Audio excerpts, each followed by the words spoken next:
John Smith, the protagonist of an amazing and exciting story about life, death, and miracles. On this day, the young man decided to die because his girlfriend had betrayed him. The apocalypse was approaching, and life had no meaning. Unexpectedly for himself, he realized that for some reason he was still alive. Moreover, something changed in his body. Suddenly he realized that he had gone back 10 years. John found himself in the university dormitory where he had lived just 10 years ago. He was surprised to find that his face was once again as clear of scars as it had been in his student days. There could be no more doubts. The young man was reborn. He was reborn in his former young body. The young man remembered that day very well, because he had just become a 10th rank war god in the land of dragons. That day, 2 gods of war from the neutral camp invited him to celebrate this momentous event. While the war gods were talking, the zombie emperor suddenly invaded them and quickly attacked John. The huge monster was bearing down on the young man, but his confidence and skill allowed him to move with the grace of a warrior, avoiding every attack. An unpredictable attack from behind interrupted his fight. The enemy was not where he expected. The gods of war betrayed him by attacking right during the fight. Having lost his strength, he fell to the ground, bleeding, and only a weak breath testified that life had not yet left his body. The soft female voice sounded like a mockery, congratulating him on his new title. But there was a hidden threat in this congratulation. His strength was leaving him, but rage boiled in his blood, and with a final effort, he uttered the words that were the beginning of his revenge.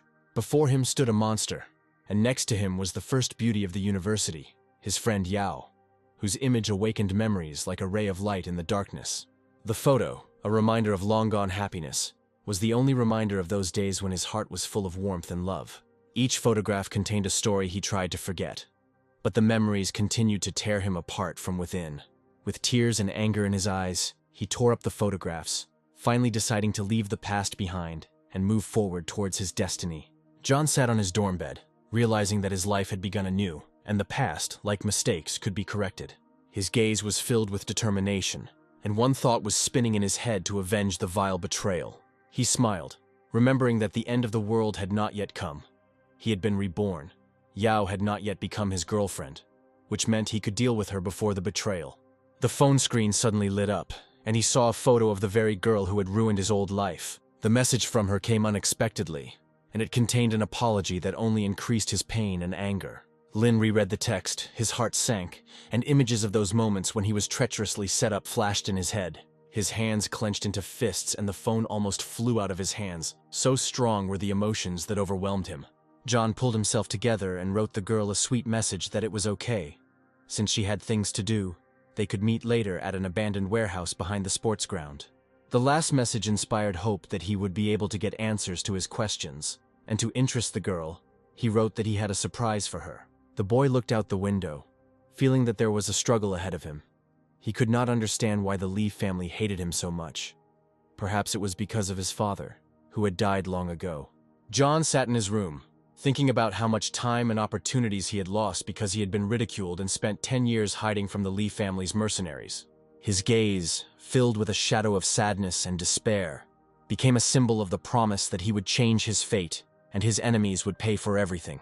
The scarlet sky foreshadowed the approach of the unknown, and he walked, feeling anxiety and determination filling his heart. Passers-by looked with delight at the rare phenomenon, which did not arouse suspicion. They did not know that this was a sign of imminent trouble. Lin thought about the Doomsday Game, realizing that once 7 o'clock came, reality would change forever, turning the entire world into a giant game.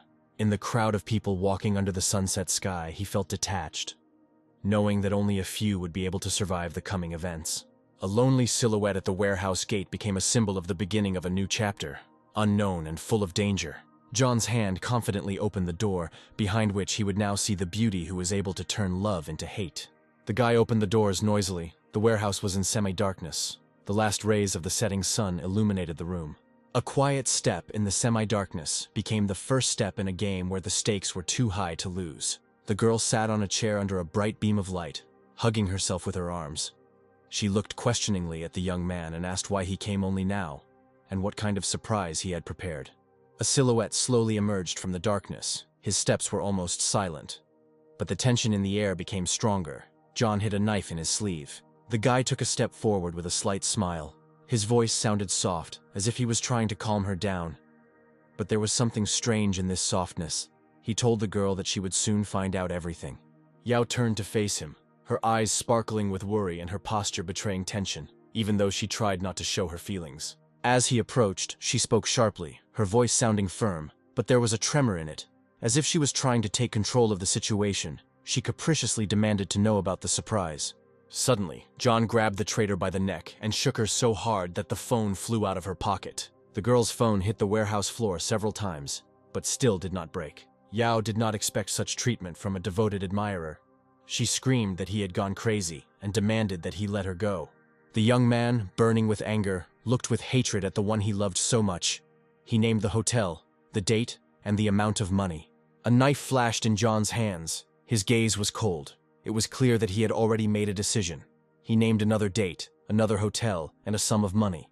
Yao still tried to feign bewilderment, asking what he was muttering, but her heart was fluttering and her gaze was begging for mercy. Fear was frozen on her face. She tried to say something, but the attacker had a knife shining in his hand, and he continued to list dates, hotels, and amounts of money. The girl suddenly realized that these dates and hotels seemed very familiar to her, but she still did not understand what John had to do with it. And the guy kept listing, and the further he went, the more anger and contempt could be heard in his voice. And suddenly Yao realized that John was listing the dates and places where he and Li Haobo had made love. But she didn't understand how John could have found out about this, and this greatly frightened the girl. In a desperate attempt to escape the angry admirer, Yao said that she could explain everything, her voice trembling with horror, but a faint hope still glimmering in her eyes. The hero only smirked in response, his smile cold and his eyes full of frightening determination. He asked how she was going to explain everything, and then John's gaze fell on the girl's phone, which had fallen out during the first shake. He picked up the phone and immediately saw the correspondence with Li, which confirmed the insidious plans of the enemies. The girl was in complete despair. On the phone screen, a dialogue filled with evil and deceit, from which John learned that this long-haired creature had sold him out for just a new handbag. He squinted, looked at the phone screen again. The smile on his face became ominous. It did not bode well for Yao. The girl was trembling with fear. John's hand was tightly squeezing her throat. She understood that she would not be able to escape, and she could not understand what he had planned. In the dark warehouse, lit by only one lamp, their figures froze, as if time had stopped in anticipation of the inevitable. John found a video on his phone, with which Yao once not only ruined his birthday, but also his whole life. Now the past and the future are intertwined into one line. The young man pressed play. He showed the recording with a grin. His cold eyes penetrated straight into the traitor's soul, making her tremble. And from the phone flew Yao's words that the most beautiful girl at the university doesn't need a pauper and an orphan, whose only thing is a pretty face. She shuddered. Her head was spinning. The girl did not understand how John could find out everything, and what she should do now. He brought the screen closer, showing the video with a smile, and also repeated that if John wasn't needed by Mr. Li, she wouldn't even look at him. Her eyes filled with tears, in which horror and hopelessness were mixed. Every word that should have destroyed John now destroyed her. He laughed, enjoying her helplessness, as if her fear was a triumph he was going to fix forever. The girl's hands dropped helplessly. She didn't understand what was happening, and, most importantly, how it would all end for her. John still holds the girl tightly by the neck. There is silence around, broken only by her ragged breathing. Here it is, the moment of triumph. He leans closer, icy eyes glittering in the dim light, and he asks her mysteriously, perhaps wondering how he knows all this. The girl presses her hand to her chest. Her eyes are full of fear. She is almost suffocating from what is happening. She is shaking violently. The young man brandished his knife, telling Yao to go to hell and think about everything there, her dying scream echoing throughout the room. John's rage flares up like a flame. He screams for the girl to die, and in anger he kills her. A blow from a razor-sharp knife sends blood flying in all directions. It is simply impossible to survive a blow like that. The girl falls to the floor, her body shaking, a scarlet pool of sticky blood spreading around her. The first enemy is defeated. John stood motionless, holding a bloody knife in his hands, looking at the prostrate body of his beautiful but vile girlfriend, and understood that there was no turning back for him. A storm raged inside the young man. He killed a man for the first time, and he wanted to, but he still felt uneasy. The space around him swam, and he fell on all fours. Having come to his senses a little, he repeated, as if under a spell, that because of all this, he had lost 10 years. 10 years. Suddenly John laughed. It was a strange laugh, even a terrible laugh. the laugh of a man who had gone through his own death and returned to bring death to others.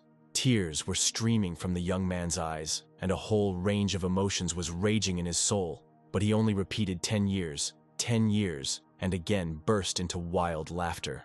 Soon the attack passed, his eyes regained clarity, the tears began to dry up, and the guy said that he had finally done it. John's mind became cold, his thoughts rational. He understood that he had killed the vile Yao, but it was not enough. There is also Cabo and his Lee family who are hiding in their estate, because it was Cabo who organized the persecution of him, John. He was the root cause of all the troubles.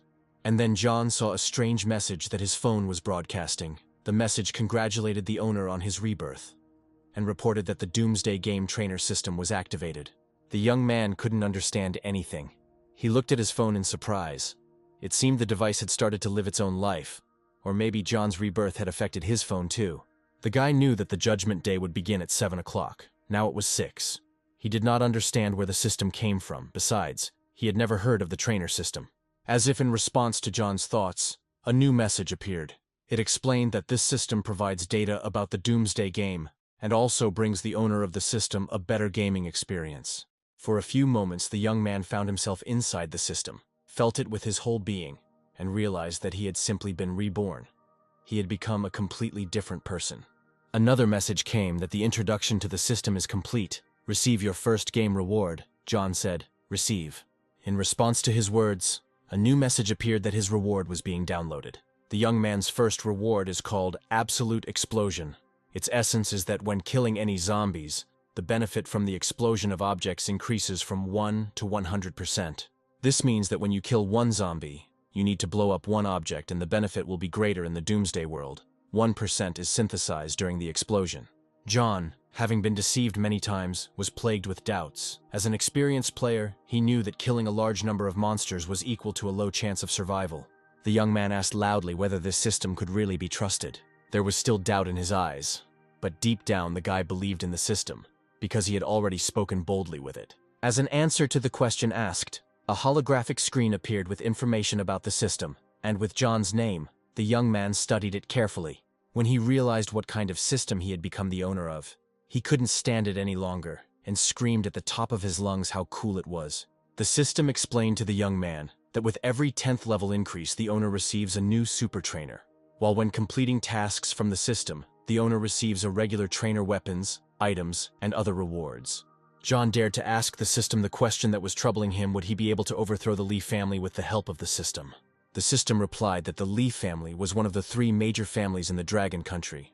Their strength could not be underestimated.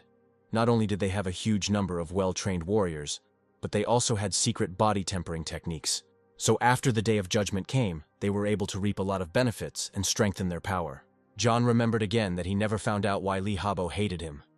The guy assumed that he would only be able to find out the truth if he infiltrated this family.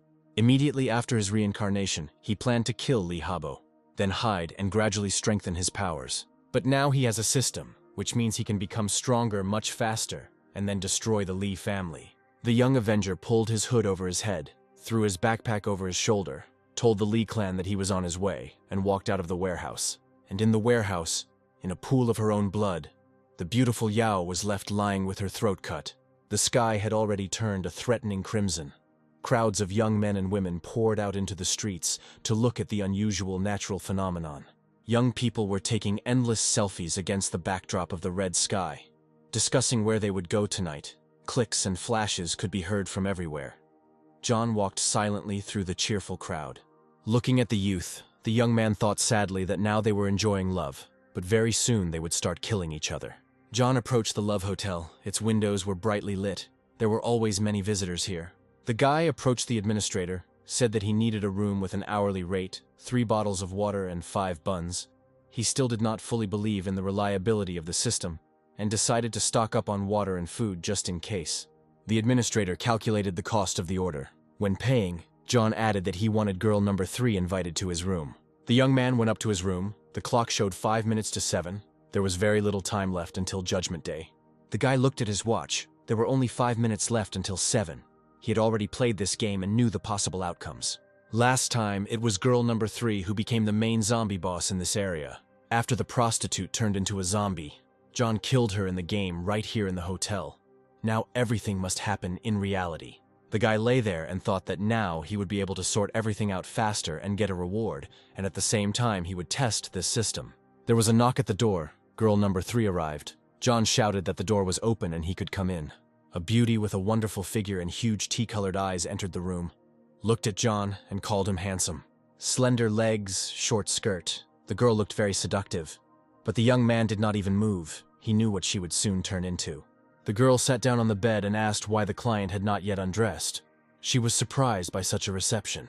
The priestess of love threw off the strap of her top and told him to hurry up, because she still had a client after him.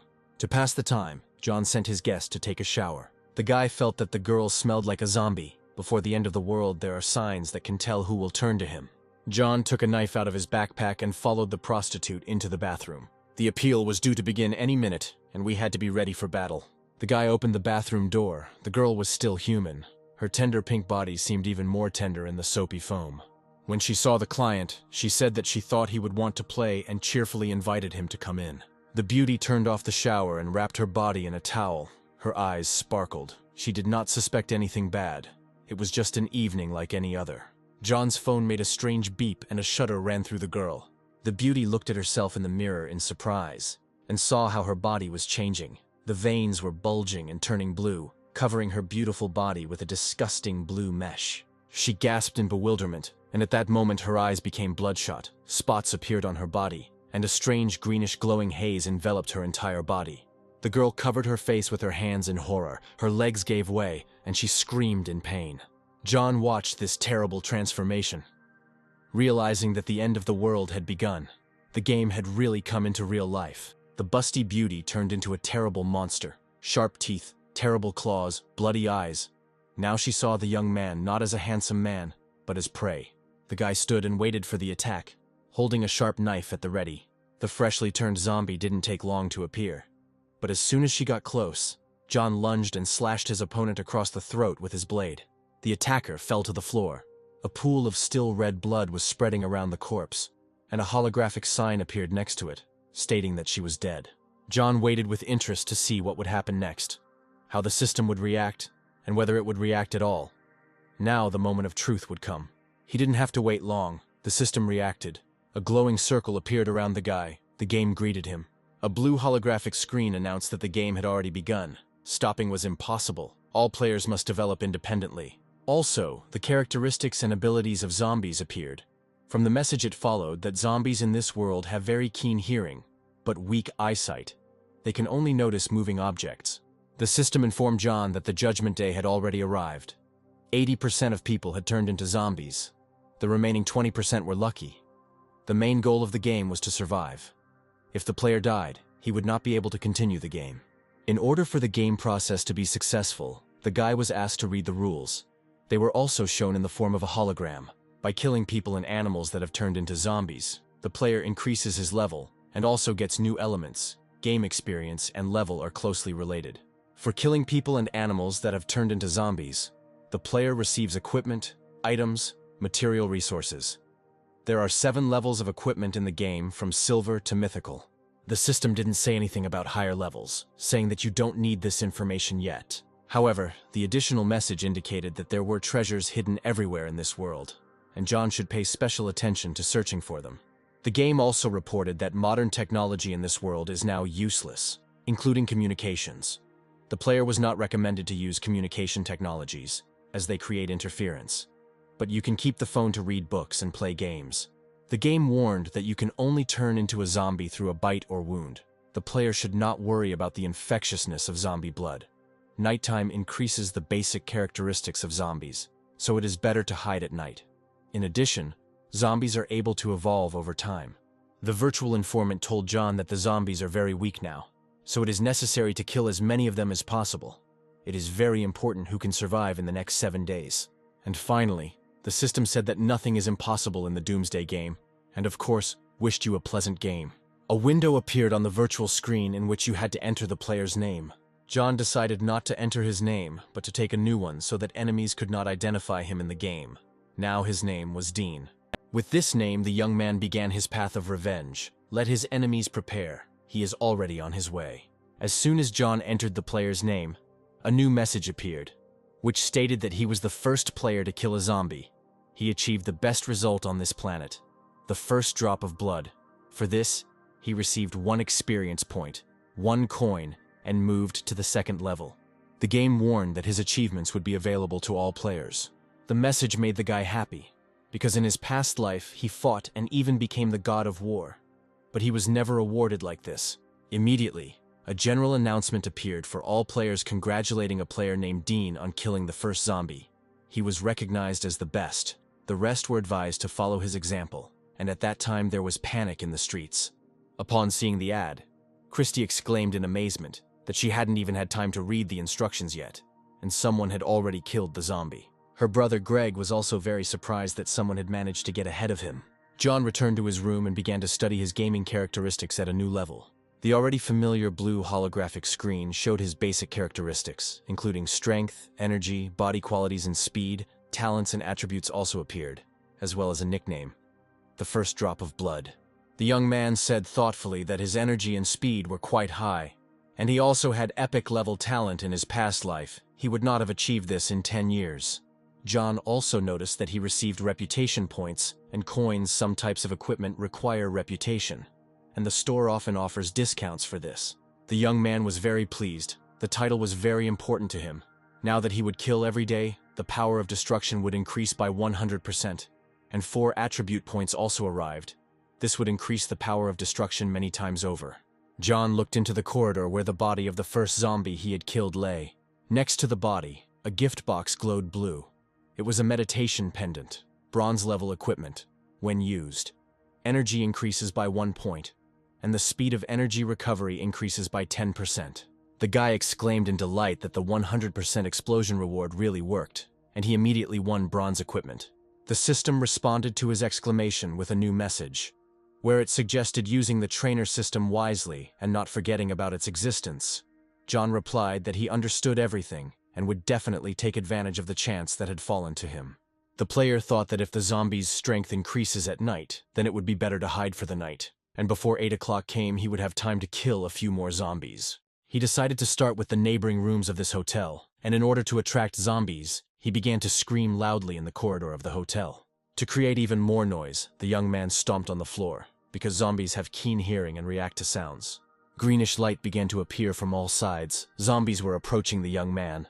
A strange noise was heard from behind the doors of the rooms. The zombies reacted and went to the call. The young man prepared his already battle-tested knife for battle and quietly crept up to the door of one of the rooms. John boldly turned the handle and opened the door of the room.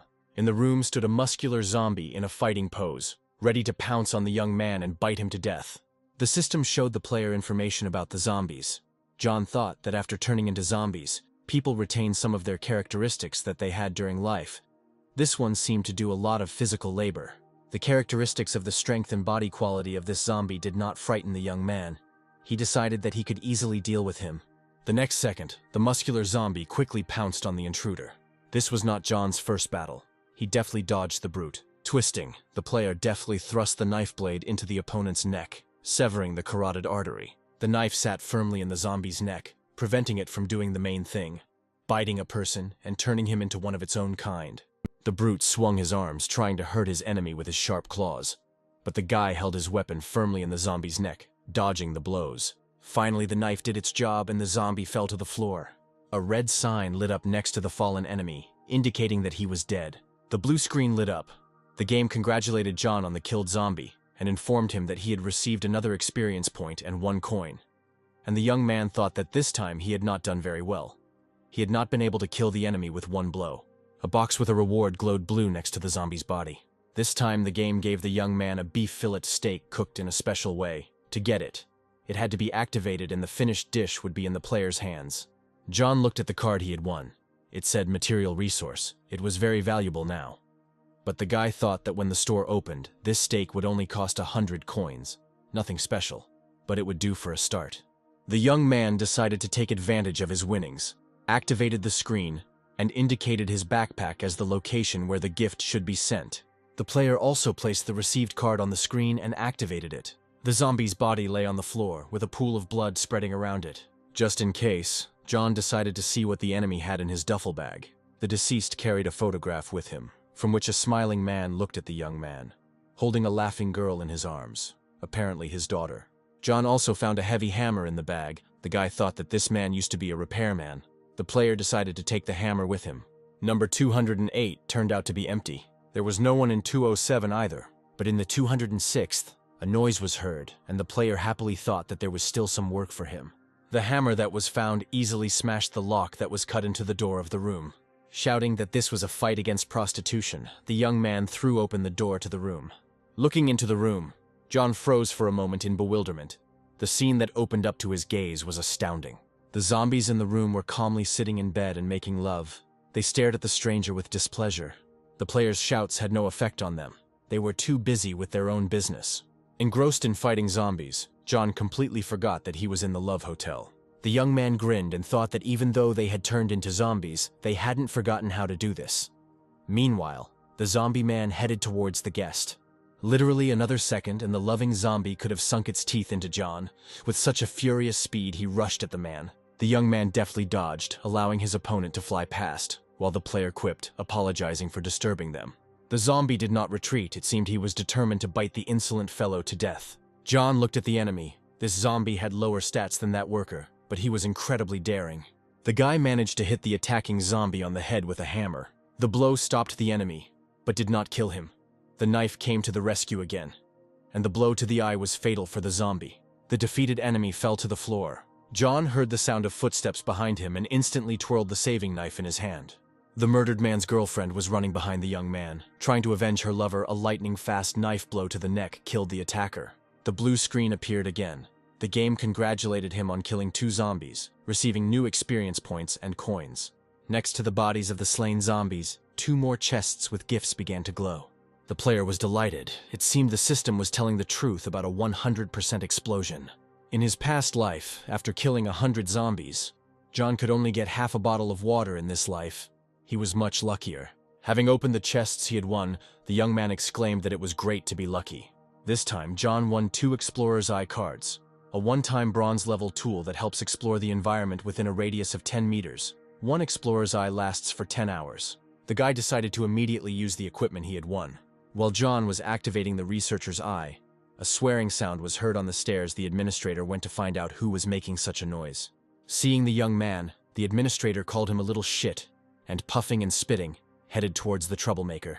The angry hotel employee shouted that some poor bastard had made such a noise and demanded that John beg for forgiveness on his knees or else he would be thrown out of there. The young man looked angrily at the tyrant. The administrator decided not to limit himself to swearing. A decent-sized fist almost hit John in the jaw. The guy dodged the blow, and the offender flew past by inertia. A knife flashed behind the young man's back from now on. No one dared to insult him or raise a hand against him. The evil security guard this time called John a piece of trash for dodging the fist and promised to deal with the young man. And then the administrator saw with horror a long knife in John's hands. The young man walked towards the offender, saying that it would be better, of course, to wait an hour until the zombies bit this man and then finish him off. John came very close and said that in an hour he would have time to kill many zombies, so he would not waste time on such an insignificant little man. A short swing of the knife, and the floor of the corridor was painted the color of blood. Drops scattered, scarlet streams flowed. Looking at the dying administrator, the young man said goodbye. That after the end of the world, the one who has the stronger blow survives. John quickly walked away, saying that a strong blow was not about the loud administrator. The player went from room to room, and at one he knocked and said that he had come to clean the sewers. In another, he knocked with the message that he had come to fix the bed. The third time he persistently pounded on me with his fist and shouted that it was food delivery. No one answered in any of the rooms he tried. Either the zombies didn't want to fight him, or there really was no one there. Finally, a noise was heard from one of the rooms. Someone was definitely there. John was delighted. Hooray, he found a zombie again. The young man prepared his weapon and abruptly threw open the door to the room.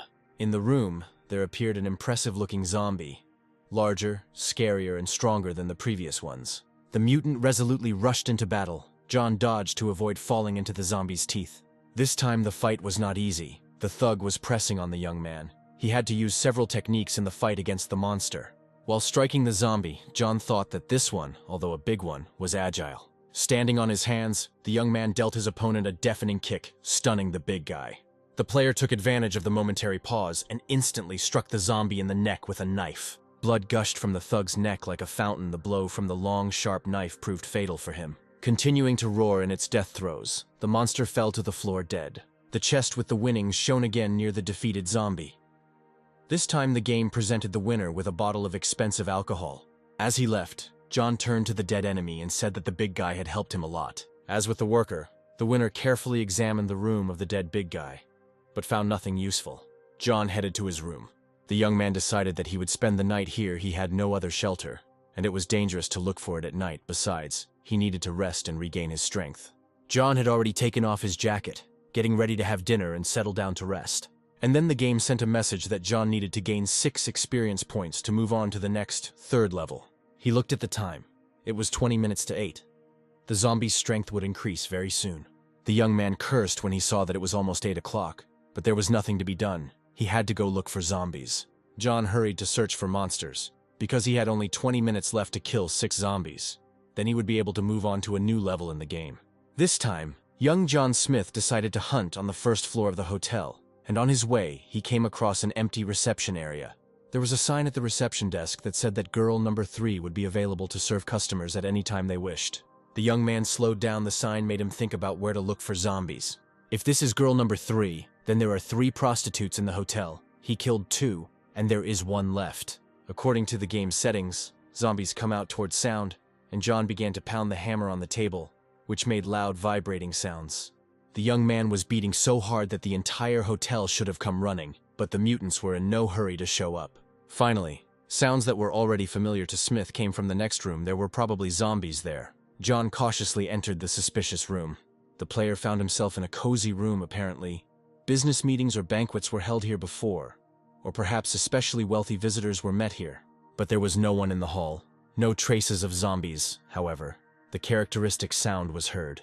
The mutants were somewhere close. John followed the sound and saw a hatch leading to the basement. The young man wondered how far the remaining zombie girl had gone. It turned out that the fighter had found who he was looking for. 2 mutants, a boy and a girl, were climbing up the stairs from the basement. It seemed that the prostitute, who had turned into a zombie, was fiercely pursuing her client, who was quickly climbing the stairs, desperately stretching out his hands with creepy, overgrown claws towards the exit. Here the girl grabbed her victim, and the 2 of them, falling from the stairs, flew down. John watched these scenes from the hatch opening. Grinning wryly, he muttered, "How the zombies try, though." The next second, the player jumped into the basement, holding his deadly weapon at the ready. On the fly, the young man slashed the mutant prostitute with his blade this time. 1 precise blow was enough for him to kill the zombie. The gnarled hands of the second zombie, a friend of the girl who had just been killed, were already reaching out to John. The blade flashed, and a crushing blow of the knife to the neck crushed the second mutant. To be sure, the young man plunged his weapon into the enemy up to the hilt. This was enough. The monster died. The game informed him through the familiar screen that he had killed 2 zombies, for which he received points and coins, and 4 more remained to be killed to move on to the next level. John looked at his knife. He noticed that the knife had become dull and it was becoming difficult to kill with it. He hoped that as a reward the game would give him some new weapon. The system seemed to hear his thoughts. To his left, he saw a bright flash of light. On the blue screen that appeared, the sword of Tang lay. The young man exclaimed that his thoughts were material. Smith held his new weapon in his hands and smiled. He was sure that he would have more than just steak for dinner today. The system immediately suggested that he had 2 more amaranth mantu. John studied the characteristics of his new sword using the system. It was a bronze-level weapon developed in the Tang dynasty in the Land of Dragons. It is especially durable and can penetrate armor. In addition, it increases the strength of its owner and is able to weaken the enemy. After the battle, the sword's power is restored. The young man waved the sword with pleasure, getting used to it. He thought that such a weapon, of course, could later be bought in a store. But now it was more than useful to him. The guy looked at his gifts on the screen and hurried off to look for zombies. Looking at his phone, he realized that he had only 10 minutes left until nighttime. Without delay, he hurried to the stairs and used them to leave the basement, leaving the corpses of his defeated enemies lying there. John opened the doors of the hotel. He stood on the threshold, flooded with lantern light, so that even the half-blind zombies could not help but notice him. Crowds of people turned into zombies wandered the streets. They were covered in blood and confused. To make sure he got everyone's attention, the young man loudly knocked on the hotel door with his fist. The zombies reacted to the sound. They bared their teeth and moved towards Smith from all sides. and he stood on the threshold of the open doors of the hotel and seemed to tease them, propping his hips with his hands. We didn't have to wait long. A crowd of enraged mutants burst into the Love Hotel with growls and howls. The closer the zombies got to John, the faster they moved. They were flying straight towards their death. And the young man watched them and thought that he had greatly overestimated the mental abilities of the first-day zombies. In his past life, on the first day of the game, John sat in the room and thought that his life was over. And on the second day, the zombies had already moved to the second level. He missed such a good time because of that Yao crap. The player prepared his sword. 4 zombies were approaching him, exactly how many he needed to kill to move on to the next level. The sword flashed like lightning, dealing deadly blows to the mutants, and within just a couple of minutes the hotel lobby was flooded with the blood of monsters. John looked around the room. All 4 zombies that came to his knock were dead. The first sword fight had gone great. The young man admired the new weapon, and the game meanwhile congratulated him on his victory, and informed him that he had received experience points and coins, and that the player had also moved to a new, 3rd level. The guy thought how good it was that he had moved to a new level. As a bonus, he received 1 free point to his characteristics. To get to the 4th level, he needed to gain another 30 points. Inspired by the successful fight, John pounded his fist on the wall again, trying to lure out any more zombies that might be in the hotel. Another mutant girl came in at the sound from the street. Smith thought that he had finally come across a zombie with at least some intelligence. She came to him herself. Slightly worried, the player dealt the guest a crushing blow to the head, killing her instantly. A chest with winnings lit up next to the prostrate body this time. The game presented the winner with a skill. John was delighted. He glowed almost as much as the book he held in his hands. He couldn't believe his luck. Did he really get the skill book so quickly? The young man relaxed a little, enjoying his victory and rejoicing at his good fortune. It was already nighttime. The clock showed exactly 8 o'clock, but John did not have time to hide in the shelter. After thinking for a bit, the guy decided to hurry to his room and wait out the dangerous time there. Smith ran down the corridor, but realized he was too late. There was a terrible roar ahead. Some large zombie had broken into the hotel and was looking for a meeting with John. The young man saw the enemy. He was really very strong. The system showed the player the enemy's characteristics. The monster was huge, with glowing eyes. The system reminded John that at night zombies receive more buffs. Body characteristics increase. Defeating them becomes more difficult, and advised the player to look for the right moment to attack. The young man saw that in just 1 minute the strength of this zombie had increased to its maximum. The player realized that he had to deal with the mutant within the next minute before the enemy gained a new power. With a movement that had already become habitual, John slashed his sword with all his might at the giant's neck, but he did not die. The young man dealt the monster blow after blow. The zombie's blood flowed, but he did not die. The sword entered the enemy's body like butter. It definitely caused damage to the enemy, but could not kill him. It seemed like the sword was about to cut off the zombie's head, but it seemed to be smiling, only its glowing red eyes gleaming. John took a few steps back in confusion, retreating. And then the player remembered the hammer, which he also carried with him as a weapon. Shouting die, Smith launched the hammer at the surprisingly resilient foe. The hammer, spun like a frisbee, flew straight at the monster's head. The hammer hit the target and partially crushed the zombie's head, with Tang's sword already stuck in its body. The hammer stunned the giant.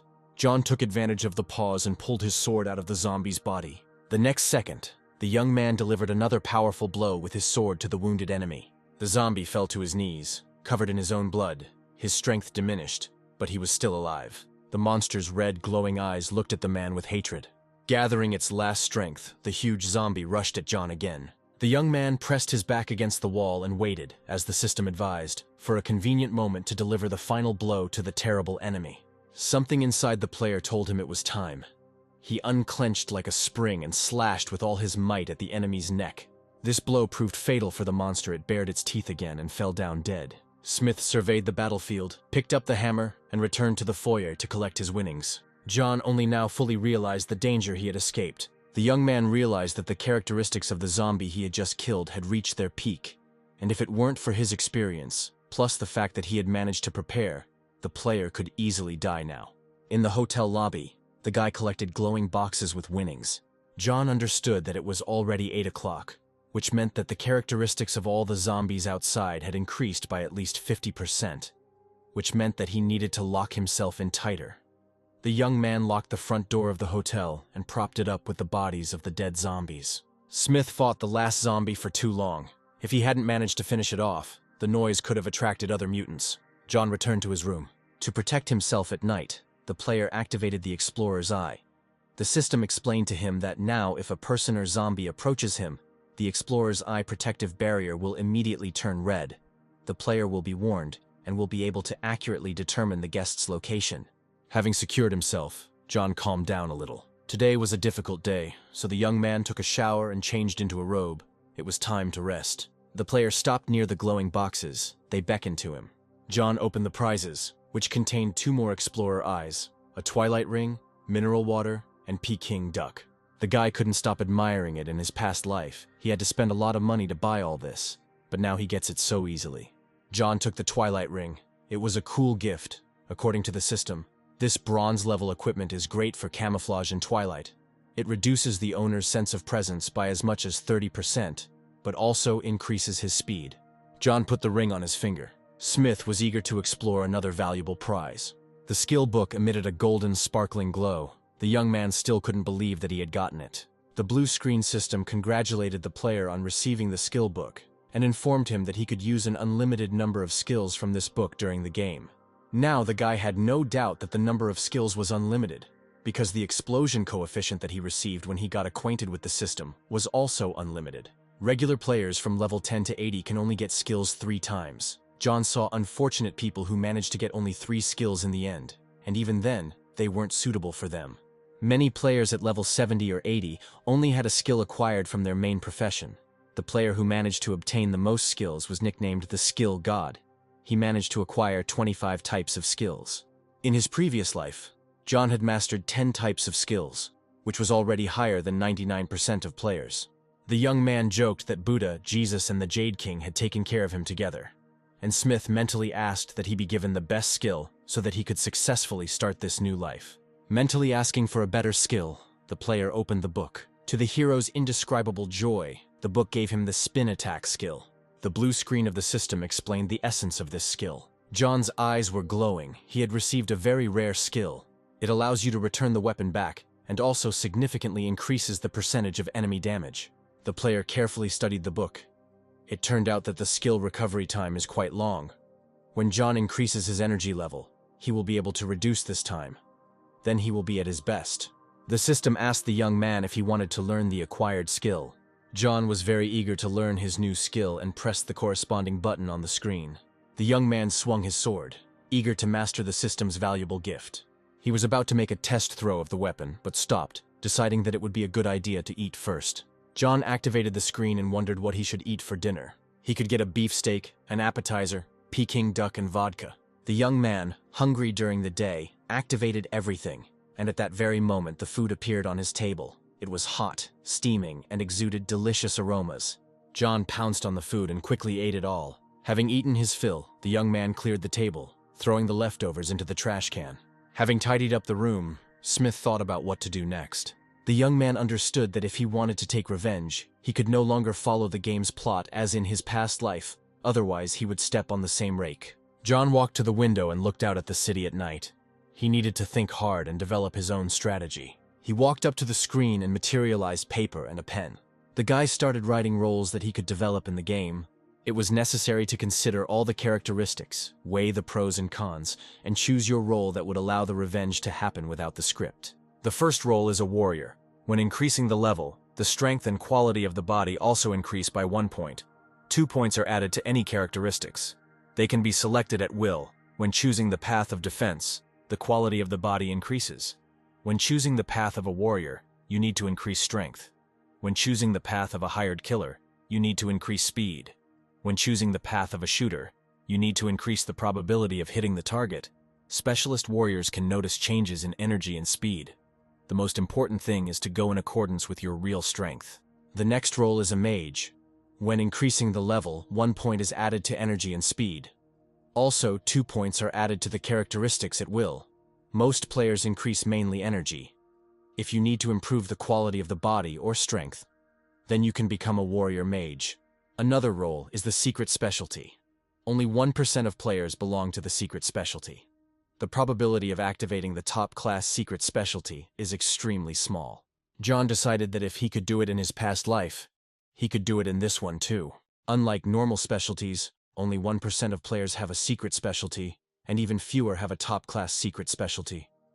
After reaching level 10, such a player can activate experience in the system and choose a suitable scenario for themselves. And although the tasks for the secret specialty are very dangerous, the reward is also great. The specialty of the ghost is the highest level of a hired killer. It increases the speed to the maximum, and also gives a huge percentage of enemy defeat. John thought that if he had not activated the ghost specialty in his past life, he would not have been able to hide from the Lee family for 10 years. Everyone who receives these specialties in the future becomes a god of war or magic. The young man wrote down different heroes on paper. He had to come up with his own unique hero, with his own characteristics, a difficult task, especially considering that he was inventing himself. The player wrote down the characteristics he currently possessed on a piece of paper and thought about it. Smith distributed his characteristics and entered them into the system.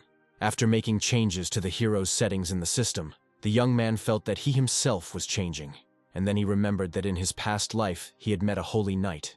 But he did not remember where the diamond-level sword was.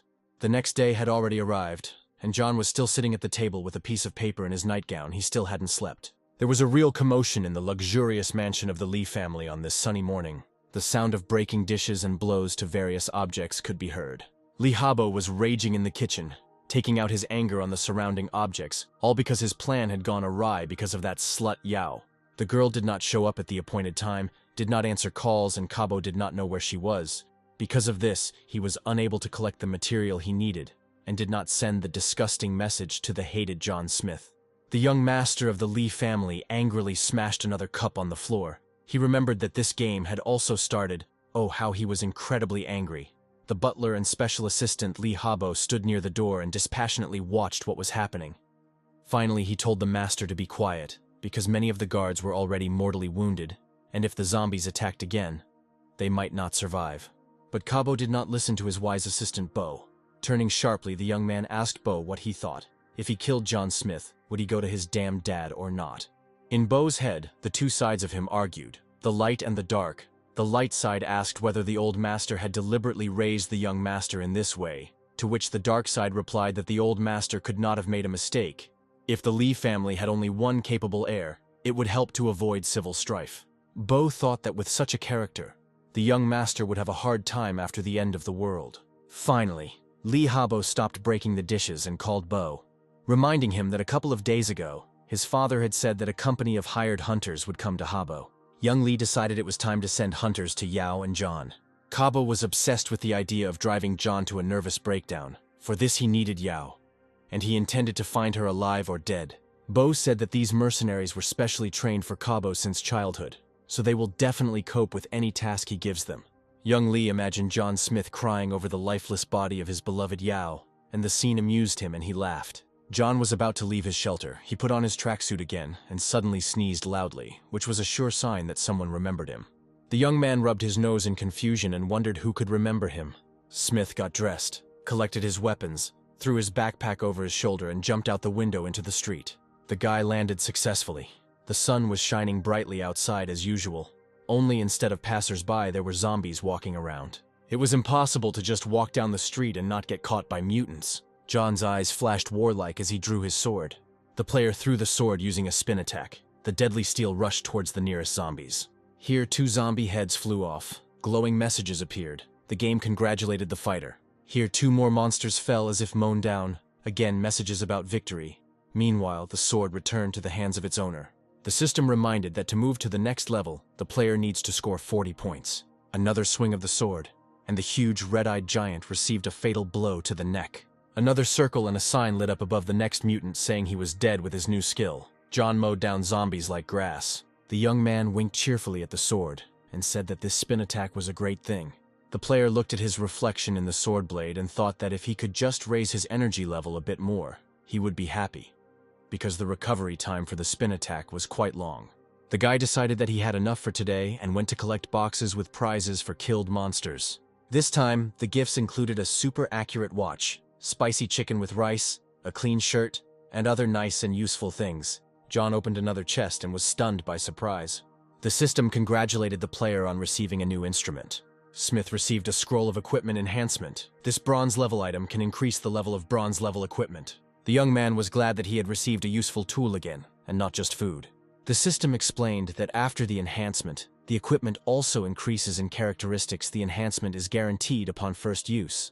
Then the quality of the enhancement will depend on the increase or decrease in level. John decided to immediately strengthen his sword Tan. Now he could reduce the enemy's defenses not by 10, but by 15%. While there was a little time left, the player activated the blue screen and adjusted his own characteristics. It was the second day of the game, and John was already at the Special Forces level. Another system message informed the young man that he had won the Mask of Concealment.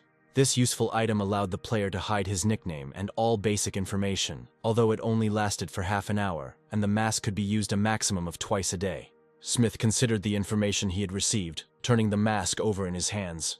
The young man decided to immediately use the gift, and applied the invisibility mask to his face. The system reported that the mask was successfully activated. Leaning on his backpack, the guy lay down to rest a bit before continuing on his way. Basking in the sun's rays, the hero thought that if he reached level 5 today, he would be able to immediately go into battle, rather than waste time on quests. The system immediately responded to his thoughts, telling him that the guy was wrong. Quests are the best way to earn experience points, food, and equipment in the game. The player must find one of the many portals in the quest. There are also separate special quests, where you can get a big reward. But John caught the rays of the sun with his hand and was about to go straight to the Lee family estate. After lying down for a while, the young man took a super accurate watch out of his backpack, so that he could always know the time. The guy always dreamed of such a watch, and here it is on his hand. Who would have thought that everything would turn out exactly like this? John walked along an empty road, where not a single car drove anymore. Here and there lay the corpses of zombies. This road led to the house of his sworn enemies. Having drawn his sword, the young man walked through the vast farmyard. It was completely empty. On the wide doors of the rich house hung a lock of impressive size, but Tan's sword was capable of piercing armor, so John cut the lock's shackles with a light movement. With his heart beating fast, the young man opened the doors leading into the house. The rich house seemed to be empty. Furniture and dishes were scattered. It looked like people had left in a hurry, and yet the young man kept his sword at the ready. Zombies could appear at any moment, and Lee's minions were no better than mutants. John walked through the house. Here and there, pools of blood were visible. There were bloody stains on the walls. Apparently, the house was attacked by zombies, and the guards were fighting them off. In the midst of the frightening silence, the guy heard a familiar sound. He carefully opened the door of the room from which the sound was coming. It seemed like a zombie lived here. The hero was not mistaken. A paw with terrible claws darted out towards him and tried to grab the young man. Smith swung his sword with lightning speed and cut off the paws reaching out to him. Blood filled the room. John looked at the huge limbs that lay at his feet. The young man sneezed again, the second time today. This is not a good sign, he thought. The guy heard a noise coming from somewhere else, as if a door was being knocked down. He followed the sound and saw that the zombie had already damaged the door, sticking its clawed paws, which had recently been hands, into the holes. The next moment, the door shattered into pieces, and a large zombie rushed at John. The hero was ready to attack. The steel of the sword flashed coldly, and the attacker fell on the threshold of his own door. He was dead. Apparently, in life the man was a simple person. His room was small and furnished very modestly. John stopped his gaze on the table. There was a photograph there. There were 3 people looking at the young man from the photograph. 2 guys and a girl in round glasses. All of them were doomsday players. It looked like someone had fled the room in a hurry. Books and things were scattered across the floor, and the balcony door was open. A wave of sadness and sympathy washed over Smith. But he quickly pulled himself together and walked on with a firm step, thinking that a lot of people had turned into zombies, and he couldn't sympathize with everyone. The young man decided to have a snack and looked at what food he had. It turned out that he had won so many things. It was difficult to choose, so he had to take the first thing that came his way. John activated 4 juicy aromatic dishes, and in that moment they appeared on the table in the room he occupied. The hero ate his fill with great appetite. Everything was very tasty. Soon all the plates were empty. The guy lay down on the sofa to rest a little and think about where he would go next. John opened a city map on his phone, found the street he was on, and after lunch decided to go east. He still needed to gain a few points to reach level 5, and he would kill a couple of zombies along the way, and that would be enough. The young man stretched sweetly on the sofa. He was drowsy after sleep, but he needed to get up and move on. John took a few steps around the room and suddenly clearly heard someone's footsteps. He realized that these were probably the 3 from the photograph. He was in such a hurry to fill his belly that he completely forgot about them. The hero crept up to the window and listened. Indeed, These three were near the house. They were quietly talking to each other. The guys discussed him, wondering if he had left or was still in the house. The boys and the girl were sitting in the bushes next to the house and looking sadly at their windows. They smelled the food and literally swallowed their saliva. One of the young men said that the guy apparently had a lot of food cards. John quietly jumped out of the window and moved closer to his interlocutors. Christy stammered that it was wrong to take it by force. Her brother Greg chuckled at his sister's fastidiousness and said that they would simply threaten him with a knife and he would give it all up himself. Smith stood behind his friends and listened attentively to their conversation. Finally, John whispered that it was 3 rats. Greg continued to convince his sister. He said that this guy broke down their door, which meant it was a burglary. Christy hesitantly agreed. The girl said that their dad became a zombie. She and her brother immediately ran out of the room. Didn't even have time to take anything with them. Hadn't eaten anything since yesterday. And this guy has food. Christy clenched her little fists and screamed that she really needed to take the stranger's food away. And then blood started flying at Christy. It was running down her big glasses. It was John who killed her brother with one blow of his sword. Greg, who was about to scare the stranger with a knife, fell as if he had been mown down. Greg's body fell right at his sister's feet. The girl screamed in horror. John said he wanted to save some energy, but he didn't want the boys to attract zombies here. With these words, Smith threw his sword towards the people who were dumbfounded with horror. The sword slid easily along Christy's thin neck, cutting off her lush braids along the way, and scarlet blood poured onto the schoolgirl's uniform. Christy's classmate tried to escape, but he could not escape this sword, and he too was instantly killed. Having done its bloody work, the sword returned to its owner. John picked up his weapon and looked at the people he had killed. The young Doomsday players were almost literally swimming in pools of their own blood. Smith was torn between mixed feelings. He turned to the dead Greg and asked why he should live without his little sister. Now John addressed all his slain men, saying that they had wanted to rob him and had gotten what they deserved. And according to the young man, they should still thank him for stabbing them and letting them die quickly. Otherwise, they would have suffered in this game. Smith chuckled that he had done a good deed again, and the state should reward him. Bloodstains symbolically spread across the window of the children's room where the children lived and grew up. The framed photograph from which the inseparable trio were looking cracked. The game made marks on all the objects in the world. Zombies continued to roam the city streets, some wandering aimlessly, some looking for victims. The particularly aggressive ones tried to break through the walls with their heads or climb into the windows, climbing up the walls of the houses.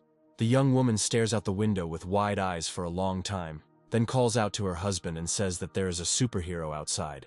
The husband reassures his wife that they locked the doors and the zombies won't get through, but she waves her hand towards the street, pointing her husband to the guy. The man watches as John kills the zombies one by one and exclaims in admiration that this young man is simply a master. The observer became interested in which player was the master of the ball. He went into the game and tried to find out the name of the hero, but it turned out that all the data was hidden. The woman suggested calling the hero to help them, but her husband objected that this way they would only give away their location, and a crowd of zombies would come running to them.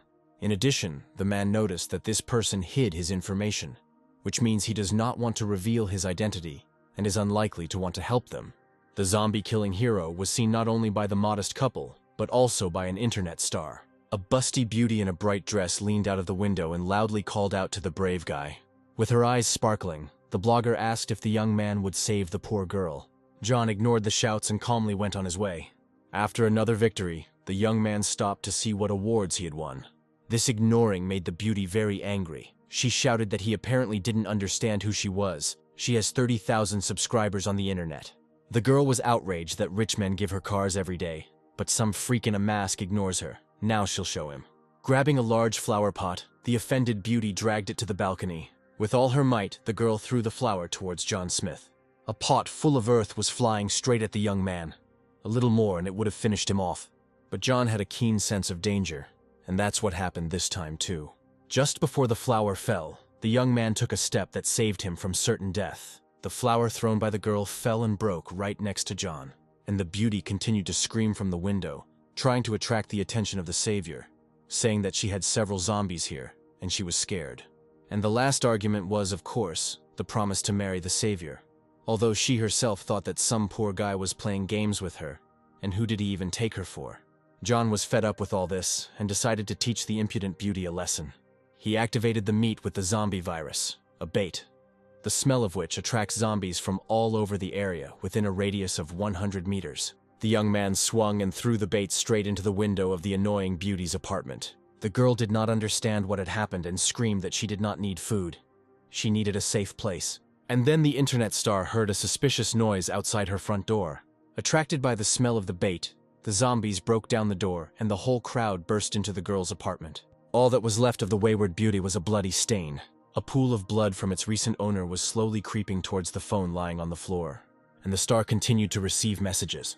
John Smith walked through a zombie-infested city and thought that the story of the annoying beauty would be the first lesson in the end of the world.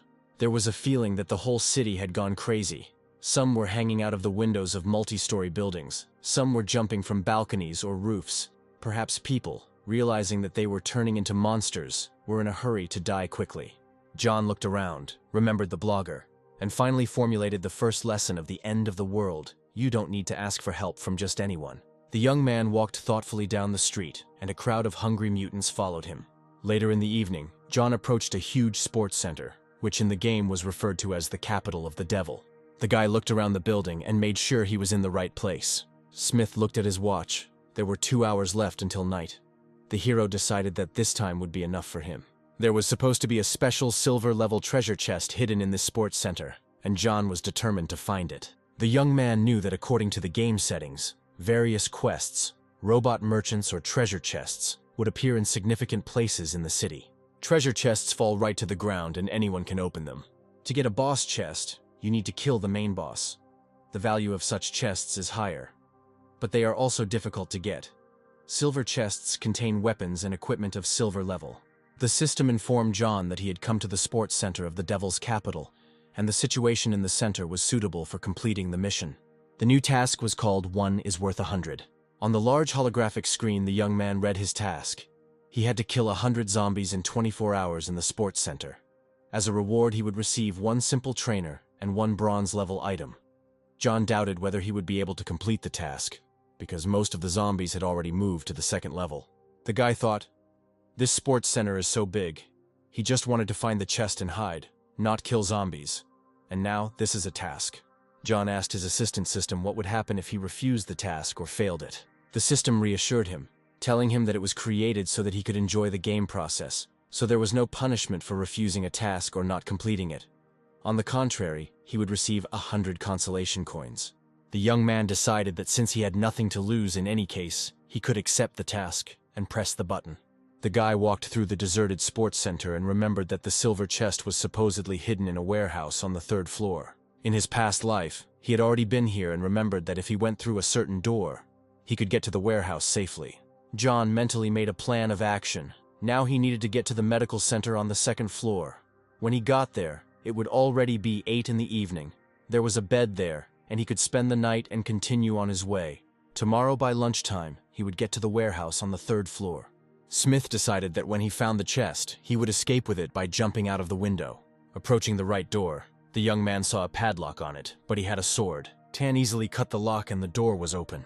Behind the door was a zombie athlete with a basketball. John looked at the muscular, red-eyed mutant, who was aggressively baring his sharp teeth, and thought that here was the first one.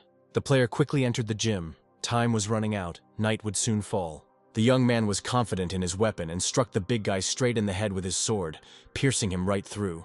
But this was not enough. The zombie athlete was wounded, but did not die. Then yesterday's drilling hammer came to the rescue. The fighter hit the monster on the head with the hammer with all his might. The enemy staggered and fell.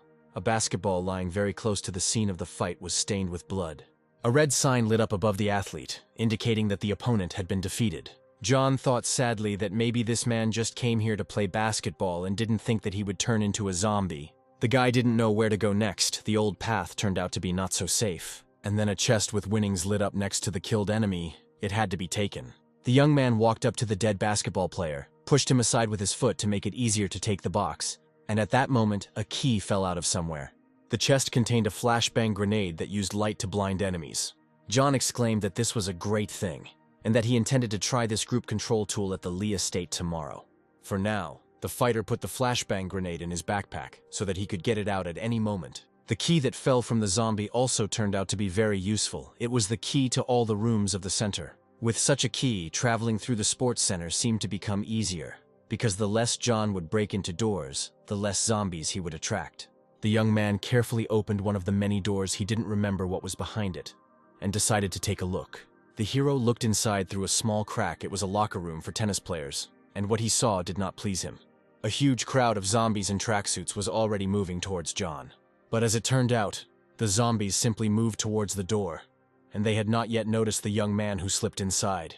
The guy quietly sat down under the tennis table and watched his opponent. From his hiding place, John counted the tennis players. There were 17 of them. After observing, the hero came to the conclusion that these zombies were almost at the same level and characteristics as himself. An ordinary person would need all his strength to cope with one such monster, and he, if he worked hard, could cope with all 17. The door to the tennis hall was closed, so if John didn't make too much noise, the other zombies wouldn't come. The player decided that he first needed to kill 2 zombies to reach level 5. Then he would be able to show off his martial arts to the remaining 15 in full glory. The young man selected his first victim, prepared his sword and waited for the mutant to come closer. Waiting for the right moment, John dealt the zombie a fatal blow. A red sign lit up above the fallen tennis player, confirming that the enemy was dead. The death of one of the zombie athletes caused uncontrollable anger among the others. The young man revealed himself, which meant that 16 pairs of glittering red eyes stared angrily at him. The zombies now all turned towards John and moved towards their enemy. They growled, whistled, pushed each other. With their clawed paws outstretched, the mutant tennis players rushed towards the player, hoping to bite him and tear him to pieces. John calmly waited for the zombie to approach, his eyes glowing with a cold fire that could be compared to the shine of his blade. The zombies were inevitably approaching. The first 3 were already very close. Perhaps we could begin. The young man's blows were exquisitely precise. Each swing of the sword was accompanied by fountains of enemy blood. The fighter also thought about the flanks he moved, not allowing the zombies to surround him. The first mutants that approached fell, bleeding, and others quickly approached. Still, there were too many zombies. John needed to quickly move to the next level to improve his stats. The guy managed to get the hang of it, and with a precise blow cut off the head of one particularly persistent zombie. Now a new level awaited the player. The game congratulated the fighter for killing a level 2 zombie and receiving experience points and coins. The game's blue screen announced that the young man had reached level 5 and had received 1 point to his choice of stats to advance to the next level. He needed to earn 100 points. John quickly activated the screen, and using the point he had just received, increased his speed. The young man jumped onto the tennis table, which was now his fighting position. On the table, the player was clearly visible to all the mutants, and they reached out to him from all sides. The fighter stood with his sword at the ready and waited for his enemies. Behind him, John heard an angry hiss. The former tennis player boy was reaching out with clawed paws towards him. The sword slashed straight across the mutant's throat, and he fell, calming down forever. Here's another zombie that's been fatally wounded and flying away, bleeding. A pair of wary eyes were watching the fight closely, and it was not a zombie at all. The guy in the red jacket jumped back from the doors of the gym where John was smashing zombies and cursed. He frowned, saying that he was out of luck again. There were fewer and fewer living zombies left in the hall, but the fight still continued. The observer realized that the player currently in the hall must have good resources, since he was fighting so many zombies. The sly man decided to wait until John was killed and take his resources for himself. But time passed, and the player was still alive, but the monsters became fewer and fewer. The guy looked into the hall again. It seemed to him that the young man's strength was running out, and he decided to help him go to the next world. To implement the dastardly plan, the sly man needed to lure as many zombies as possible into the hall where John was fighting. A soft light filled the almost empty hall. All the zombie tennis players were killed. But suddenly another zombie entered the hall and headed towards the young man. John cursed, the screams of these zombies only attracting more others. The large doors of the hall shook under the blows. A crowd of mutants was breaking through. Doors and walls began to crack under the blows of the monsters.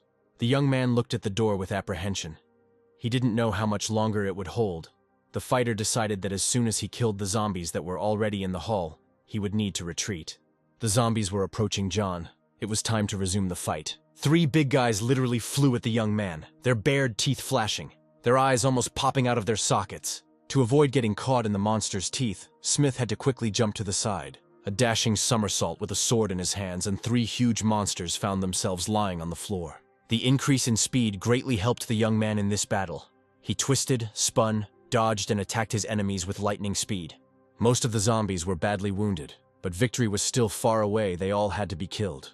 It was easier for the young man to deal with weakened mutants. Sometimes he killed several of them with one blow. But John himself was also very tired. Sweat was pouring off him in streams. He felt that he himself was getting weaker.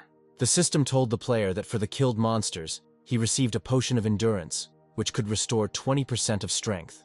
The young man activated the gift and quickly drank the potion, which restored not only his strength, but also the useful combat skill of the spin attack. John threw the spinning sword at his opponents, now confident of victory. Here the sword passed over a very large zombie, and a red sign flashed above it, and a chest with winnings lit up next to it.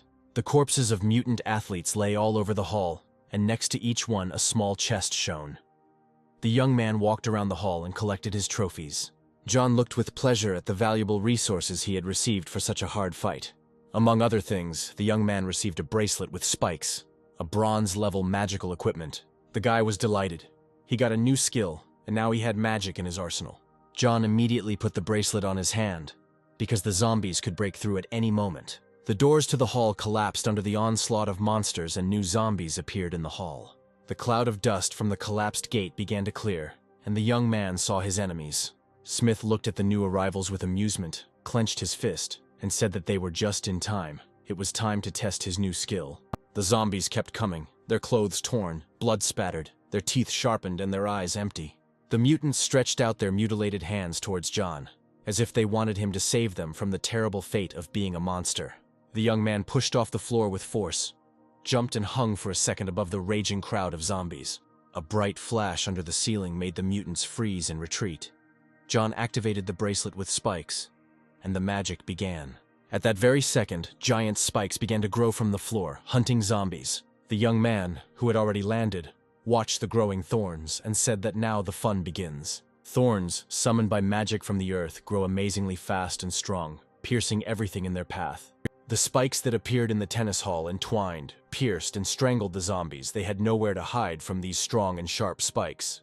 John didn't expect the spikes to be so strong. He assumed that mages probably got such a strong technique at level 20. Smith heard that some particularly nimble zombie had dodged the spikes and was about to pounce on him from behind. But it is impossible to escape from the thorns. The thorns reached the fugitive and finished him off. The young man watched the action of the spikes and could not believe that this was his magic, that he received such power only on the second day of the game. Having caught all the zombies in the hall, the spikes slowly retreated, and the corpses of the monsters they killed remained lying on the floor of the gym. John gasped when he saw how many corpses there were. The game congratulated the winner again, informed him of the points, coins, and prizes he had received, and also explained that he would not be able to use the spikes again for the next 24 hours. The skill needed to be restored. John never ceased to admire how lucky he was in his new life. The guy walked around the hall again and collected the chests with the winnings from the fight. While there was a slight lull, the young man began to study the items he had received. Here's a short-range torpedo tube. It allows you to fire one shot at a distance of up to 30 meters to a designated place. It will come in handy. Boots of strong wind. This equipment allows you to develop super speed for 10 seconds once an hour, enough to get away from the enemy. John remembered that he was in a zombie-infested sports center, so he immediately used the boots of strong wind. The system reported that the player successfully equipped the boots. Now his basic characteristics have improved even more. The young man knew that only level 10 specialists had the characteristics he had now, and that was really cool. John walked through the hall and thought that when he changed his specialty, his characteristics would be twice as high as those of ordinary people. While John was reasoning, a crowd of zombies gathered in the hall again. The lull ended. There was no point in getting into another fight now. So Smith used a trick. He loaded the torpedo tube with meat containing the zombie virus. Using the torpedo tube, John threw the bait away from himself in the exit. Having smelled the meat with the zombie virus, the mutants immediately forgot about the human. The whole crowd, shouting and pushing, rushed after the bait. The young man took advantage of the fact that the zombies were no longer paying attention to him and used the super speed of his new boots. John felt like he was just taking a step around the gym. From the outside, it might have seemed like a breeze blew, but in fact, it was John who ran faster than the wind out of the hall where the zombies were fighting over the bait. The young man ran at super speed through the gym, ran out through the broken doors and left the lobby, all in a matter of seconds. Smith stopped on the stairs and caught his breath. Moving at such speed took some getting used to. John looked at his watch. It was already 7 in the evening. In an hour it would be 8. And when it got dark, the zombies' characteristics would increase. The young man climbed the stairs and realized that it was better not to kill the zombies now. He needed to find a place to rest, and tomorrow it would be clear what to do next. On the second floor, the hero found a medical office. I pulled the handle. The door was locked. Smith remembered the master key to all the offices, which he had obtained thanks to the zombie basketball player. John tried to unlock the door with the master key, but the lock wouldn't budge. The young man was puzzled why the universal key did not work. When the end of the world came, it was 7 o'clock in the evening. The sports center was not yet closed, and the doctor's office is usually locked after closing. This means that this door was locked after the end of the world. To open the door to the medical center and hide from the bloodthirsty zombies, John Smith had to use a master key. John opened the door to the infirmary and stepped through the threshold. He sincerely hoped that whoever was inside would be honest with him. When the young man entered the medical office, it was quiet and dark. John took a few cautious steps into the office. The young man understood that there was someone inside the office, but he didn't know whether it was a friend or an enemy. Suddenly, a knife flashed near John's neck, and a male voice asked who he was and where he got the key to the medical office. John smiled and said it was very nice when a guy was so alert. The young man squeezed the hand holding the knife to his throat and with a sharp movement twisted it away. The knife fell out of the attacker's hand, and John added that the guy had messed with the wrong guy. The cold weapon fell with a clang at Smith's feet. The young man picked up the knife and twisted the arm of its owner. The guy in the red jacket screamed in pain. To prevent the boy from attracting zombies with his screams, John gagged him. The young man, with a movement that was already habitual, activated his rather well-filled warehouse. In the warehouse, he found a camouflage curtain, which is very useful during the end of the world. Pressed the button, and now the camouflage device is already in John's hands. Smith closed all the windows tightly and told them to turn on the lights. A timid female voice replied that if they turned on the light, they would attract zombies. But John objected that he had tightly closed all the windows and the light could be safely turned on. The girl hesitated a little and clicked the switch, and the office was filled with light. In the light, the young man saw a girl standing near the switch, apparently a doctor, a guy in a red jacket tied up by him lying on the floor, a worker standing nearby and belligerently clutching a pipe in his hands. Next to John, a nurse and another worker were shaking with fear. The tied-up guy looked angrily at John and muttered discontentedly that so many zombies had attacked the young man and he hadn't died, that the guy wanted to wait until he died and take advantage of the opportunity. Smith looked at the angrily muttering boy, a look he had seen many times before. John sat down next to the guy and said that when the end of the world comes, you should never look at other people with hatred. The young man continued that if you now look at other people with hatred, then you will be killed, and he immediately cut the guy's throat. The dead man drooped, his head hanging unnaturally, and the rest of the inhabitants of the medical office looked in horror at John and the bloody knife. Smith looked closely at the dead man and his eyes flashed unkindly. A thin and sharp knife was sticking out of the sleeve of the guy's red jacket. It seemed like this guy was well prepared, and if John hadn't killed him, he would have killed John. Seeing the people's faces frozen in horror, the young man told them not to think anything bad. He was actually a good person. Someone from the infirmary quietly responded to John's tirade by saying that if he was good, then they were saints. The workers and medical staff still looked at the young man with horror. John insisted that the guy had provoked him himself. They had seen it themselves, and that if they treated Smith normally, nothing bad would happen. He was for common sense first and foremost. Slender legs in elegant shoes quietly but firmly stepped forward. A pretty, long-haired female doctor stepped forward and looked at John carefully. The girl turned to her colleagues and said that they had seen everything. The young man really had to kill the guy. It seemed that the doctor had a lot of influence, because after her words, the others obediently nodded their heads. Smith breathed a sigh of relief. He was uncomfortable with the tension that reigned in the office. John walked around the office and remembered today's battle in the tennis hall. It went awry. If everything had turned out a little differently, he could have completed the task today. Yawning, the young man said to remove the body from here and wipe away the blood. The medical staff did not dare to argue with the dangerous stranger. The workers wrapped the body in a blanket and carried it away somewhere, and the girls took rags and wiped away the blood. John looked closely at the long-haired girl. It seemed to him that he had seen her somewhere before. The young man entered the game and looked at the doctor's nickname. By the nickname, Smith immediately remembered the girl in his past life after the end of the world. John had already seen her. She had a secret specialty as a healer. When the young man was treacherously wounded, he found a healer and asked him to help him heal the wound on his face. The healer said that the scar on the face is connected to the soul, so this wound will not heal. In her past life, this fragile girl saved John's life many times. Several times the young man was seriously wounded, and the healer cured him. Although the profession of a healer after the end of the world is very respected and does not pose a threat, this girl's own strength was too weak and she could easily be killed. John Smith looked at the healer and thought that they all had a hard time because of this end of the world. This girl now looks completely different. But what a coincidence that, having been reborn, he met her again on the second day of the end of the world. The young man dozed off slightly, and in his head, he was thinking that there was a doctor in the sports center, as well as a nurse and repairman. Soft light from the lamps poured from the ceiling. Apparently the guy's screams still attracted the zombies' attention. Noise was heard outside the door of the medical office. People were trembling with fear, but nevertheless the repairmen armed themselves with heavy hammers. The healer took a crowbar, and the nurse a syringe. They stood in front of the door and were ready to meet their death with a fight. Under the blows of the zombies, the door began to break, covered with a web of cracks. Each new blow made the center's employees, who had retained their human appearance, shudder. John Smith, who had dozed off slightly, opened his eyes and looked at his watch. It was 8:30. John decided it was time for dinner and looked at the dishes available to him and chose 4 that he liked. As soon as the young man pressed the activation button, 4 hot, delicious smelling dishes appeared on the table in the medical office. The player, hungry during the day, ate all the selected dishes very quickly. The staff at the sports center watched with wide eyes and envy as John devoured the aromatic food. Their stomachs were already sinking from hunger, and there were no food supplies in the medical office. The healer even felt dizzy. She hadn't eaten for the longest time. The girl asked John where he got all this food. Maybe they could get some too. The young man looked slyly at everyone and whispered that they were caught. Smith said out loud that if they were hungry, it was simple. He was ready to help them if they helped him with something.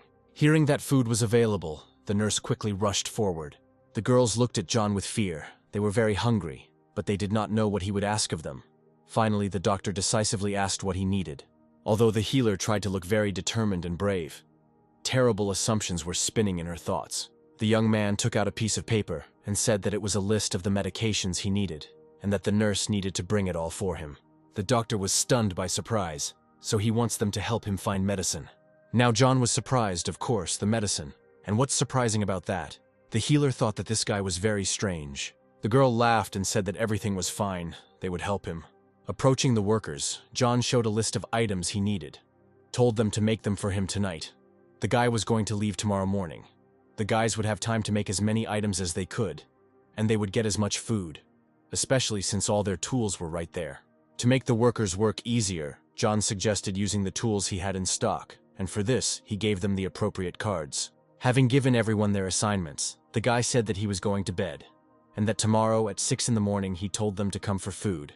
And so that the zombies wouldn't disturb his sleep, he went to a distant office with a bed.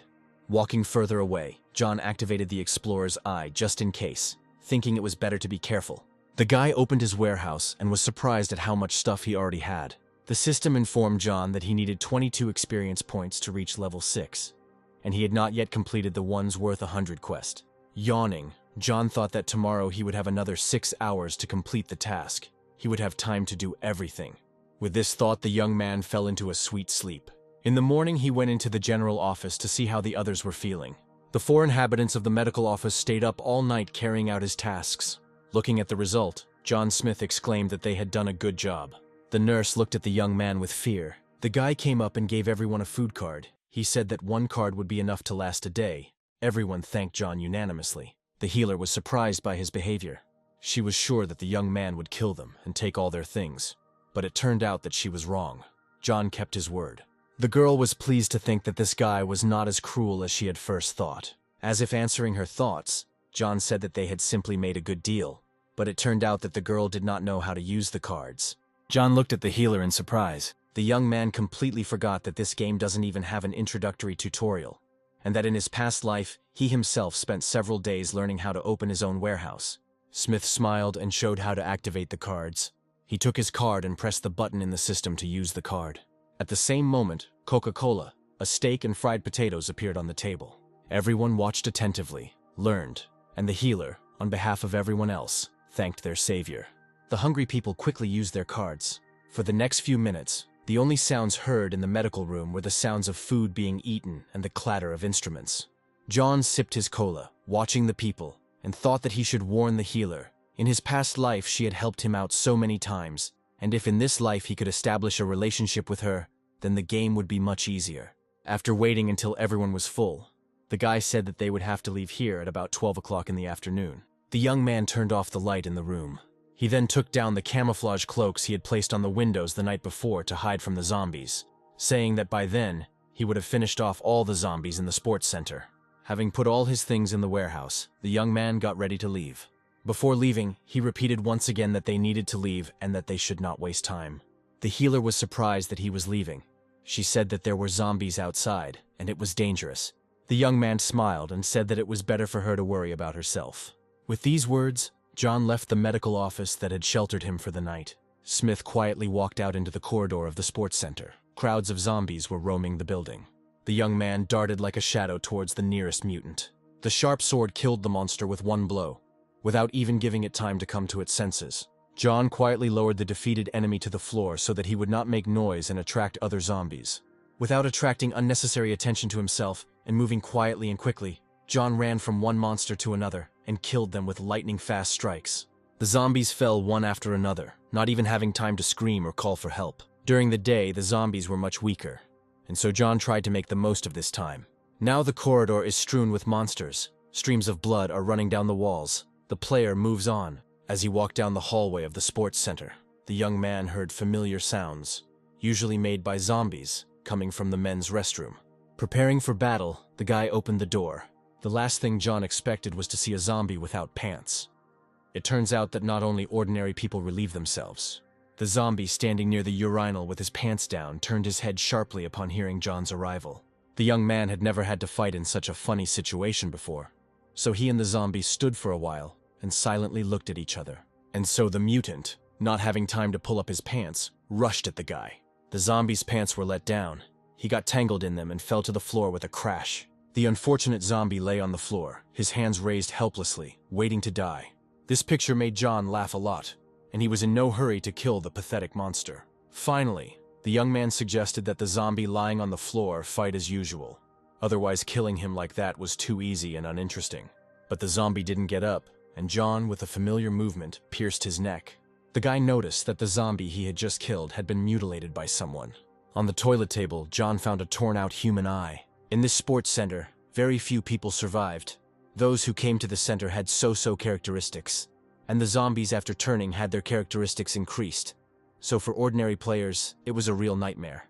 As John walked out into the corridor, he heard characteristic familiar sounds coming from the women's restroom.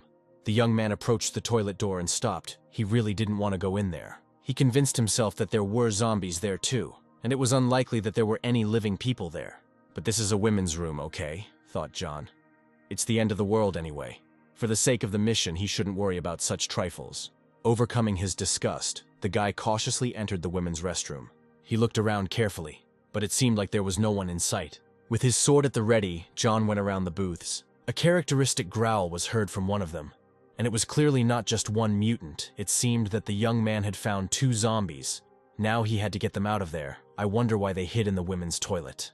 Sharp as a shaved sword, it smashed the cabin door into splinters. There really were 2 zombies hiding in the unusual shelter in life. They were a young man and a girl. It seems they loved each other and, hiding in the toilet, indulged in this love. John thought the game was getting more and more interesting. The monsters, disturbed by the guy, rushed at him with a hiss. These zombies were fast, strong, and agile. John managed to dodge the blow of the clawed hands. The guy was saved by chance. One of the zombies accidentally stepped on a lying beer can, slipped and fell, knocking down the second one. John took advantage of the situation and attacked his opponents before they had time to jump up and call their relatives with a shout. This time, John was able to kill both monsters with one blow. The game immediately congratulated John, informing him that he had killed 2 zombies and received 4 experience points and 5 coins. The young man took out his phone and took a photo of the strange couple, just in case. John photographed a dead couple of zombies and thought that, it turns out, they look like ordinary people. Except for the brain, nothing changes, and these ones, in complete chaos, do not forget to indulge in human passions. The young man looked at the photograph he had taken. The couple seemed vaguely familiar to him. And then it dawned on him that this was a very famous couple. In his past life, this zombie couple was first seen in a sports complex. They were inseparable and understood each other without words. Their strength was inferior only to the power of the Zombie King. Together they could even fight the god of war or the Zombie King. The guy scratched his head in confusion. He didn't think that he would finish off such a famous couple on the third day. Next to the slain monsters, as always, the young man found his winnings. This time, the game presented the young man with a fusion stone. This one-time use bronze tier item allows you to fuse 2 bronze tier items of the same type together, resulting in a new item with a higher tier up to silver tier. John looked at the winning characteristics and chuckled. In this life, the game was much more generous with him. Having collected the gifts, the guy was about to leave the toilet and headed towards the exit, but then his attention was drawn to a strange glow. It definitely wasn't there when he walked around the room the first time. Having prepared his trusty sword just in case, the guy moved towards the place where the glow was coming from. The sight he saw surprised and delighted him greatly. Today was definitely a very successful day. This time John was lucky enough to find a bronze-level chest. The system congratulated the young man, informing him that he had found a bronze-level treasure chest, for which he received an additional 10 reward points. If he wants to open the chest, it will take 30 seconds. The lucky player, of course, wanted to open this chest, and therefore was ready to wait the required time. After the young man activated the opening of the chest, the system began a countdown. The player was looking forward to being inside. He was already used to pleasant surprises in this game. After the treasure chest opened, the young man found an apple in his hands. The young man took the card with the apple. He hoped that it would add strength and speed. The system informed the player that he had found the fruit of characteristics, also called the fruit of immortality. When the young man reaches the 6th level, he will be able to use this fruit and add 2 points to his characteristics, and these points will remain with him forever. John Smith looked at this unusual apple with interest. So this fruit permanently increases characteristics, he thought. Well, out of habit, the boy went to the tap and washed the apple before eating it. In order not to put off the fruit of immortality for a long time, John began to eat it. After the first bite, the guy felt an amazing taste. He was delighted. This fruit clearly changed something inside the player. Energy literally began to splash out of the guy. John exclaimed that this fruit was the tastiest thing he had ever tasted, and the guy was so overcome with emotion that tears even gushed out. As soon as John Smith finished eating the apple, the game announced that he had used the fruit, and 2 points were added to his characteristics. Another prize that the fighter received for destroying the zombies was called a large carpet. But the young man did not study the second gift. He needed to complete the task in time. Coming out of the toilet, John thought that there were so many surprises in the sports center. He wanted to kill the last zombies already. To complete the task faster, John Smith entered the hall, which was filled with zombies. Seeing a lonely man, the monsters rushed towards him as fast as they could. Some of the mutants ran in shoes, while others' quickly growing claws had already torn them, and they were running barefoot. Seeing how many zombies were running towards John, he thought that this way he wouldn't bother the zombies in other places. The ones that were here would be enough for him. The monsters that ran up immediately received precise blows from the sword, which knocked them down to the floor of the hall. The blade moved and sparkled so quickly that it seemed as if a glow had formed around John. The fighter killed his victim so quickly that the game barely had time to congratulate him on his victory. Standing over a mountain of zombie corpses, John looked at the winnings he had received as a result of a successful fight. One of the gifts received recently was a pair of lion wristbands. The game reported that the bronze-level equipment that had just been received had the power of a lion, capable of making others tremble with fear. This equipment also added strength characteristics, body quality, attack power. But the main effect was the intimidation effect. In addition, if the enemy used a skill, the wristbands blocked this skill. In addition to the wristbands, John received several other items: a helmet, a mask, armor, a cloak. But he could not put on all the items at once, because only one would work. The system explained that the equipment received is of a rare type, so it does not add points to the characteristics. Each piece of equipment has different properties, and the player can put on equipment depending on his needs. John chose the wristbands and they gave him strength. The guy went in search of the remaining zombies in order to complete the task in time. To restore his strength a little after the battle, John activated the drink and, sucking it through the tube, he quietly opened the door to an unfamiliar room. A terrible picture opened up before the player's eyes. The entire lobby was strewn with human corpses and covered in blood. People were brutally torn to pieces. The guy knew that ordinary zombies did not have such strength. Regular zombies can, at most, bite a person and turn him into one of their own kind. Of course, if the zombie is in a bad mood, they can also eat a person's brain. Only 2 people could have caused such a massacre, the first of them being the zombie boss. The zombie boss is at a higher level than normal zombies. It has tremendous strength. Zombie bosses love to eat people. If there are no people around, The boss can eat its own kind to get full. The second thing that could have caused such a massacre was zombie animals. Stronger animals turn into zombies more easily. Weaker ones, such as mosquitoes, rarely turn into zombies. Out of 1,000,000 mosquitoes, only one becomes a zombie. Zombie animals have a particular weakness for people. They love to eat brains, but they won't miss out on zombie people either. To understand what had happened here, John crouched down and began to examine the wounds of the dead. One of the bodies was scratched by huge claws, and the player realized that it was a zombie cat. The young man hated zombie cats. They have high sensitivity and excellent hearing. This cat knows for sure that he is already here.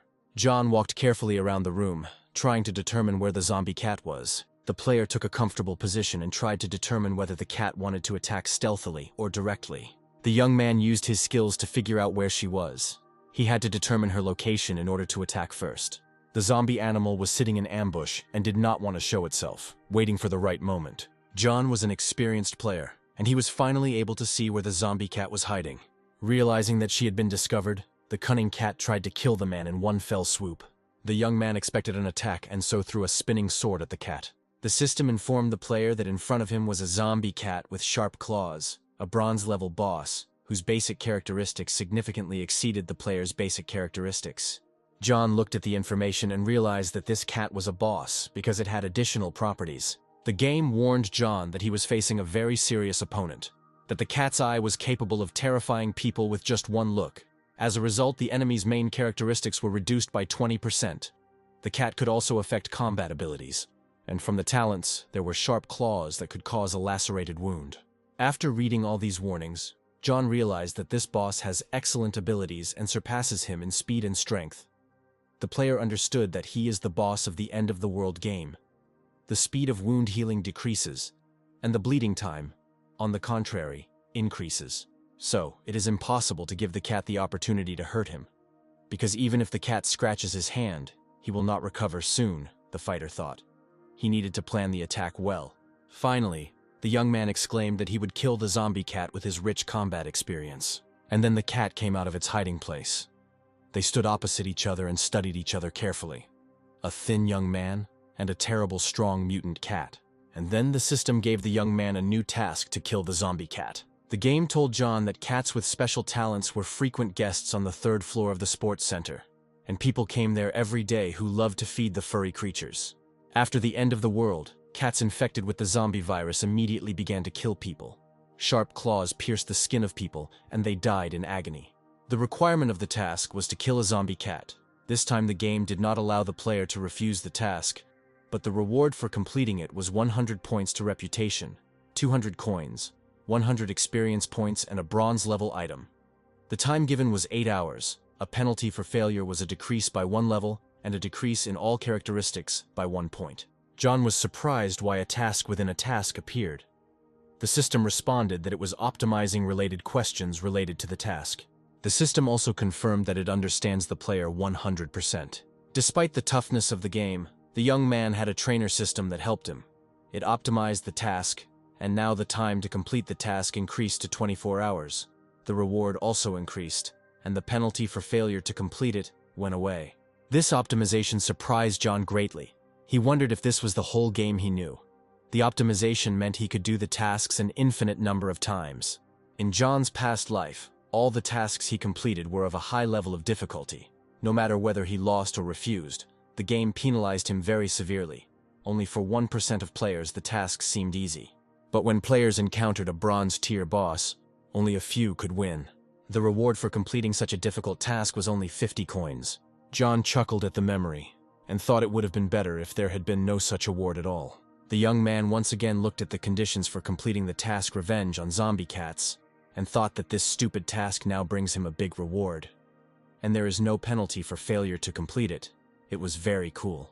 Without thinking twice, the guy pressed the button to accept the task. The system informed him that he had accepted the task of Revenge on Zombie Cats, and asked him to complete the task within 24 hours. All this time, the zombie cat was watching the guy closely, licking her paw like a normal cat.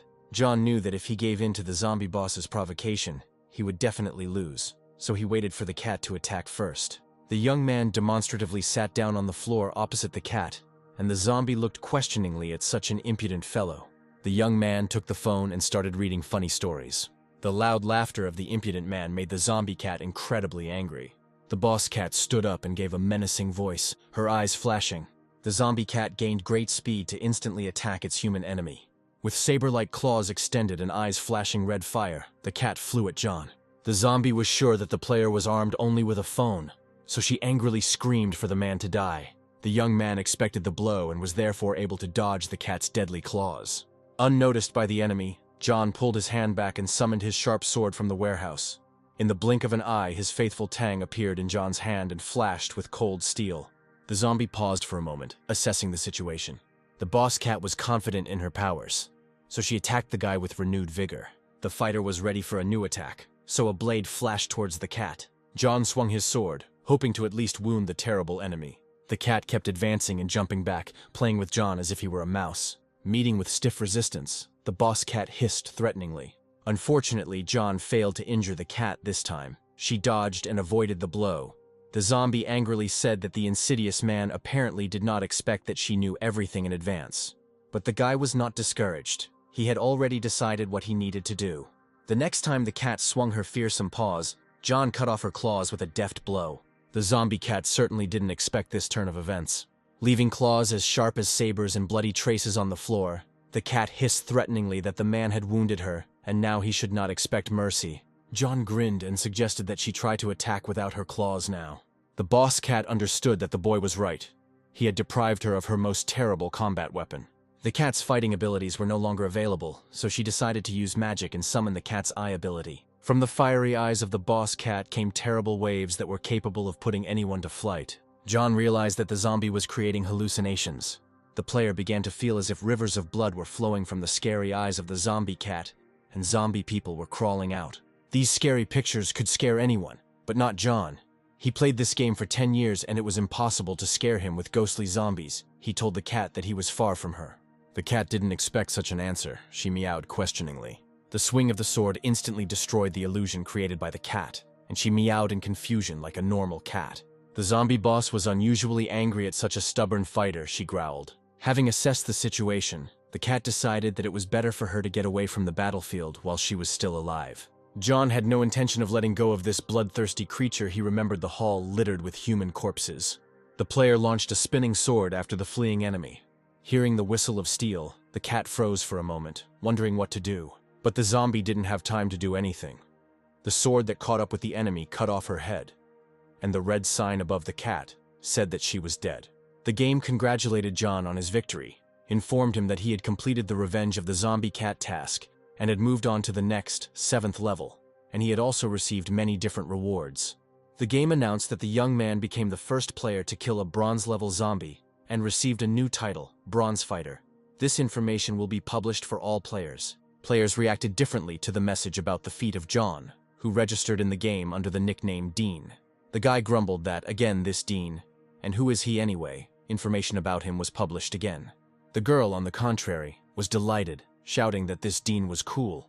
When would he come and take her as his wife? The man, who had just dealt with several zombies, chuckled and thought that Dean was just chasing fame, so he didn't give a damn about these ads. The head of the Lee clan also heard the news of John's feat. Sipping the expensive wine from his glass, Mr. Lee thought that this man Ding was definitely from their dragon state. Life went on as usual at the Lee family estate. Habo Lee, as always, was having fun and drinking alcohol. Young Master Lee dreamed of having a strong player like Ding join them, and then the power of their clan would increase exponentially. The system informed John that it had published an announcement that he had defeated the boss. The young man chuckled to himself and thought that this time he would probably make a big splash, and then come to hide his beautiful face from his fans. But the player needed to think, and to do this he pulled out a chair from the warehouse. A moment later, the chair was already standing in front of John. The young man sat down tiredly on the seat and thought. All the stats of the cat he had just killed were higher than his, although he had to spend a lot of energy and resources to defeat it. But still, the fact that he managed to kill a bronze-level boss was a great achievement. But the guy knew that if the next time he met a boss stronger than this cat, he might lose. As if in response to the player's thoughts, the system reported that his Bronze Fighter title had been published to the entire world, and that he would also receive a reward of 1,000 reputation points, 1,000 coins, 3 points to the characteristics of his choice, and 1 square meter had been added to his storage. Before the next battles, John decided to look through his supplies. From the bonuses, he had 2,000 reputation points, 500 coins, and 2 points to the characteristics of his choice. His storage, which was in the backpack, was expanded to almost 2.5 meters. He also had a potion of reserve strength. Sitting on a chair in the middle of the room, John thought and weighed how best to use the bonuses he had received. He also learned that the Bronze Fighter title gives additional points to all stats and reduces the power of bosses or simple creatures below the bronze level by 5%. The young man decided that this was a great ability and used it. The game asked John if he wanted to change the title of the first drop of blood to a Bronze Fighter. John confirmed that he needed to change the title. The game reported that John's rank is changing to Bronze Fighter. His new rank will take effect within an hour. With the application of the Bronze Fighter rank, John's characteristics will change. They will all increase. John smiled and thought that with such characteristics, even if this cat lives, he will cope with it in no time. I wonder what his characteristics will become when he changes his specialty. After resting for half an hour, John decided to return to the corpse of the zombie cat. Right above the body of the slain zombie boss, a small chest was shining. The young man opened the chest and was surprised to see that he had received the Forge of Zombie Cats. The system explained to John that the zombie cat horn could summon a zombie cat with sharp claws. The player could control the cat in battle for 30 minutes. The zombie cat could take on up to 60% of the player's characteristics. The cat's kill experience and coins would go to the player, and if the cat was killed, the resources would not be lost in any case. John was delighted. Wow, he got an item that could summon a zombie cat, which meant he now had an eternal assistant. John picked up the dead cat by the scruff of the neck and said that she was a real treasure from her ears to the tip of her tail, because she still had fur, meat, and claws, which could be turned into gloves, food, or a weapon. Just in case, John sent the zombie cat's body to the warehouse. John Smith remembered that he had come to the sports center with the aim of finding the silver chest, and decided to continue searching for it. The young man remembered that the silver chest was in the warehouse on the 3rd floor. Finally, the player found the coveted door and pushed it. The sight that met Smith's eyes was horrific. Everything was covered in blood. Skulls and a great many human eyeballs were scattered on and around the altar. Looking around at the terrible sight, John thought that these cats had very unusual taste. Holding his sword at the ready, the young man thought that such a picture would make anyone's hair stand on end. But this was the end of the world, and if a cat had collected so many eyeballs in normal times, it would have been strange. The guy started searching the warehouse. He was sure that something valuable was hidden there. Well, and if he didn't find it, then he came in vain. A large dumbbell was tied to one of the exercise machines with a strong rope. Apparently it was a toy of the zombie cat. The player imagined how the cat he killed was swinging this dumbbell, training its muscles. John smiled. This cat teaser looked pretty unusual, but the rest was just trash. He kept looking, because the hope of finding treasure had not yet left him. The guy had to see it through to the end, to find something worthwhile. He just had to see if the treasure was hidden under the white sheet. John resolutely pulled the white cover away with his hand. A silver chest began to shine on the pyramid of boxes, and the young man was surprised that it was so simple. The game informed him that John had found a silver chest, and that his reward was 20 reputation points. The player wanted to open the chest, but to do so he had to wait 60 seconds. The silver treasure chest was full of various pleasant surprises. These were coins, experience points, and storage increase. But the most valuable was the skill book and the winged cape. The young man opened a skill book at random and received an ability called Explosive Swords. It allowed him to carry out 2 attacks at the same time. Both attacks were directed at one enemy, and it was also possible to cause an explosion. After reading the description, John thought that it was not bad. He really needed such an ability, but the difficulty level was quite high. A beginner would not be able to master 2 attacks at the same time, but he was sure that his abilities were enough to master this skill. John pressed the button to learn the acquired skill. The system congratulated John on successfully learning the explosive sword skill. John now had 2 valuable fighting skills. The winged cape still remains to be seen. The winged cape is a silver-level equipment. It was made from the feathers of rare bird species, covers the back, and has its own magic. Gives the ability to fly for a short time, and the cape also allows you to freeze time for a short period in the event of a jump or fall. The young man was shocked. He received a cape with skills. John opened a panel that showed all of his stats and equipment that were possible, and in just 3 days his stats had grown dramatically. The boy put on his cape and exclaimed that he had defeated only 1 cat and had become so rich. As John left the warehouse, he thought he had wanted to deal with Lee Habo tonight, but now that goal seemed too small to him. He thought that it was now time to deal with the whole family. John had one more task to complete. 1 is worth 100, so he went down from the 3rd floor, where the warehouse was, to the 2nd floor, where the gyms were mostly located. The young man opened the door of the nearest room. It turned out to be a hall where zombie athletes were playing tennis. The boy pounded his fist on the wall to attract the mutants' attention. Several heads with evil grins turned towards the young man at the same time. To end the fight quickly, the player activated the winged cape skill. He decided that this time he would attack first. Scattering magic feathers, the fighter rushed towards the enemies with the speed of the wind. The zombies were also not asleep, and stretching out their clawed hands, ran towards the man. John jumped high into the air and found himself almost at the ceiling, his sword gleaming, ready to strike at the zombies. The monsters were a little confused. They didn't understand where their prey had gone. Suddenly, a winged player pounced on them from behind, dealing deadly blows. John killed every zombie with the first blow. The player developed such speed that the unfortunate monsters did not even understand what was happening and where death was pouring down on them from. Soon, the entire gym was strewn with the corpses of slain zombies. The player jumped up once again to survey the battlefield. A very large zombie was approaching John with a springy gait. The player thought he was just the right position to try a spin attack. The young man took good aim, spotted his victim, and launched the spinning sword with a whistle. This skill surprised even the very experienced John Smith. In just a few seconds, the huge zombie was dead. It remained to try another explosion. John activated the explosion and a flame erupted in the center of the gym. The guy slightly miscalculated the force of the explosion.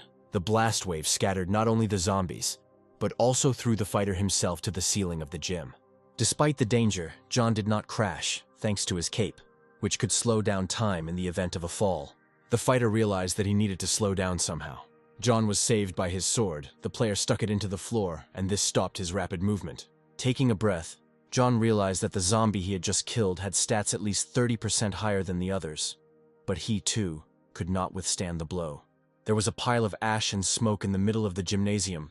John analyzed that the attack speed of the sword and the speed of the spinning sword were the same, but compared to the spinning ball, the effect was much better. The testing of new skills was completed. Now the young player could get down to business in earnest. Having mastered new skills, John entered into a successful battle. The game every now and then congratulated him on his victory and reported the accrual of new points and coins. Finally, the game reported that the player had successfully killed 100 zombies in the sports center and completed the task 1 is worth 100. In the middle of the hall littered with zombie corpses, a blue screen lit up, which said that John had received a reward for the task. It was 1 simple trainer and 1 bronze-level item. John put the bloody sword away in storage and began to look around. The whole room was covered in blood. John said with boredom that it all ended so quickly. The player walked around the room and collected his winnings.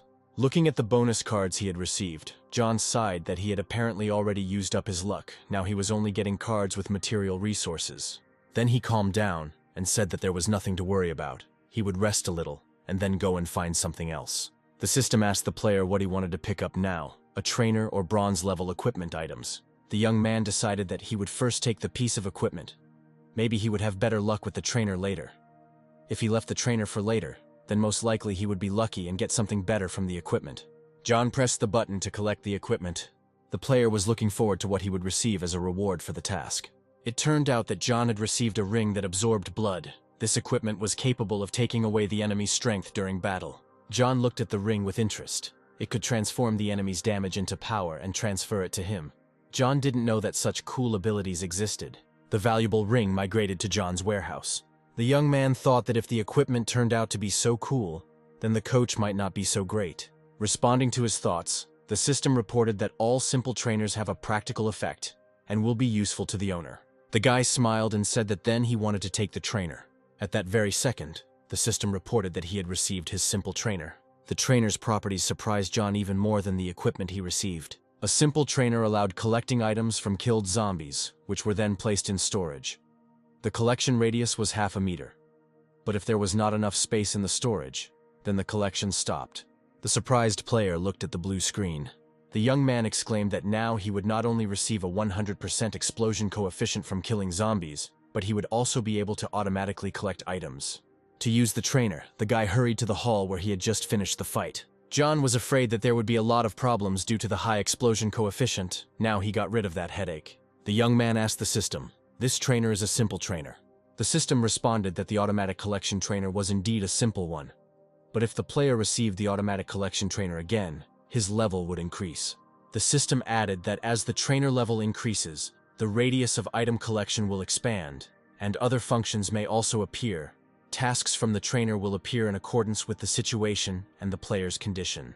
John was curious about what features other trainers had and what he could get next time. The guy entered the hall where the zombies he had killed were lying.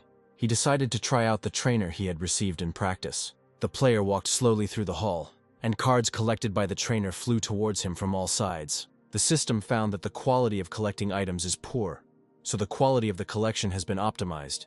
Now the player will receive a message about collecting, equipment, and items, and the cards will be automatically moved to the storage. After John finished collecting the cards, he opened the warehouse to see what he had in stock. The optimized system pleased him now. All the collected cards were divided into categories. The young man realized that it had probably been a very long time, because first he fought with the cat, then he got the trainer, and today he was planning to get to the Lee estate. John looked at his super accurate watch. Time flew by very quickly, and it was already 20 minutes to 3. The young man thought that he would not have time to have dinner. He needed to run to the Lee estate.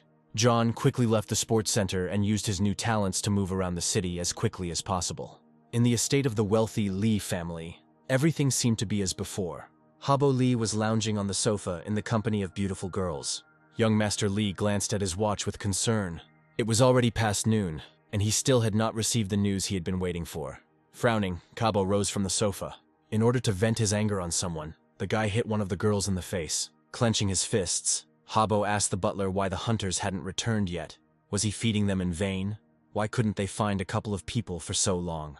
Butler Bo explained to his master that the mercenaries had left for the university at 7 in the morning, but there were too many zombies there.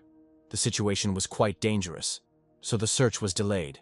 The zombies irritated young Master Lee. He did not understand why he killed the zombies and did not receive experience points. Habo thought that promotion in the game could strengthen his body.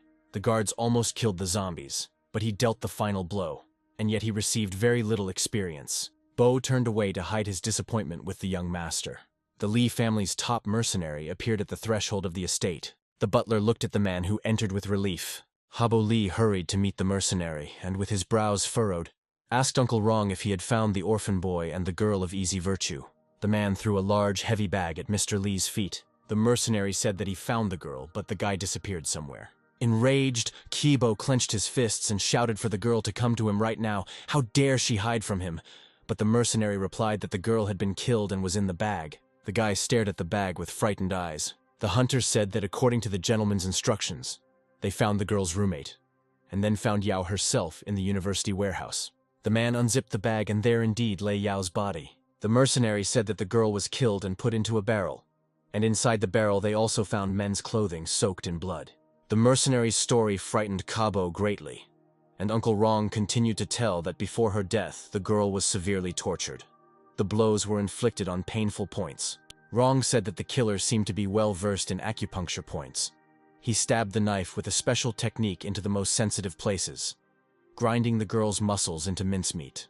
The mercenary assumed that this man was simply a master of torture. Even the most brutal killer could not have done it so perfectly. Jun believed that Yao was killed out of revenge, and he was sure that the killer had a grudge against Mr. Lee. The frightened Kabo exclaimed that this was the most beautiful girl at the university. How could she really date such trash? And then it dawned on Kabo that it really was John Smith. Habo Lee was at a loss. He didn't believe that it could be John Smith. Certainly not him, because he was an orphan, no father, no mother. Where could he have such skills? Kabo remembered that he had not managed to send John the video he had prepared, and Smith could not have known that Yao had set him up. The mercenary asked Mr. Lee if he was talking about Leonardo Smith's son. Kabo confirmed that he was talking about him. Then the mercenary suggested that John could have been helped if he could do what even the most brutal killer of this world is not capable of. Then he poses a great threat. Rong told Mr. Lee that even 100 warriors would not be enough to confront such a person, so they needed more security personnel. Habo was surprised because Uncle Rong is one of the top 10 mercenaries in the Dragon State. Moreover, he has an excellent team of mercenaries. Lee Habo was very scared, so he told Uncle Rong to go and recruit more people. Even those who had just started training, he did not want to die. The mercenary reassured him, saying that he would protect him even if he died. Rong was indeed very loyal to the Lee family, and was willing to die to protect his master and the entire family. It was getting close to sunset, and the sky was once again turning crimson. On the way to the Lee family estate, John managed to kill a few more zombies and move to the 8th level. He thought that he would only reach it on the 4th day, but he saved half a day due to successful attacks. The young man walked and thought that since he was leveling up so quickly, he wouldn't have to fight in quests. To get some food, the guy had dinner on the way, and here John Smith stands on the hill, from which the estate is clearly visible. Let Habo get ready, he has come to him. Now Lee Habo will have to pay the bills. The Lee family's luxurious castle-like home was very beautiful in the rays of the setting sun. Armed squads of mercenaries roamed throughout the estate. John Smith crept into the area unnoticed, climbed a tree, and watched the troops closely. The young man climbed down from the tree and waited for the right moment.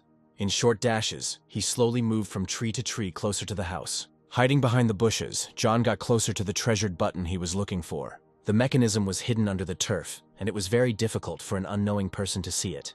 John pressed the button to check if he was mistaken.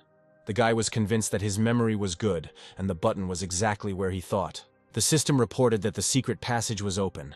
After making sure that the mechanism worked, John returned the button to its original position. The young man said that he would leave Lee Habo away to retreat, and then catch him when he hoped to escape. This was a favorite technique of one of the great warriors of the Dragon State. This time, Lee Habo prepared well. He still hoped to defeat John. John stood in cover and watched as armed men moved back and forth. This group of mercenaries had been John's worst enemy in a past life. Lee Habo trusted these people the most, but over the course of 10 years, John had studied them, and now he knew them inside and out. But Lee John never managed to find out about the family's plans in life. The young man assumed that if he went along this road, there shouldn't be any problems. And then John saw Mr. Wrong. The famous mercenary walked around the posts and checked the combat readiness of the soldiers.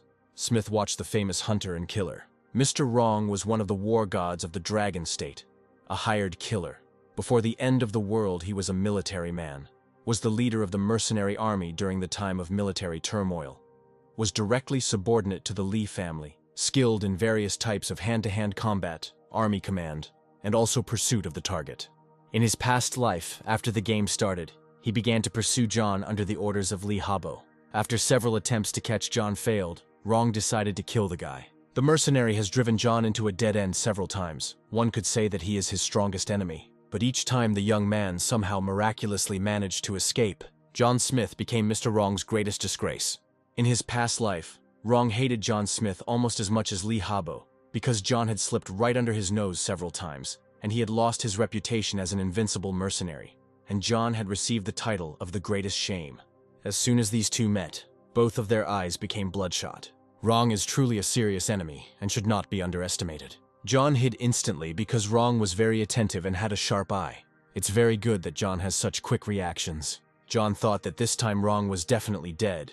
If he killed Wrong, he would get rid of the main protector of the Lee family, and then half the job was done. The young man activated the concealment mask. Wrong looked at the column with suspicion. It seemed to him that someone was standing there. John really was standing there, but the mask hid him. One of the guards came up and said that the young master was looking for Mr. Wrong. The young man realized that this was his chance and followed them. In order to catch Jun's eye for the time being, the young man quietly moved to another place. The mercenary seemed to sense him. He looked in surprise at the place where John had just stood, and said that he felt that there was someone there. The head of the mercenaries said that it was necessary to strengthen the patrol and protection of the estate. Whoever wished evil on the Lee family, Wrong promised that that person would not leave alive. It was midnight, and everyone in Lai Castle was still awake. Habo was being capricious. He wanted to sleep. He said that it was already 12 o'clock. The zombies were now in an active stage, and it was unlikely that anyone would be able to come to them. But Mr. Wrong insisted that it was better to wait a little longer. His intuition told him that they were being watched. A nervous Habo screamed that he didn't want to sit here all night because of some bastard. The butler approached Mr. Lee and said that if he was bored, he could think of some entertainment. Habo liked the idea and said that yes, he wanted to have some fun. The boy asked Uncle Wrong if he had caught a zombie that afternoon, and he replied that yes, indeed, he wanted to test it to invent a better anti-zombie weapon for the master. Habo asked to give this zombie to him so that he could play with it. Wrong agreed, but expressed concern that the zombie could harm the master. Although calming the gentleman down with the help of zombies is not a bad idea, Habo reassured Jun that he would be fine and that he wasn't afraid of zombies with so many guards in the estate. Wrong commanded that today's zombie be brought to the master. Two guards brought in a very large and strong zombie, chained in chains. The mutant's eyes flashed. He growled very loudly and tried to throw off his bonds. Cabo liked the prisoner very much, and he ordered a large cage to be brought. They brought a cage, and in it sat 6 beautiful girls, chained up. The beauties were shackled, and when Cabo wanted to have some fun, he would take one of them or give them to his subordinates. To attract the zombies' attention to the girls, Cabo rang a loud bell. The monster threw this bell into the cage with the girls shaking with fear. The frightened girls rushed around the cage in horror, but the chains attached to their collars held them back. Cabo said that he was too bored with these girls. He'd been playing with them for several months. He was tired of them. If it weren't for this end of the world, he would have found new ones. The capricious Mr. Lee said that it was always more interesting to have fun with new toys. But never mind. He would still need these. He had fed and watered them for so long that now it was their turn to pay. Cruel Cabo got up from the sofa and walked over to the cage. He ordered the guards to remove the zombie's shackles and throw him into the cage. Haba wanted to watch the zombie eat the girls. The new guards, observing this terrible picture, talked among themselves, perplexed that there were such perverts in the world. But there were also those who supported the young gentleman. One small, puny man volunteered to do this. Cabo gave him the key and told him to open it. The cruel guard inserted the key into the lock and opened the cage. 2 mercenaries dragged the zombie closer to the cage. The proactive security guard removed the zombie's metal muzzle. The mutant was very angry and almost bit the guard who approached him. Cabo commanded from afar who would hold the zombies until the shackles were removed and then they would be released into the cage. And suddenly one of the guards said that this was somehow very cruel. Maybe it would be better to let these girls go. Habo was furious. The unit commander knelt down in front of Mr. Lee and asked for forgiveness. He explained that this guard's name was Wong. He was new.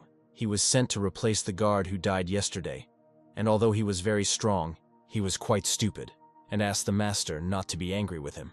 Cabo frowned and exclaimed that some guard would teach him, but the guy stubbornly repeated that the gentleman should let the girls go. The poor unit leader was shaking, bowing, and asking for forgiveness from Cabo. But this even amused young Master Lee. It had been a long time since anyone had tried to argue with him. To teach the impudent guy a lesson, Cabo called the strongest of his old guards and told him to teach the new guy a lesson. 2 strong men came up and took hold of the guy. It seemed as if a huge fist was about to smash his skull into pieces. But unexpectedly for everyone, the young man intercepted this blow and was able to reflect it. Rong watched in amazement as this young man was able to stop the strongest fist in the country. The mercenary commanders were interested in this. The brute dealt the guy blow after blow, but none of them hit the target. Everyone in the hall watched the fight with interest. Finally, the strong man admitted that he was inferior to the guy in strength. The previously considered invincible athlete said that the guy had disgraced him and would pay for it with his life. The guard shouted to his friends to help him teach the impudent fellow a lesson. The 2 friends laughed at the big guy, saying that he probably had too much fun with girls, and since when could some inexperienced guard defeat him? But they themselves thought that the strength of this van should not be underestimated, and he should not be trusted either. The guards who came up overpowered the guy. Now Wong was defenseless, and the strong man began to beat him mercilessly with his huge fists. The boy started bleeding from the terrible blows. The blows rained down one after another. Li Habo, who was watching the beating, stopped them, telling them not to kill him. The monster decided that he needed to give the guy the opportunity to see the death of the girls he wanted to protect so much. The guards dragged Van to the cage so that he could see everything clearly. At the same time, the cells failed the huge zombie. The cage door swung open and 3 guards used poles to push the zombie into the cage. The monster saw what kind of dinner they had prepared for him, and his bloodthirsty eyes fell on the unfortunate girls. The exhausted beauties did not resist, but obediently awaited their death. The monster grabbed the nearest girl and bit through her neck. The girl screamed quietly and went limp, and blood gushed from the zombie's terrible mouth. Good Van watched this terrible scene and tears streamed from his eyes. One of the guards covered the guy's mouth with his hand so that his screams would not distract the zombies from the girls. When the massacre was over, the boy was released. He sat on his knees near the cage and cried bitterly. The boy's grief genuinely amused the cruel-hearted Cabo.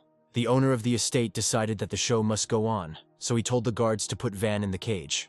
The guy was so strong, Mr. Lee wanted to see who was stronger, he or the zombie. The old guards were delighted. Mr. Lee knows a lot about fun. They would never have thought of such a thing.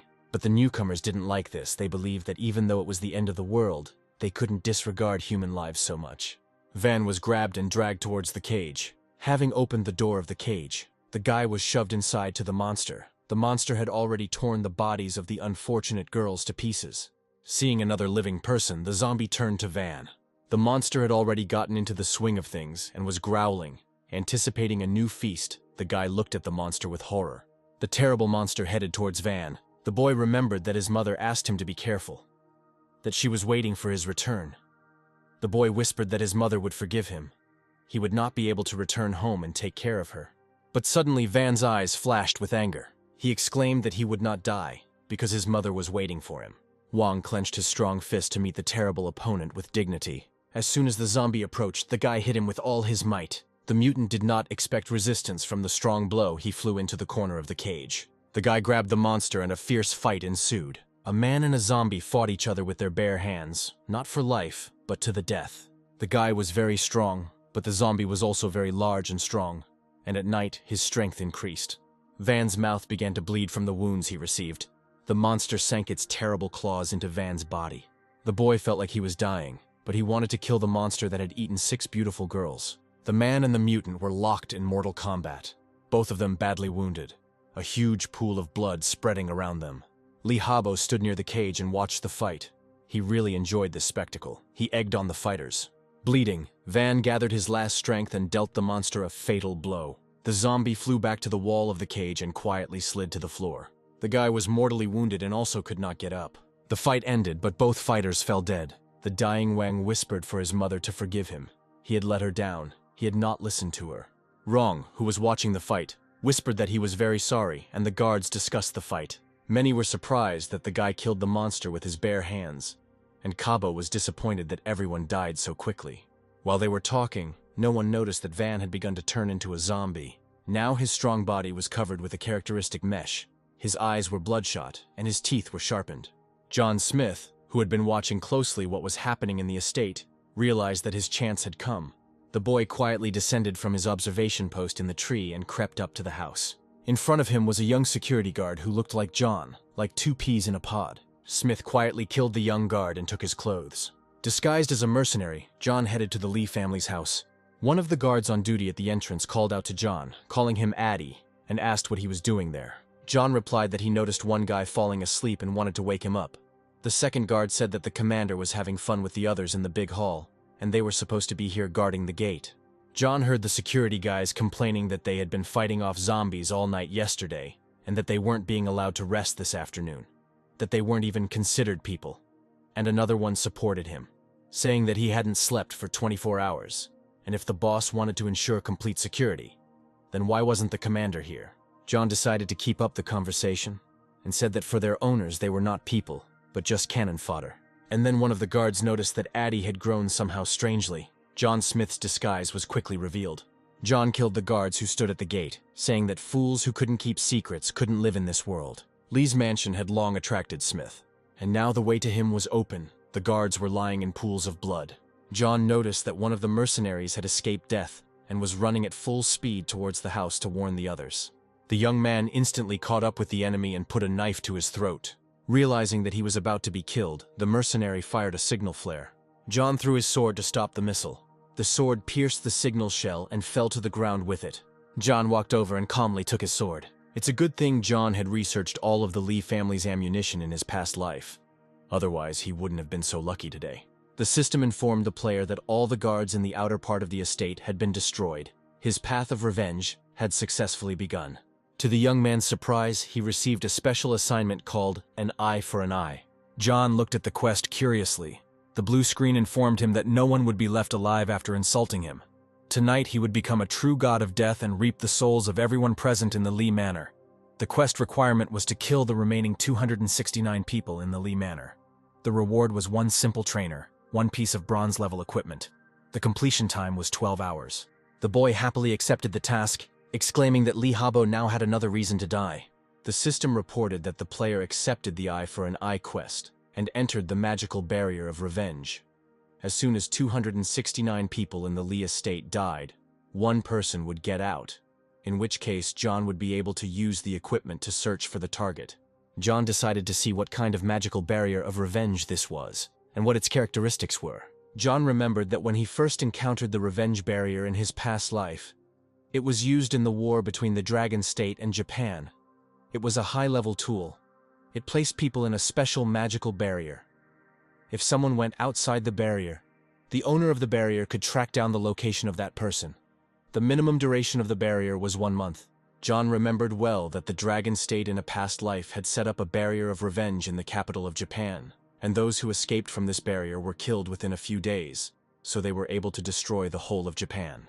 And today John was going to use this thing and see how useful it was. The system wished the player successful completion of the task, and then John started receiving messages that he had killed several people. He was very surprised, because he had done nothing. Why did people start dying? The guy ran to the estate to see what was going on there. In the big hall were Lee Habo, Rong, and a guard. There were several dead girls lying around. Habo scolded the guard for giving him a girl to have fun with, and he killed her. The big guy justified himself by saying that he overdid it and broke her spine. Now, because of him, there was one less toy. But Habo exclaimed that now they had no toys left at all, and what should they do now? At that moment, John appeared, covered with a mask, and asked if they could play with him. The gentlemen present in the hall were very frightened. Waves of anger poured from John's eyes at the sight of Kabo. The Avenger moved like a ghost throughout the hall and constantly repeated his question whether they would play with him. Only Rong sat quietly on the sofa and watched. Finally, Rong stood up and prepared to repel the attack. Rong concentrated to sense his opponent. With all his experience, he had never seen a person who could create such a strong death aura. And Rong thought that compared to this person, he was just a little boy. Kabo screamed hysterically that the stranger had come to kill him. The butler raised his master and asked him to calm down, saying that Master Rong and his army of mercenaries were here, and nothing would happen to Kabo. The head of the mercenaries came out to the center of the hall and offered to talk to the invisible guest, while Rong himself thought that if the man was able to enter the house, then he had already dealt with all the guards outside. Rong knew that although those guys at the gate were not well trained, each of them was worth dozens of soldiers. The head of the mercenaries was racking his brains. How could this man kill them so easily? And maybe he was not a man, but a god. Or maybe there was a whole army of them. Suddenly, a boyish voice answered from the void that although he was a man, for them now he was the god of death. Rong stopped his men, trying to figure out where the uninvited guest was. With their weapons at the ready, the mercenaries spread out throughout the hall and looked around carefully. Suddenly, a flashbang grenade appeared in the center of the hall. The explosion scattered the guards in different directions. A bright flash of light blinded everyone in the room, and from here and there they could hear that one was blind. Another could not see anything. The magical equipment helped John avoid injury and leave unnoticed. While the guards, blinded by the grenade, were screaming and cursing everything under the sun, the young man went into another room. In another room there were also many guards and servants. Here John activated the attack with spikes. Magical spikes caught and killed the enemy. The guy used spinning swords against the next group of mercenaries. Finally, John found his old enemy, Mr. Rong, and he also prepared a grenade for him. Rong looked at the grenade and was at a loss to guess what kind of powerful enemy was pursuing the Lee family. There was a powerful explosion, and another group of mercenaries was destroyed. Rong tried to make out the enemy's face and understand who was opposing him, but the mask hid John. Uncle Rong didn't understand what was happening. He didn't even have time to see the enemy's face, and his entire team had already fallen. The commander walked from hall to hall. There were pools of blood everywhere, and his best fighters were lying in them. One of the surviving mercenaries ran up to Jun and said that the unknown person had used magic spikes, and almost all of the master's servants and guards had died, and those rotating swords had even killed the crocodile, bear, and wolf. Rong abruptly interrupted the guy and told him to report how many people were left. The subordinate said that besides the master, Rong, Bo, and himself, there were still 66 guys left. Among them, 10 were seriously injured, and several still had not recovered their vision. Habo, as always, was furious. He asked who did all this. The unknown person was ruining all his plans, ruining all his fun, and Uncle Rong had to take revenge. Mr. Lee wanted to see the corpse of this impudent fellow. Lee Habo demanded to find the uninvited guest. He did not believe that one person could cope with so many people. Rong asked the butler Bo to take the master and the skinny man to the secret tunnel, and they and the remaining mercenaries planned to detain the killer outside. Bo agreed, but added that it seemed to him that the killer had not left, but was sitting behind them. The mercenary commander silently patted Bo on the shoulder. The elderly butler was overcome by heavy forebodings. John Smith, who was watching this scene, was surprised. He never thought that this butler was so smart. As the young man had expected, his enemies had split up and gone outside to protect Lee Habo, and the system told the player that he had 269 people left to kill in Lee's estate. The Avenger decided to first deal with those remaining in the estate. He wanted to be sure that he could leave without problems, and therefore requested the system for the characteristics of his main enemies. Uncle Wrong, according to the system information, was at level 5. His title was Zombie Hunter. The butler had no titles, level 2. The young man thought that Wrong was a good guy. In such a short time, he had already obtained 3 pieces of bronze-level equipment. John heard Uncle Wrong's voice. He was offering the enemy to come out and said that it was not nice to hide from everyone. John smiled and thought what kind of stupid methods these were. Wrong wanted to drag out time for Lee Habo to leave. He would not allow him to do that. To deal with the remaining mercenaries more quickly, Smith decided to activate the zombie cat's horn and call his assistant. At that very second, a scary zombie cat appeared in the room. John summoned a sharp knife. To show his presence, the young man threw a knife towards the chandelier. The razor-sharp knife easily cut the wire that held the huge chandelier hanging in the center of the room. The massive lamp fell to the floor with a crash, frightening everyone present. Crystal shards flew at the mercenaries, injuring everyone in their path. The soldiers were demoralized, shaking and screaming in fear. And then a terrible zombie cat rushed at them. John Smith did not sit idle either. This time he used not a sword, but a knife, destroying his enemies. The young man remembered how much trouble these people had caused him in his past life, and he took bitter revenge on them. Now he had the opportunity to do everything, so that they would not persecute him in the future. All the mercenaries except Wrong were killed. John and his assistant Kat dealt with them quickly. Wrong queried the system about the enemy, but he couldn't see his name, rank, or level. The mercenary commander couldn't understand why the game wasn't showing information about his enemy. Finally, the always calm June exploded, screaming, asking who it was. The last remaining mercenaries stood next to Wrong. Wrong shouted that the stranger was impudent, and John looked at the young guys and was overcome with regret. Their equipment was weak, their characteristics were low, even their personal qualities were useless. They would reach a good level only in a few years. John had not killed any of them yet, but he already regretted it. The stronger the hope, the greater the disappointment. Smith realized that he now knew what disappointment was.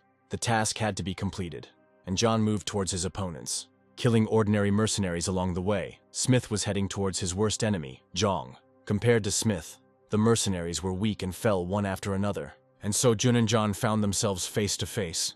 The formidable mercenary commander was shaking with fear. Suddenly, Wrong fell to his knees in front of the formidable enemy. Smith commanded the cat and the zombie to track down Lee Habo and the others. The young man looked at the magical barrier of revenge on the screen, judging by it.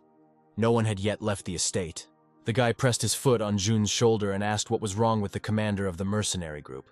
The former military man was silent, and the guy said that almost all of his men had died, so how could he still be called a commander? John looked at Wrong and understood that he had killed all his mercenaries before his eyes, destroyed all his work and practically strangled his will to resist. Here was the magical barrier of revenge. Wrong screamed in despair for the boy to tell him who he was, otherwise Wrong would not close his eyes even after death. Smith was amused by this. He decided that he would not sleep a wink after death. It sounded very cool. The young man took out a dagger, intending to kill his old enemy. Without removing his mask, John slashed the mercenary commander across the neck. The formidable Uncle Wrong, one of the best warriors of the Dragon Country, fell to the floor dead. The boy pushed away his worst enemy's head with disdain.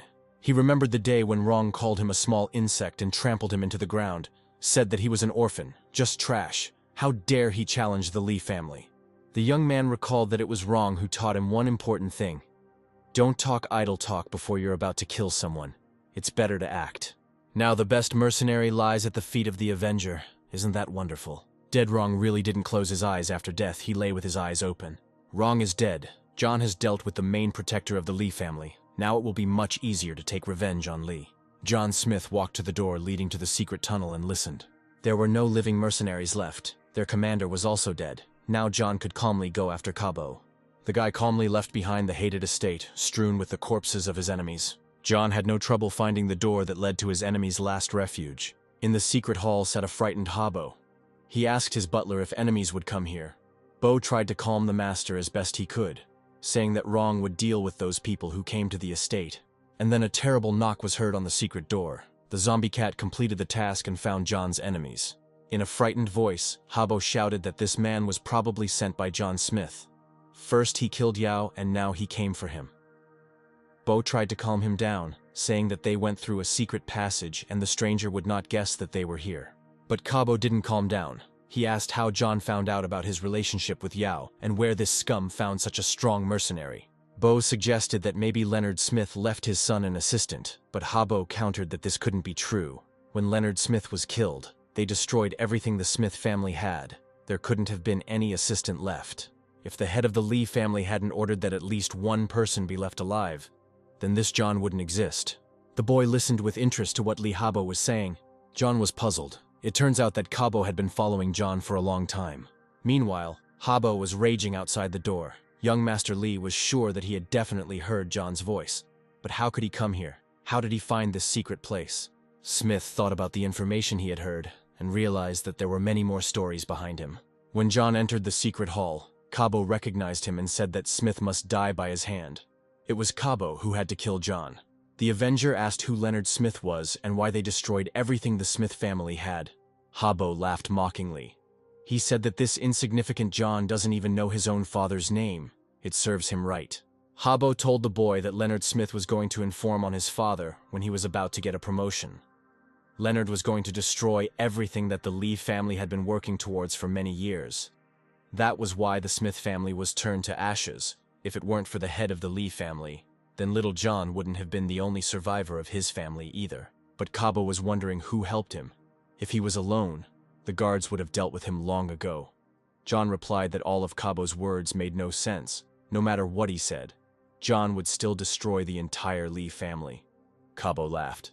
Did John really overestimate himself so much that he thought he could destroy such a strong family? Meanwhile, the door to the secret shelter was slowly beginning to collapse. One last strong blow, and John Smith and his zombie cat appeared on the doorstep. Butler Bo stood up to defend his master, and a blow of amazing force whistled right past John's face. A zombie cat rushed to the boy's aid, hissing as it jumped on Bo. But the butler did not lose his composure and hit the cat in the stomach with terrible force. Just at this time, the 30 minutes given for calling the zombie cat ended, and she disappeared. To satisfy the curiosity of those present, John removed his mask. Bo and Lee Habo looked at the young man in surprise. Bo was very surprised that John Smith was the same killer who destroyed all the guards and all the staff of the estate. Lee Habo exclaimed in horror that it really was John Smith. It really was him. Bo couldn't believe his eyes. He said it was impossible. How could some orphan kill Mr. Wrong, enter the Lee estate? It couldn't be just one person.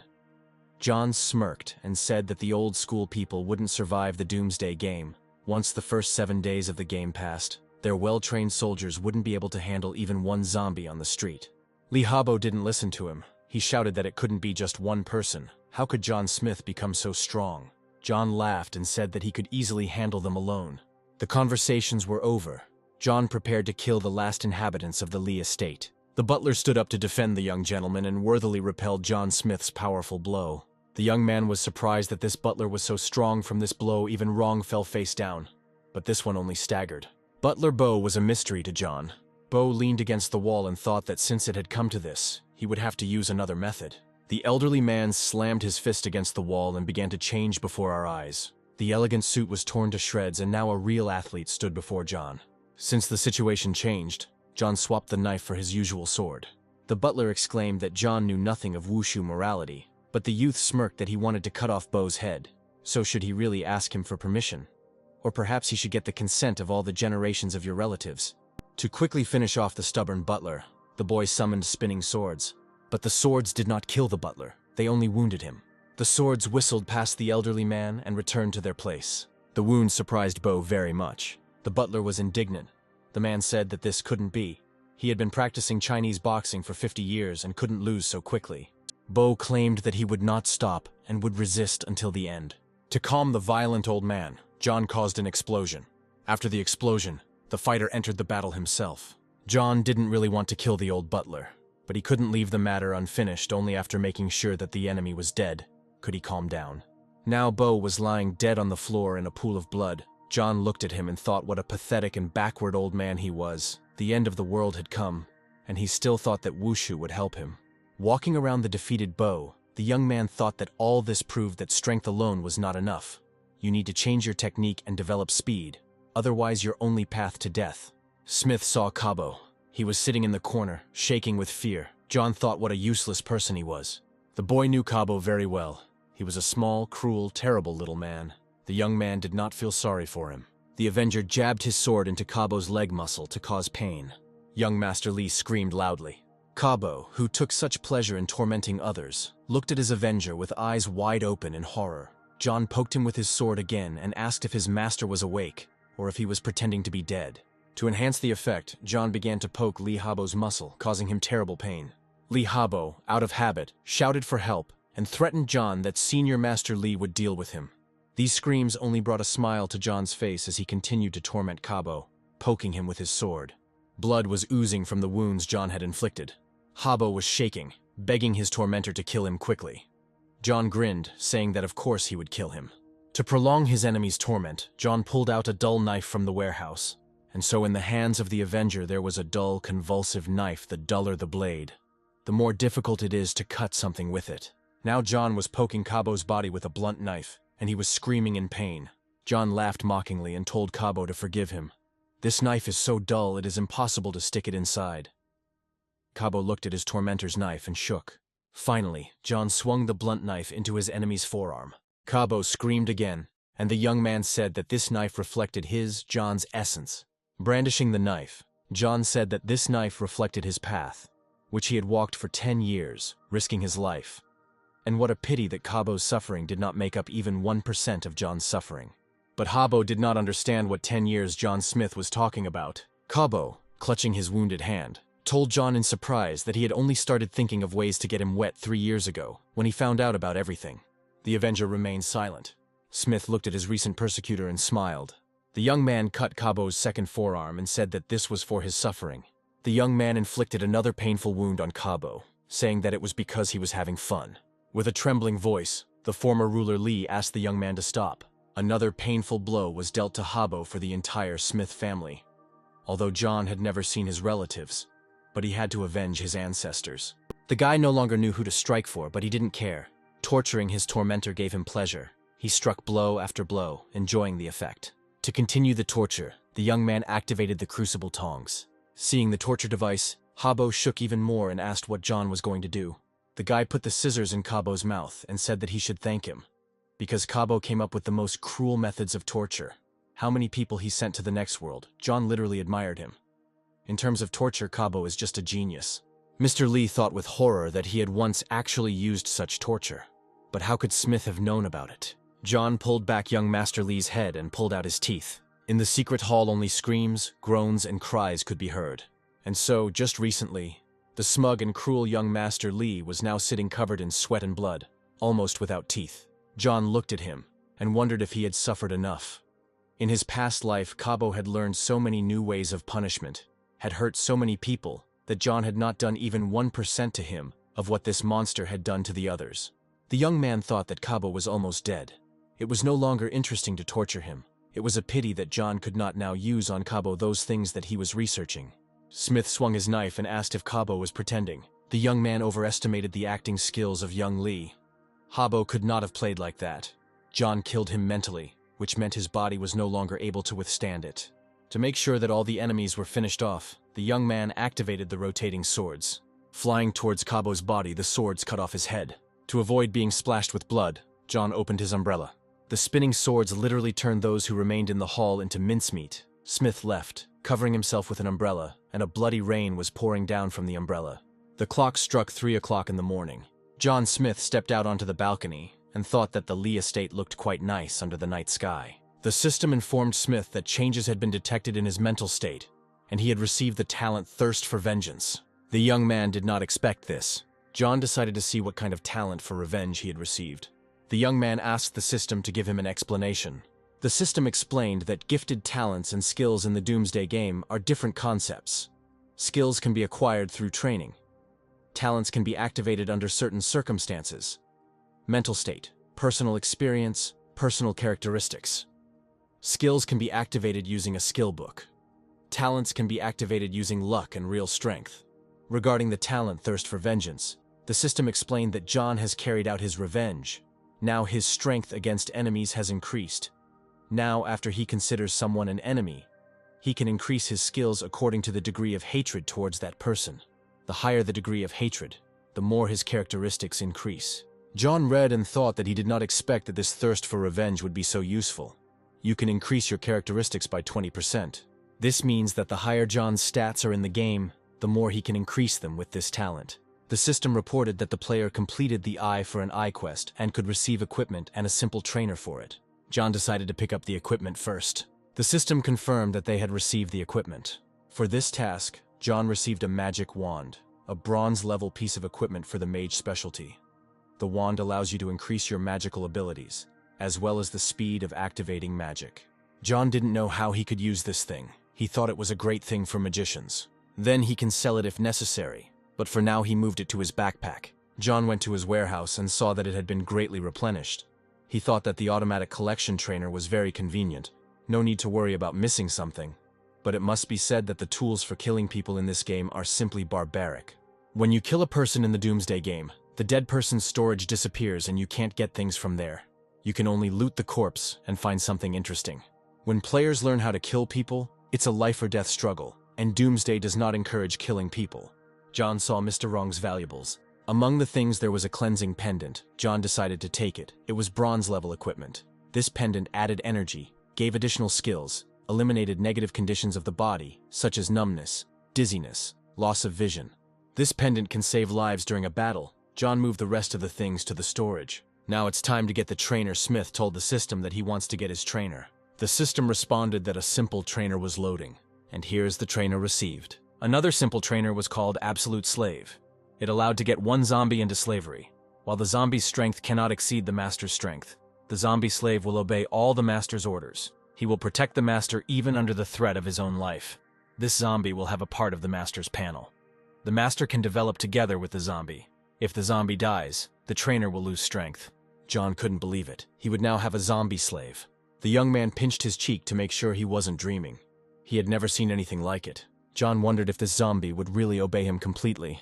Then he wouldn't have to do the dirty work. Ever since John found out that Yao betrayed him, he could no longer trust anyone and was going to be alone for the rest of his life. But if he now has a hard-working zombie to accompany him, maybe he can heal John's heartache. The young man asked the system if the Absolute Slave trainer's efficiency would increase if John's level increased. The system responded that with each new level, he could get another zombie slave in the Absolute Slave trainer. John could already imagine a whole crowd of zombie slaves following him. The young man's head was spinning. He thought that this was simply unrealistic. Smith walked through the corridors of the Lee estate and thought about how much he should level up to achieve this result. This can be researched, but which zombies are best suited for slavery? Probably those who will later move on to the status of zombie kings.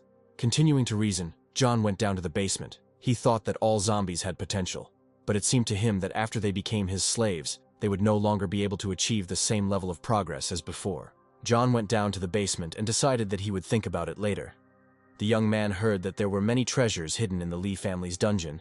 He decided to look around to see if there was anything useful there. A massive door blocked the entrance to the Lee family's treasury. John broke down the door and entered the Holy of Holies of the richest family. Before him were scattered gold and precious stones, and valuable scrolls hung on the walls. The guy walked along, throwing around the jewels. Now that the end of the world had come, these things were worth nothing. But the ancient scrolls, as John had heard, had some benefit, but he didn't know what. So just in case, he moved them to the storage to figure it out later.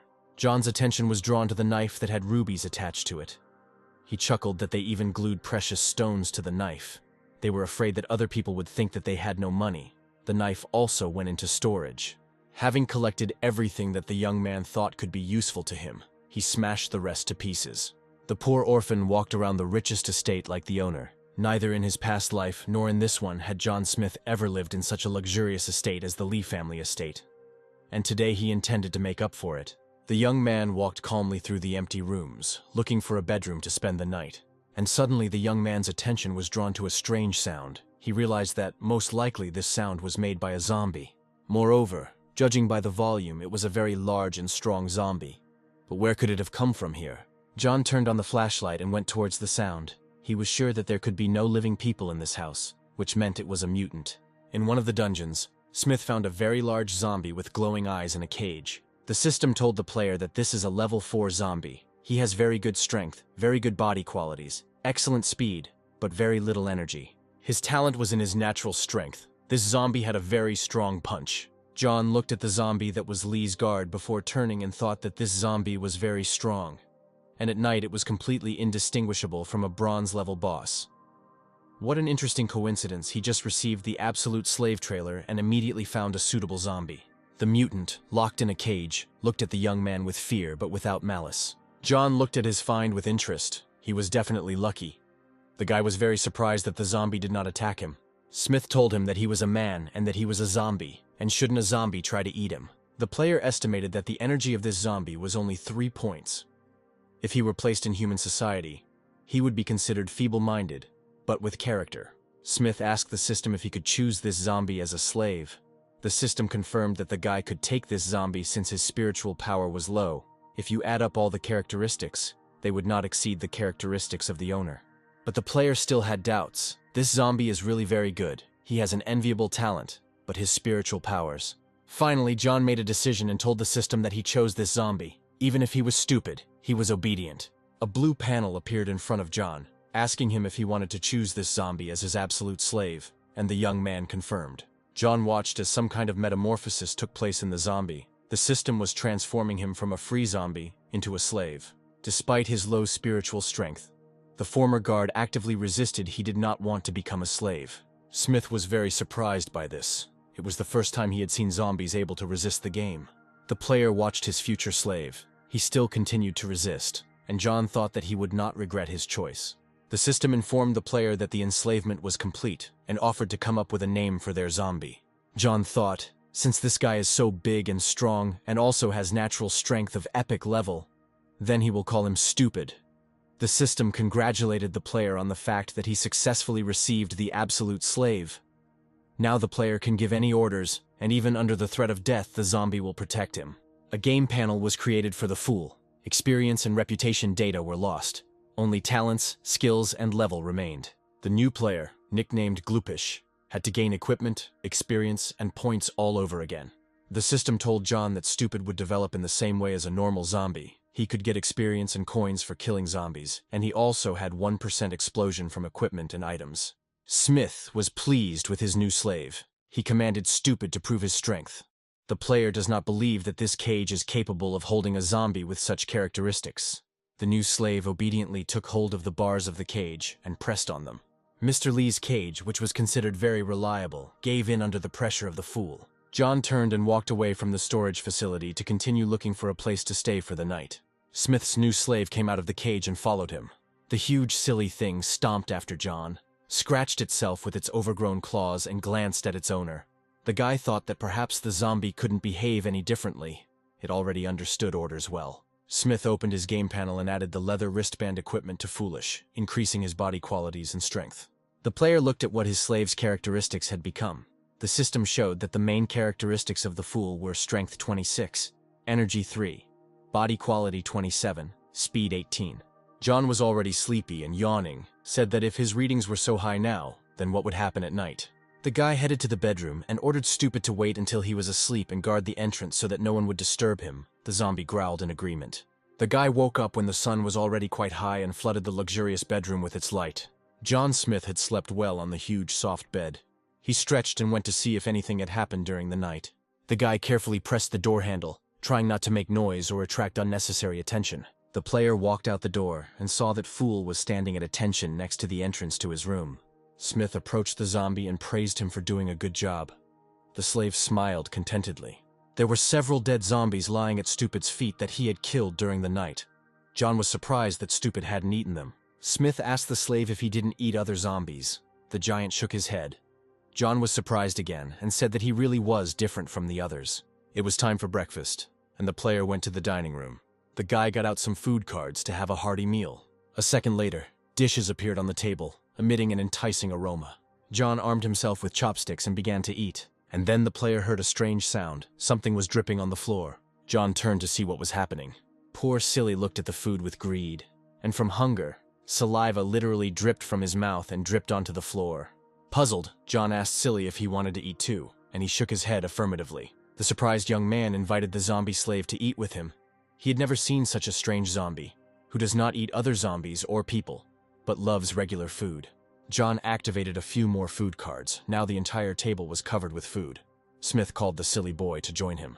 The player watched with what appetite the fool devoured the food, and propping up his head, thought that he didn't know what to do with all those food cards, but now the fool would help him. After eating, John Smith went deep into his thoughts. He originally wanted to take revenge on Lee Habo at level 5 or 6, but now it's all over. He's at level 8, so there's no point in going on quests and leveling up. The player turned to his panel and called up a map of the city. Holding the map in his hands, John thought that with all his gear and the help of Silly, maybe he should try to change his specialty. The player's next goal was the Museum of the Capital Mo, where he had to find a scroll to transition to another specialty. From his past life experience, John remembered that there was a scroll hidden in the museum that allowed him to change his specialty. In order to change a specialty, it was necessary to activate the scroll and enter the specialty change space. The system warned the player that after activating the specialty change space, he must pass 3 tests. Then John will be able to receive the scroll, but if he cannot complete the tasks within the set time, the transition will not take place, and the player will be killed. Smith once again mentally thanked Lee Habo for the experience and motivation. In his past life, he and his roommates learned that there was treasure hidden in the museum, so they wanted to go and find out if it was true. But on the way there, John received a message that Yao was cheating on him with Lee Habo. Smith wanted to take revenge on Cabo, but he did not expect that he would bribe his comrades as well. John was dragged into a change of major by his roommates. One of the tests involved scary monsters. The guys wanted John to fail the tests and die, but they didn't think the guy would pass them. The scar Smith received during these trials stayed with him for 10 years. It was the 8th day after the start of the Doomsday game. It was now the 4th day of the game, and it was unlikely that there were any people left in the museum. John was sure that without Lee Habo, he would have better luck. The boy looked at Foolish, who was eating the food with gusto, and thought that he was attracting too much attention. And then an idea struck John on how to disguise a zombie as a human. The two of them left the Lee family estate, John Smith in his usual clothes, and next to him, wearing a guard's uniform, a cap, and sunglasses, stomped the huge fool. The zombie had a huge, jagged sword on his shoulders, making him look very menacing. Soon, the players approached the Museum of the Capital Mo. Numerous crowds of mutants roamed inside the museum. Entering the museum hall, John was surprised to see that there were a lot of dead zombie bodies lying on the floor. The player realized that someone had already been here, which meant he needed to be more careful. In order to get into the museum, it was necessary to kill the zombies that were there, so the player pulled out his sword and quickened his pace. John struck blow after blow with his deadly sword. The zombies fell as if mown down, and soon there were almost no aggressive mutants left in the hall. The system congratulated the player on receiving a one-time bronze-level item. John looked at the reward. It was a scroll of fireballs. When activated, fireballs appear, with which you can attack the enemy, and you can also cause an explosion. And then the player's attention was drawn to his slave. The fool stood surrounded by zombie girls. They were making eyes at him and purring sweetly. No aggression. For zombies, this was very strange behavior. The player put on a winged cape and secretly watched his slave. It turned out that Stupid does not attack zombies of his own free will. Other monsters do not touch him either, which means he can approach mutants and attack them unexpectedly, and can also open treasure chests. The guy realized that with such an assistant he could avoid a lot of problems. But after thinking for a bit, John realized that if Foolish opened the chest, he would not gain any experience or reputation, and would not be able to expand the storage, so it was a waste of time and effort. The young man decided that he would look at the situation. Smith remembered that in his past life, on the 8th day after the end of the world, most of the zombies had already been killed by players. Now it will be difficult for the two of them, together with Stupid, to deal with all the zombies in the museum. John Smith approached a building that was located near the museum. On the balcony, John saw a group of armed people. The guy knew that the scroll for changing specialties couldn't be moved to another place. Otherwise, he would have simply sent Foolish for it, which meant he needed to get to the museum. One of the guys, apparently the leader, was telling the others that they needed to kill all these zombies and enter the museum, but they didn't have enough people to do it right now. John watched the people through binoculars, but unfortunately he couldn't hear what they were saying. He realized he needed to practice lip reading more. It turned out they were the ones who left traces of the fight in the museum. The young man thought that if he could join this group and go to the museum with them, he could avoid many problems. There were several zombies lying in the courtyard of the building where the group of people was based, which meant that the people were successfully defending themselves. Inside the building there were offices, as well as warehouses and garages. In one of the warehouses there was a crowd of people standing, climbing onto a container. The leader, his name was Gao Dong, was leading the meeting. The speaker said that when they had 200 people, they would set out on their journey, and they would have to prepare their weapons themselves. But among those gathered, there were also some who were dissatisfied. One of the guys exclaimed that he could not wait any longer, while another supported him, saying that they were already strong and could move forward right now. The crowd began to make noise. Someone shouted that he wanted to eat roast lamb. Someone shouted that the food cards would soon run out. Some reproached the leader that he wanted them to die right there and then he would take their resources. There was a fight, and the fair-haired guy received a resounding slap. The red-haired girl with the pipe on her shoulder screamed at the asshole to take his hands off. The guy, who had gotten a slap on the wrist, was lying at the feet of the red-haired beauty. The beaten young man finally stood up and, scratching his neck, turned to the girl. He stated that if she had a bronze-level iron rod, it did not mean that she was better than him. He extended his hands to her again and said that if she was more kind to him, he would not quarrel with her. The girl chuckled and said that she knew what the bastard was thinking, but if she was nicer to him, she would throw up. The guy got angry, called the girl a bitch, and said that when he gets the chance, he will have fun with her so much that her own mother will not know. The girl laughed at this. She advised him to roll up his lip and take care of his cock. The guy was angry, especially since those around him were laughing. Watching this scene, the unsuccessful suitor took a stick and began to advance on the offender. The leader jumped down from his pedestal and asked the guy if he was really inciting the woman to fight. The leader of the gathering said that they should not quarrel. John Smith decided to quietly join the crowd. He and Stupid entered the room unnoticed by the others, listened and watched what was happening there. The leader of these people seemed familiar to John Smith. John remembered that he seemed to have seen this man in a past life, on the day he activated the scroll. Suddenly, one of the girls gathered in the room turned around and noticed John. She asked anxiously who he was and why he had come. The people gathered in the warehouse turned to the new arrivals and looked at them carefully. Their leader stepped forward and asked their names and why they had come to the Death God Club. Under the mask of concealment, neither John's nickname nor his characteristics were visible, so someone from the crowd repeated the leader's question. The game characteristics of Foolish were visible, unlike his companion. Someone from the crowd asked why the guy was called Foolish. Smith said he and a friend were passing by and saw a lot of people there, so they decided to ask if they could join them. The leader was delighted, and said that of course you can welcome him to the Death God Club. He is the chairman of the club, and his name is Gao Dong. John extended his hand and greeted the chairman. Smith decided not to reveal his identity, and said his name was Dick. Turning to his zombie, Smith explained that this was his friend Stupid. He was dumb and mute, and used to be a bodyguard for rich people. The leader was glad to see the newcomers. He said that he was happy to see them and invited them to join the club. Gao thought that if this man was stupid, then he would be easy to deceive. Smith replied that he agreed to join the club, which meant they were now in a group. John was surprised. He didn't think it would be so easy. Gao invited the newcomers to his office and asked if he could help them with anything. Maybe they needed something. John replied that he and his friend love to fight, and their main goal is to become stronger. They love to kill zombies and level up, and they came here to develop. Gao was delighted. He said that if they wanted to become stronger, he had many skill books, and he was willing to give them to them for the sake of friendship. Smith was surprised. Was he really ready to give away the books with skills for free? John objected, saying that these books were probably very valuable. But the club chairman retorted that they were brothers, and that one should share with brothers, and he handed John the book. Smith was shocked. It was really a skill book. Maybe he was doing something wrong, or all the players in this life were so generous. John Smith opened the book. The skill was called Blind Fury.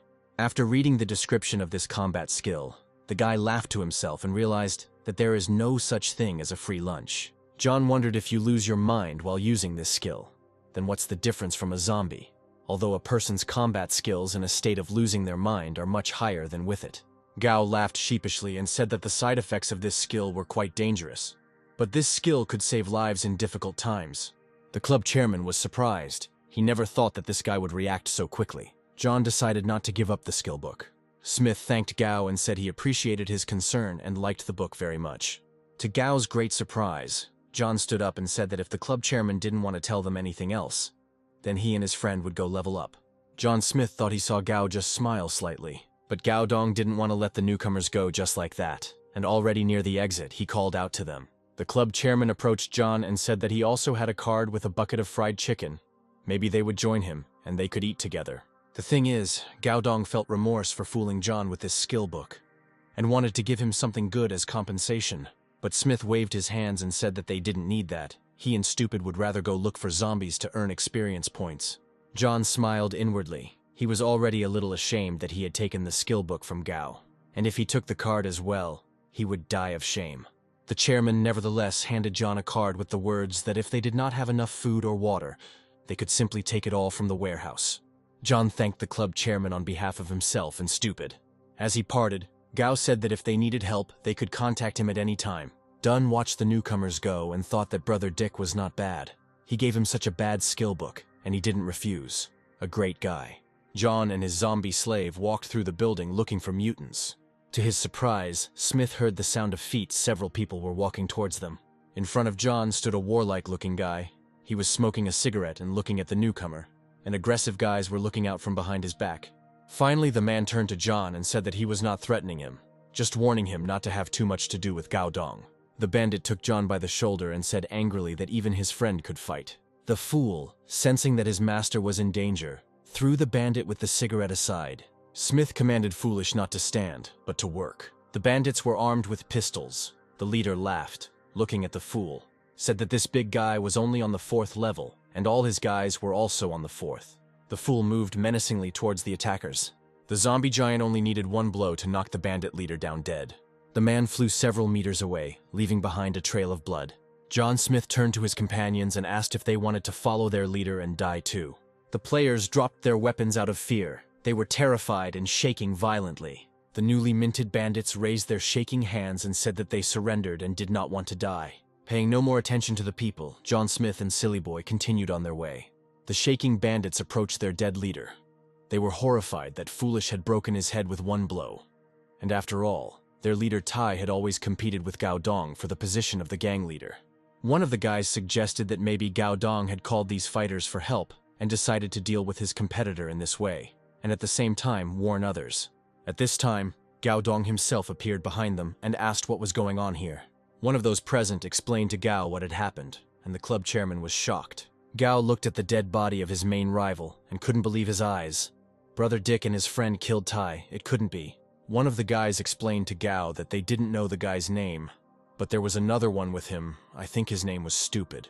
The club chairman was delighted to say that Brother Dick had given him a great present. Gao looked at the murdered Tai and thought that Dick had killed Tai in front of others without even knowing it, and had helped him a lot, and now it was unlikely that anyone would be able to claim the position of head of the club in the near future. Zhao told the boys that they needed to find people and bury Tai's body, that it needed to be done with dignity, and that all the valuables that were on him should be divided among the boys. Gao Dong was extremely happy, and when he was left alone, he ran down the corridor dancing and singing. John Smith sat Fool down to dinner while he carefully studied the skill he had received from Gao. John asked the system if Fool could attack him, if he could do something evil to him. The system responded to the player that in any situation, the Fool will protect the owner. This is in no way connected with the level of his awareness. The Fool looked tenderly at his master, devouring a huge piece of pork. John analyzed all the information he received and said that since he could control his zombie's behavior, he could use the blind rage skill on the Fool, thereby increasing its stats. Smith handed over the skill book to his zombie slave. John patted the former security guard on the shoulder and told him to study hard. The Fool obediently studied the skill book. Then, at the behest of his master, Foolish activated his game panel, where he confirmed the activation of a new skill called Blind Rage. John was delighted. How good it was to have a brainless zombie under his command. He himself should try to move to the 10th level. After this transition and change of specialty, John's strength will increase at least twice. Foolish had already eaten almost everything, so John said that it was time to go level up, just in time to try out Foolish's new skill. John Smith reckons that the Mo Capital Library is a great place for this purpose, and there should also be a game store there. The players walked along the deserted street, and soon found themselves near the library of the capital of Mo. Having met no one along the way, John and his companion entered the room. At the end of the corridor, John saw a door glowing blue. It was a game store. To begin with, Smith decided to go to the store and buy something useful there. John had been to such stores many times in his past life, so he walked confidently towards the door. The player placed his hand on a special panel in order to activate the entrance to the store. The familiar blue screen appeared before John's eyes. The system welcomed the player to the game store and wished him successful shopping. John went inside and began to look at what was currently available in this store and how much it cost. The system offered the buyer various weapons. Masks and jewelry were also available for purchase. The player knew that he had 6,000 gold coins. If we consider that one piece of high-quality bronze-level equipment costs about 2,000 coins, then he would be able to buy pants, gloves, and a chest plate. John opened the equipment panel and began to look at the items that interested him. At this time, a very strange sound was heard from behind the door. The player calmly flipped through the item catalog as the sound grew louder.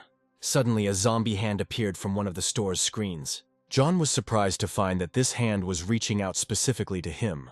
The zombie's hand jerked towards the player. John barely managed to dodge. Smith, clutching his neck, thought he had escaped. The monster had almost gotten him. A clawed paw with blue veins stuck out from the store's screen, wiggling its claws as it reached out toward the customer. John looked around. It seemed like there were no damaged areas in the store. Apparently, this zombie was originally inside. Suddenly, the entire mutant, once a woman, jumped out of the screen. The zombie rushed at John. The player already had a sword in his hands. He realized that this zombie lives in the game store. The young man remembered that he had met such people in his past life. But shouldn't the game deal with such zombies? The zombie woman, grinning angrily, walked towards John. The mutant's eyes sparkled, and drooling, she rushed at her human enemy. Smith swung his sword and cut off the monster's head. The dead zombie fell to the floor of the store. John commanded the system to activate automatic collection. The player had a chest with a prize in his hands. John thought that it was probably a weapon with high stats, or maybe equipment that changed them. A little nervously, the guy opened the glowing box, but all he received as a prize was a card with toilet paper. The player was disappointed, but that was not all that the system had in store for him.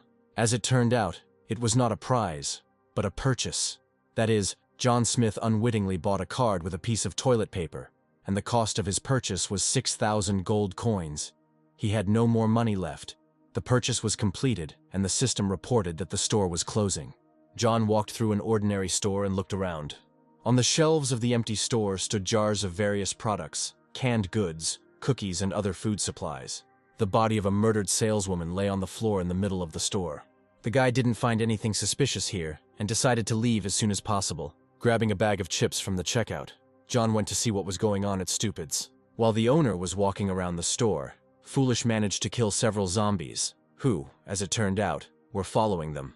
Smith praised the guard, which made him genuinely happy. Walking through the corridors of the museum, the companions encountered many more zombies, which John easily killed. The system congratulated the player for receiving a bronze-level disposable tool, Old Strawman.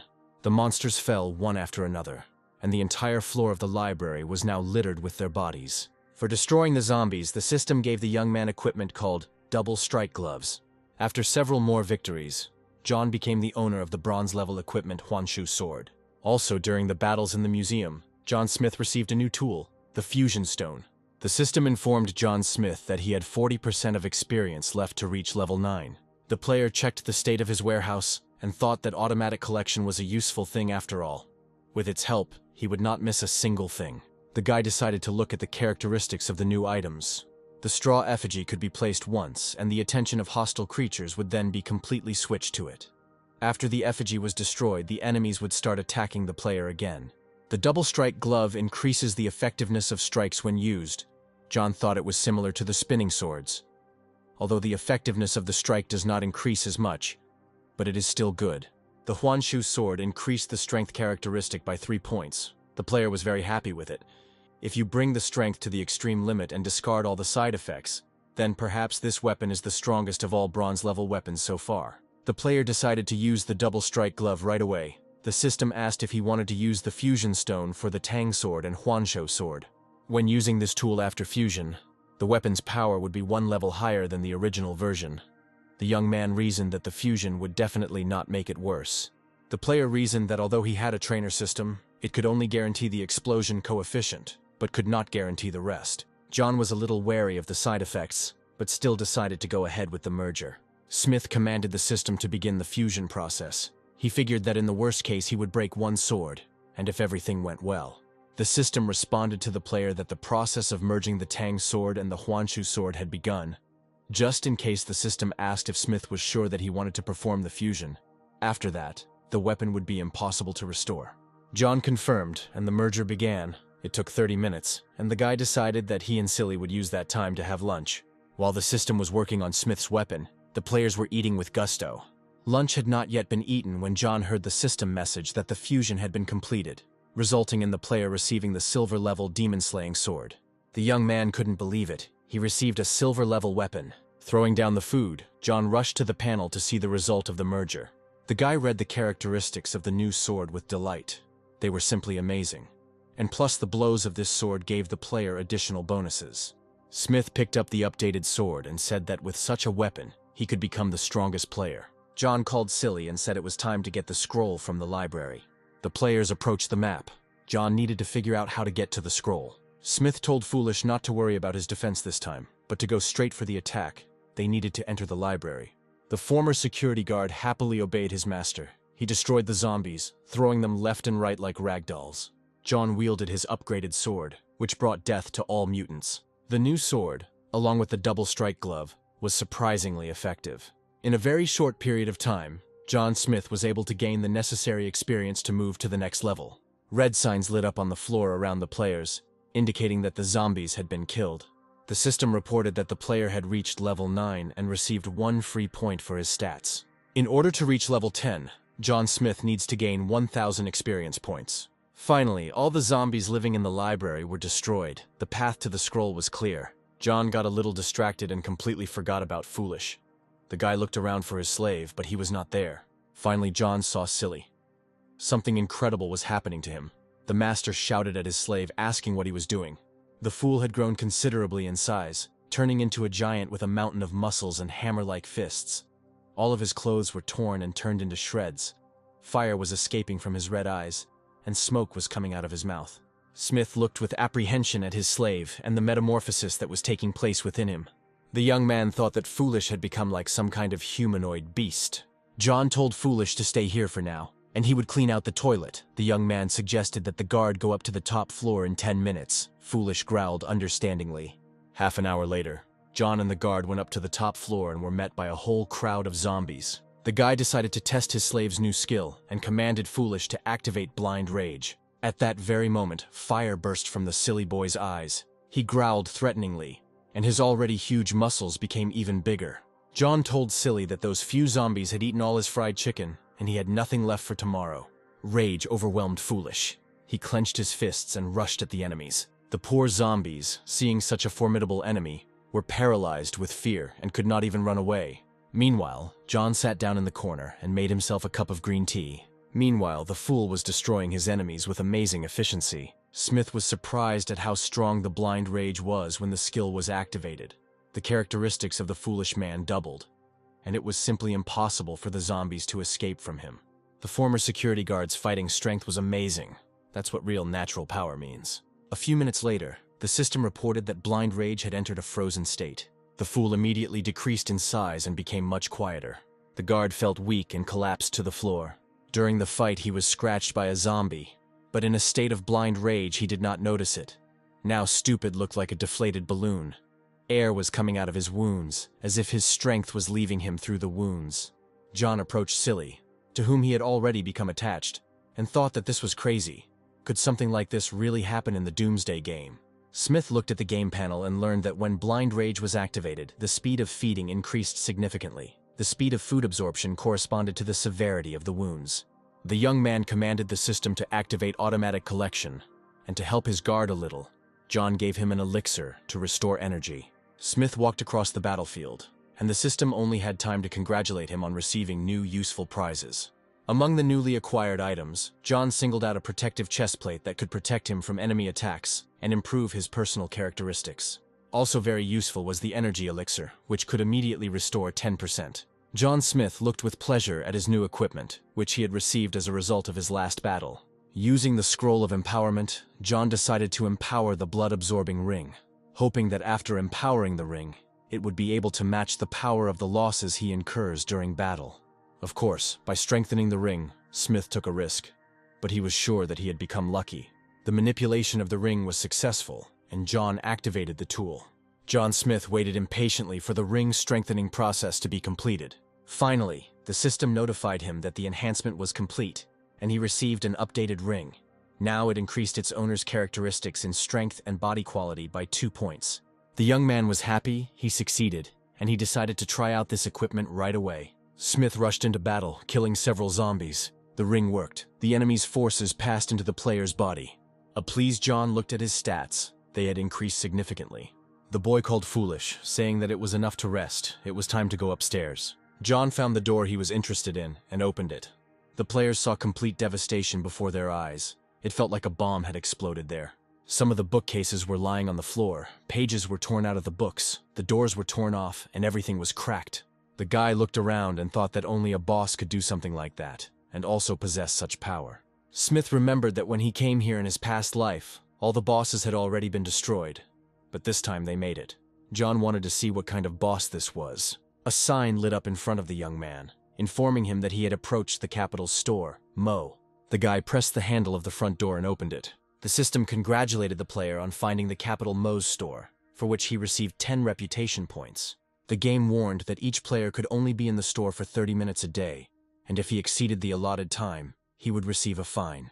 John was also warned that if he refused to pay the fine, the system would destroy him. It turns out that Smith is the first player to visit the capital Mo store, and for this he receives a one-time discount of 50%. To avoid further trouble, John told Silly to guard him. The zombie growled affirmatively. Smith entered the hospitable shop, and Foolish remained outside to guard the entrance. The guy, entering the store, first of all decided to get acquainted with the assortment. The system greeted the first buyer and offered to look at the product catalog. John Smith agreed and pressed the key to activate the directory. But before redirecting him to the catalog page, the system showed a buyer's memo, which stated that the store does not prohibit the use of force, but in the event of damage, the buyer is obliged to pay compensation. The guy thought that everything here was like in his past life. He hoped that while he was shopping, no one would break into the store and he would not have to pay compensation. First, John decided to look at the tools. The store offered the buyer a light ball, a short-range bow, an ice spike technique scroll, and amphetamine. These were very expensive instruments. John wondered why such offers. Was he really too rich? The player closed this catalog because these tools did not suit him. The system responded immediately, saying that they understood that the buyer was unhappy with the products presented and that hidden products would be revealed to him. The young man did not quite understand what the system meant. It turned out that each store has specialized hidden goods. They are available only to those who have made a great contribution to the city. John has the right to buy hidden goods. Smith scratched his head thoughtfully and asked what contribution he had made to the city. But you can't look a gift horse in the mouth, and John decided to see what kind of hidden goods were in the store in the capital of Missouri. The guy was overcome with curiosity. He had never been a privileged customer before. The big screen lit up with a greeting for the respected and devoted citizen. The young man was overcome with doubts, and he asked the system if it was sure it had not made a mistake. In response, he was asked to go to the main page of the store and make sure. John opened the main page and saw among the offered goods the badge of honor of the capital of Mo, the costume of the guardian of order, and the imprint of the defender of the capital of Mo. Smith looked at his balance and realized he had enough for the last 2 items. The guy decided that since there was a discount now, he needed to buy something expensive, and decided to buy a costume of a law enforcement officer of the capital of Missouri. John confirmed the purchase and thought that next time he would buy the imprint of the defender of the capital of Mo. The system asked what other product he wanted to buy, but John replied that he didn't need anything else. Smith opened the door and left the store. The system said goodbye to him, thanked him for visiting, and invited him to come again. The faithful fool was waiting for the owner near the door. John decided to examine the purchase better. The acquired suit belonged to special equipment of the diamond level. The suit also had many functions. For example, the function of metamorphosis. The suit also had the function of self-cleaning, temperature regulation, self-healing, and blood isolation. Another interesting function was the greatness and order function. The person in the suit can establish order in the capital of Mo and publish tasks approved by the system every day. The guy decided to immediately use the purchase to see what this suit was capable of in reality. He took off his clothes and commanded to put on all the equipment. A game panel appeared. John pressed the button to activate and put on the costume of the guardian of order of the capital of Mo. At that very second the suit appeared on the young man. He decided to try the metamorphosis function. Smith found a protective chest plate. The system asked him if he wanted to use the law enforcer suit effect on the protective chest plate. John confirmed, and at that moment the breastplate appeared on the player. The young man pressed the put-on button, and immediately the protective breastplate appeared on him. He pressed the take-off button, and the breastplate disappeared. Put it on again, and the bib was on. Take it off again, and the bib was gone. And Foolish, who had been watching all these experiments, stood and opened his mouth in surprise. The system warned the young man that his 30-minute limit would soon end. John thought that now he only had to put on the suit, and his activity, mobility, and stealth would immediately increase to the maximum. The guy was in a hurry to kill the library boss, and so he hurried foolish so that he would go faster. Smith decided to test the various functions of the suit on his zombie first. The guy thought that if he used the order function on the fool, he could destroy the whole world. John's imagination conjured up a docile and trembling Silly. But any task had to be checked by the system, and the system did not allow everything. John commanded to kill a legendary level boss, but the system did not pass this task. Destroy the library with one blow. The system rejected. Spy on a girl changing clothes. This task passed, and the system asked if John wanted to publish it. Smith rushed to the game panel and shouted that he was joking, and that it should not be published. Silly looked questioningly at the owner. He did not understand anything. And then a lucky thought struck John Smith. He turned to the game panel and offered the task of killing the library boss. The system responded that the task had been checked. Did he want to publish it? John clicked yes. Smith thought that this feature could be used to determine if there was a boss nearby. The system published a task and a reward for completing it. John called his zombie and said that they needed to deal with the boss, and Stupid growled approvingly. Meanwhile, it was already night outside. The stars came out, and the zombie's strength increased. In one of the library offices, 2 teenagers were sitting and shaking with fear. The girl asked her brother with tears in her eyes if their boss would find a zombie. The boy stuttered and said that he shouldn't. And then the girl saw a strange red light. A huge, scary zombie was peering through a small crack. The girl screamed in horror, tears running from her eyes. Her brother covered her mouth with his hand and told her to be quiet. Hugging his frightened sister, the young man looked around.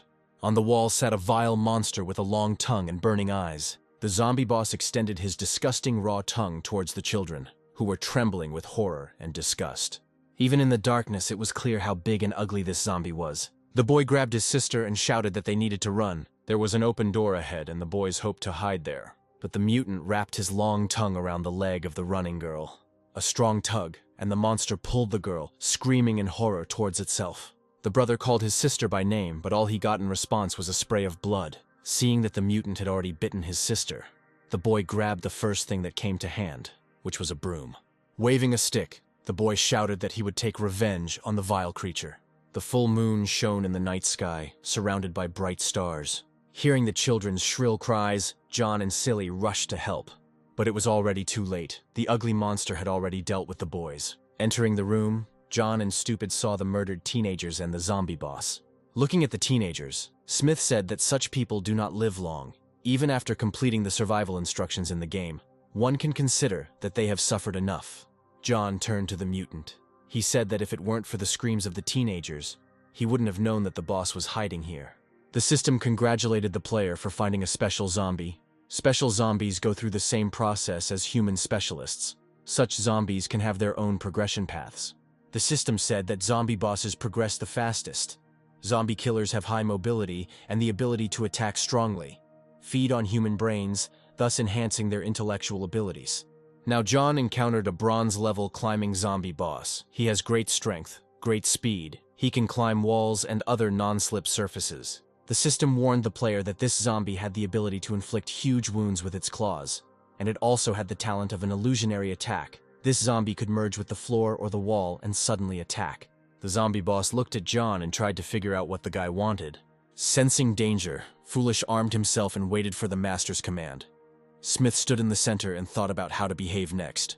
The system informed the player that he had found a bronze-level climbing zombie boss and was given a new quest, the hatred of the climbing zombie. The trainer system informed the guy that it had scanned the climbing zombie hatred quest and optimized it. From the system, Smith learned that a library worker stole books, for which the director scolded him right before the end of the world. But after the end of the world, the worker turned into a zombie and killed the director, requiring the task to kill a climbing zombie in 12 hours. Having received a task from the system, John Smith instructed Foolish to drive the monster onto the wall and prevent other zombies from coming here. The fool began to carry out his master's task. As soon as the vile creature tried to get down to the floor, Foolish immediately beat it with a pipe. The zombie boss tried to scare the fool by using his illusion attack talent, but it wasn't that easy to scare the guard. He immediately fought off the attacking creature. To avoid being hit, the climbing zombie merged with the wall, and Foolish lost him for a while. The climbing zombie decided to attack Foolish from behind. The guard deftly wielded the pipe and immediately hit the attacking boss with all his might. The zombie boss tried hard to get to stupid, but he never succeeded. Having received a serious rebuff, the boss greatly decreased in size, swinging his sword. Smith said that there was nothing special about this zombie. Smith's renewed sword cut off the terrible monster's clawed paws. Having lost his fighting talent, the zombie boss ran away. The guy watched the monster that destroyed half the library and ate so many people. Now the climbing zombie could no longer climb, and he began to shout that there was a man killing zombies here, calling for help. John Smith said he was giving the boss a chance. He counted to 1, during which time he could escape. On the count of 3, the young man yawned. On the count of 2, he prepared his sword for battle. On the count of 1, the strong wind boots acceleration function was activated. John then activated the space delay function for a short time. In literally the blink of an eye, the player found himself next to the boss. The guy summoned spinning swords. The cruel mutant realized that his end had come. There was a deafening explosion. The player was pleased with himself and his assistant. It was the first time he had killed a boss so quickly. The system congratulated the player for killing the Bronze Tier 10 zombie boss Climbing Zombie and received a reward for it. The system also reported that the player had completed the Revenge of the Climbing Zombie quest, for which he received reputation points, coins, experience points, and a bronze-level piece of equipment as a reward. The next message said that John had reached level 10. Since he had not changed his specialty, he could no longer level up. His experience points would accumulate. The system advised the player to wait for the channel to open to switch to another specialty. John realized that he needed to speed up the search for the scroll. Since the player had successfully moved to level 10, he had received another super trainer and could take it right now. Smith remembered that the rookie period would soon pass, and if he moved to another specialty first, it would be announced to the whole world. John told the system that he wanted to pick up his super trainer. The system responded that the trainer was loading. It turned out that the young man received the super trainer Gemini Yin and Yang. This meant that a guy could have 2 specialties at once, and the first specialty would be visible to everyone. John Smith was happy. He knew it was against the rules, but maybe the Doomsday game wanted him to become the king of the whole world. John, of course, was pleased with the system's attitude towards him, but it was unfair towards other players. Smith heard that there were a lot of zombies approaching. It was time to get back to clearing the library. John called down an attack of magical spikes. At that very moment, the floor began to crack and strong. Sharp spikes began to emerge from it. They pierced the zombies, stung them, killed them in every possible way. And soon, there was not a single living zombie left in the room except for Stupid. A silver chest began to shine in John's hands. He had found treasure. Since the silver chest could be moved, John took it in his hands and called the silly boy to come up. The players walked up the stairs. John Smith was in a hurry to activate the scroll and get a new specialty. On the 5th floor landing, several aggressive zombies came out to meet John. Having cast an appraising glance at the mutants, the guy decided that all these zombies were low level. This was Stupid, and he could cope without him. The young man told the guard that he was giving them to him, growling menacingly. Foolish moved towards his opponents. John walked to the location of the scroll and reasoned that, according to the explanation of this trainer, the ghost specialty adds strength and speed, which means he needs a specialty that will add body qualities and energy. From the experience of the past life, John remembered that the best specialty is the secret specialty of the Holy Swordsman, which is hidden on the other side of the ocean. Apparently, in the dragon state, there really is no such specialty. John Smith decided that he needed to arm Stupid to deal with zombies more effectively. The guy went into his warehouse and found his fool's favorite weapon.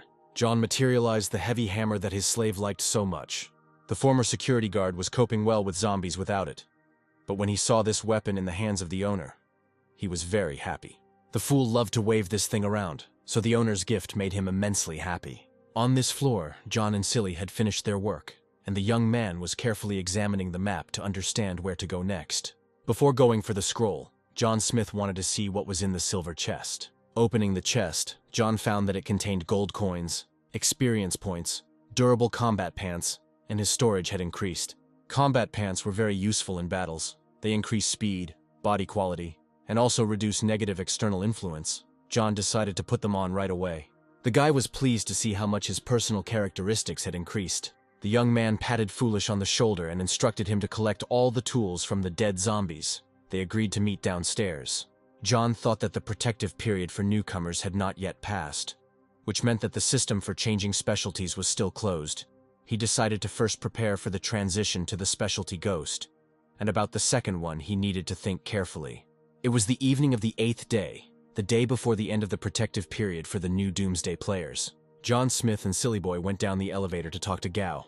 The players resolutely went to meet the club chairman. John asked when they would go to the museum. Gao replied that they had attracted several people over the past few days, and that they could head out to the Capital City Museum in Mo tonight. The club chairman said that since Brother Dick had come, he would go and call on his brothers. Gao was pleased. If this expedition was successful, then no one would dare to compete with him for the place of the club chairman.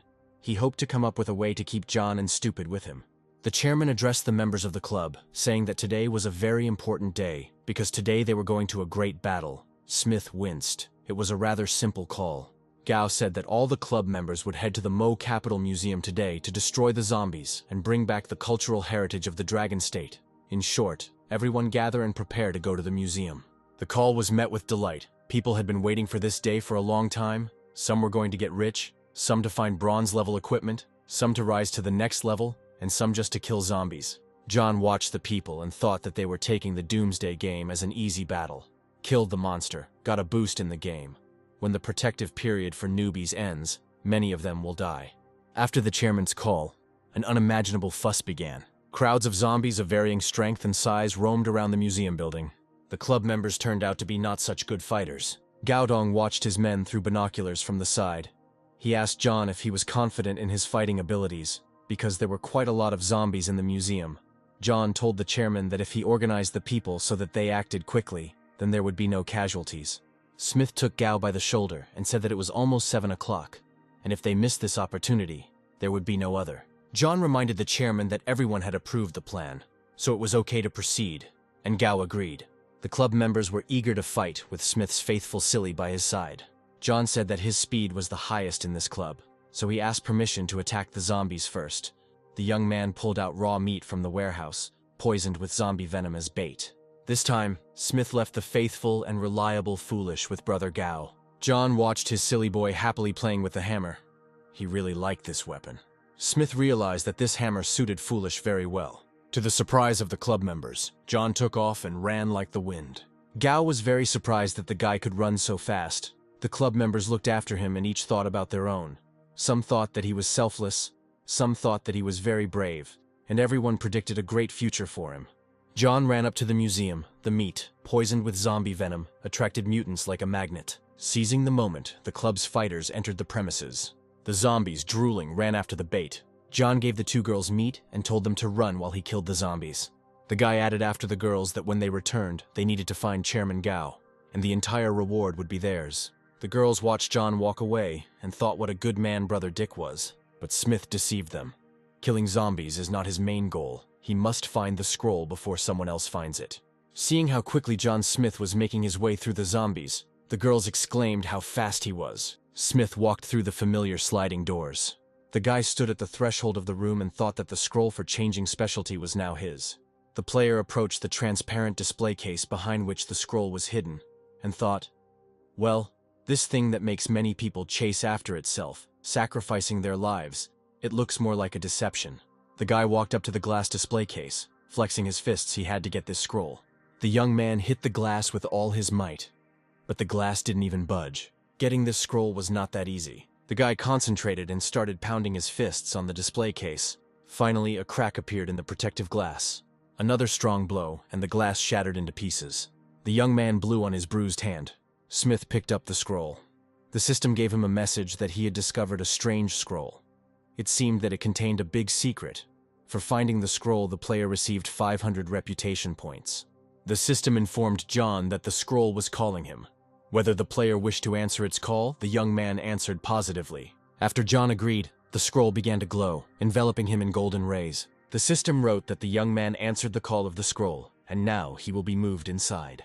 A portal opened and the young man was sucked into the scroll. The game panel reported that the program for moving to the scroll has completed.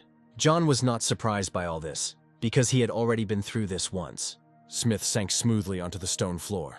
The young man found himself in a huge stone hall, with fires burning around him. The guy needed to find the test activation panel. After a short search, John found the necessary tool. Similar actions came to mind in the young man's mind, and he realized that he was not mistaken. It was definitely here. Smith found another portal, and the system congratulated him for activating the test. The game panel reported that the guy had to complete 3 tasks, while the player could not use equipment and skills. If the player failed the test, he would be killed. John thought that everything was as tough as in his past life.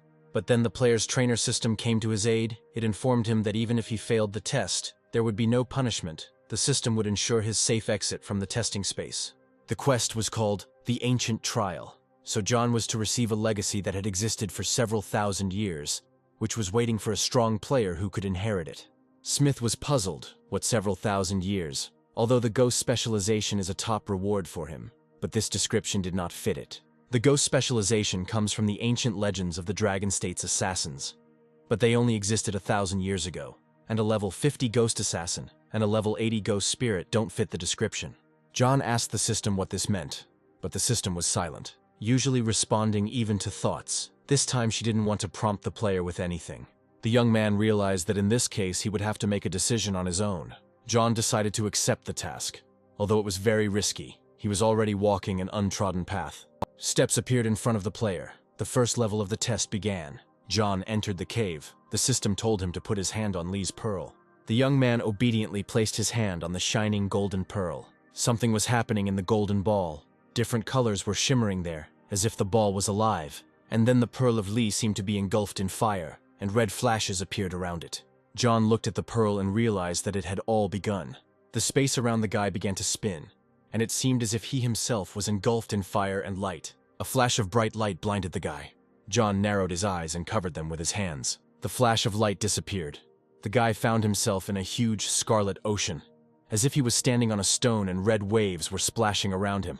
The scarlet space was huge. At first, the young man thought that he was in the middle of lava.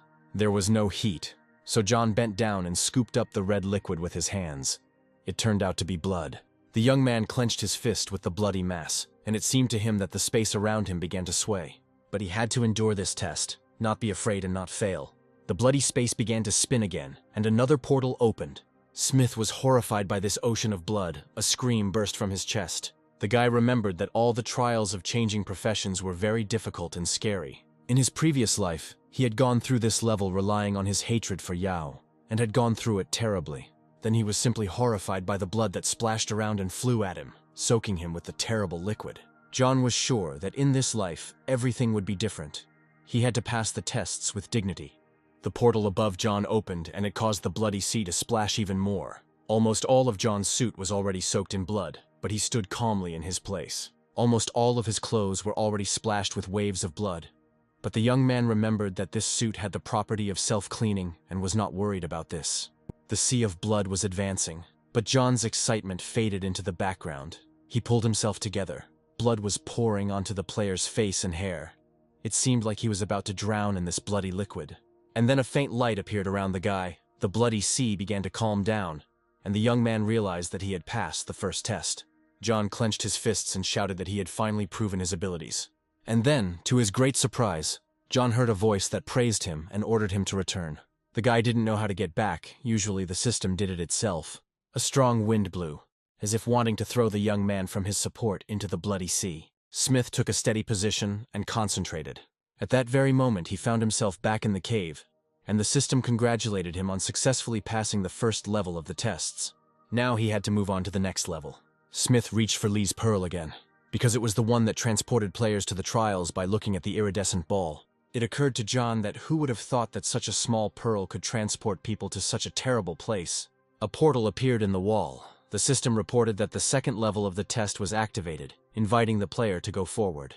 The guy remembered that in his past life he had gone to the second level in exactly the same way, filled with anger. Last time, at the very end, John couldn't take it anymore and simply fainted. When Smith woke up, he found himself on the third level. In this life, he must stand firm until the end. Traitorous thoughts appeared in his head, whispering that he should give up anyway. If he fainted, he would immediately go to the third level. But the young man drove away the cowardly thoughts. He could not think like that, under any circumstances. Why should he give up when he went through this in his past life? John gritted his teeth and thought that in this life he would endure to the end. He had an opportunity for revenge, and he could not lose. The guy closed his eyes, lowered his head slightly, and sank into himself. Smith remembered what he was like in his past life. He was driven only by anger, only by the thirst for revenge, but he was not confident in himself. In this life, he is different. He believes in himself and understands that he can do anything. The guy clenched his fists and took a confident step forward. There was a wall in front of him, and from a crack in this wall, a strange and very bright light was coming out. The guy seemed to be in zero gravity. There was darkness around him, and only somewhere in the distance the saving sunlight was shining. John Smith looked around. It seemed like he was in space. But then the young man saw a doorway, from which a calm golden glow emanated. The young man realized that this was the end of his difficult path. John whispered with relief that he had indeed held out until the end. The player was overwhelmed with joy. He was finally able to do it. He showed what he was capable of. With a firm step, John Smith walked into the shining reception.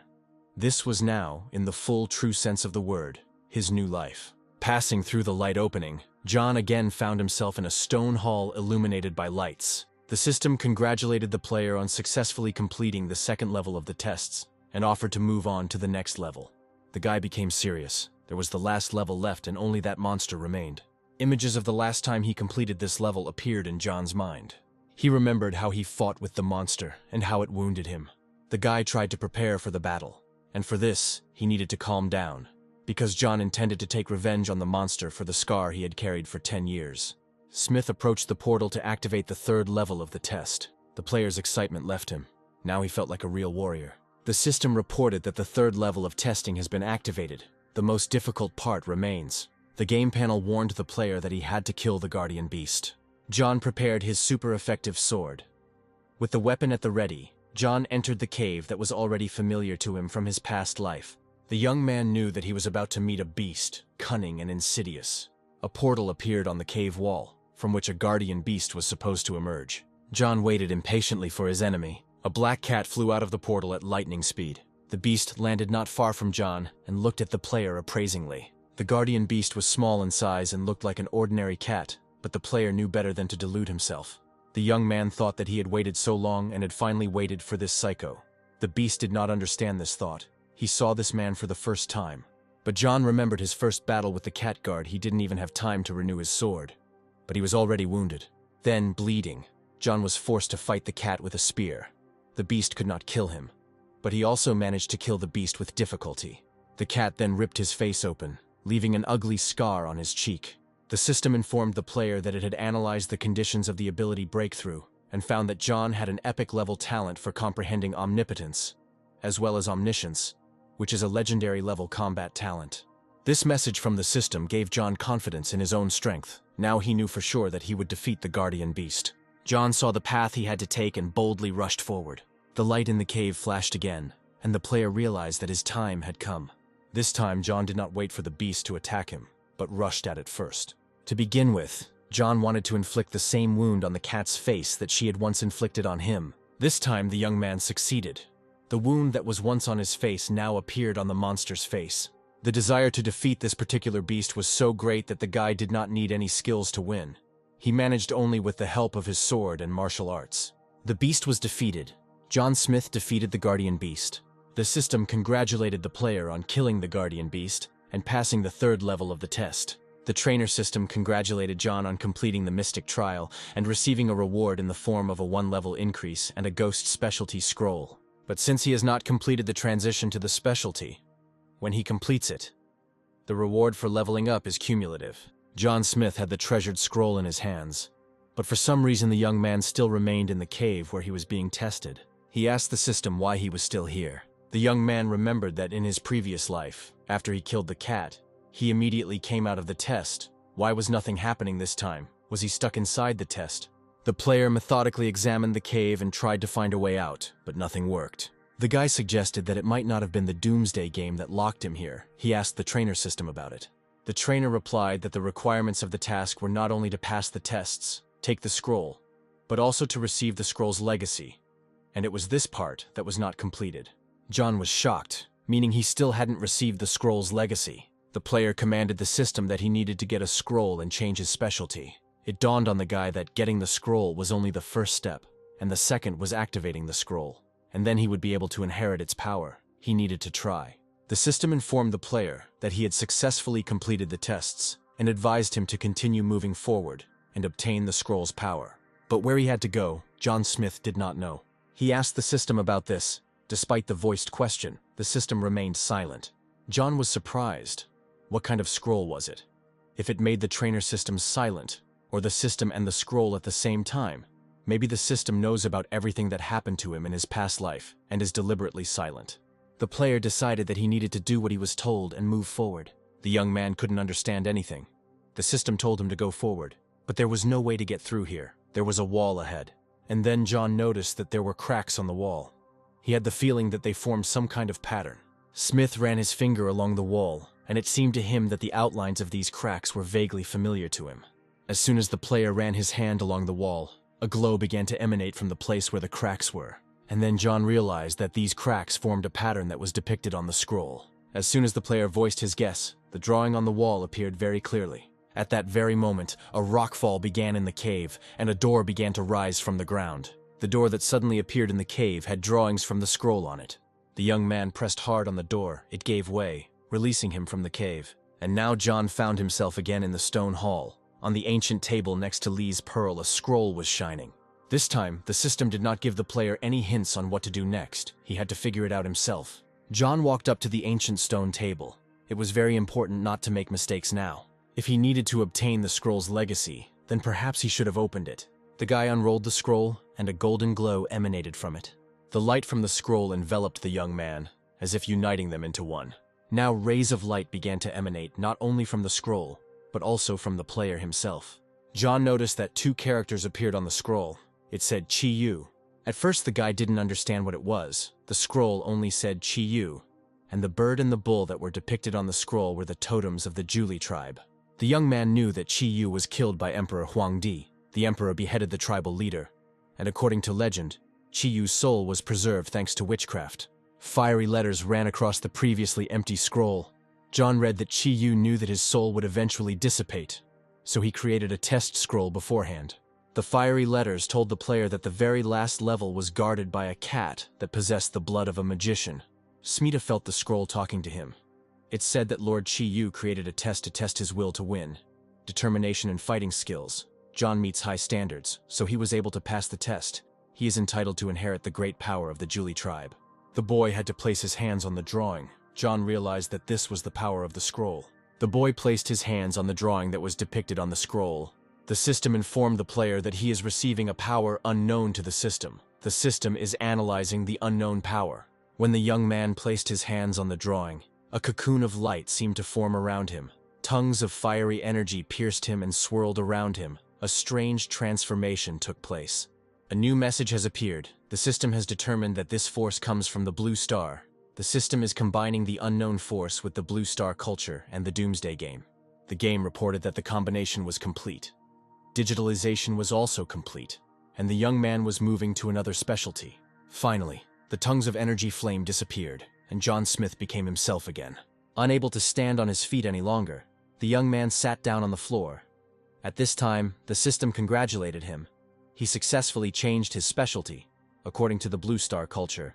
The Doomsday game gave this specialty the name Commander-in-Chief. Now it is necessary to digitalize this specialty. John was shocked. He was originally going to get the Ghost specialty, but ended up passing Chi Yu's test. Isn't that lucky? The familiar blue screen of the system lit up. It reported that the player had changed his specialty. He had become the Commander-in-Chief. John joked that it was an interesting specialty. After reading the description of his new specialty, Smith didn't know what to say. He certainly didn't expect this. John Smith was still sitting on the floor of the hall, digesting the information he had received, when suddenly Lee's pearl appeared on his hand. The guy couldn't understand why this glowing ball suddenly stuck to the back of his hand. In response to the player's thoughts, the system reported that this ball was the treasure of the Zhuli tribe, Commander-in-Chief Chi. You treasured this thing most of all. Through Chi Yu's trial after inheriting the power of the scroll, the ball is attached to the player and then exists in his mind. The ball has several functions. It can change shape at the player's will, and also give him special abilities. Absorb power, increasing the power of equipment and characteristics.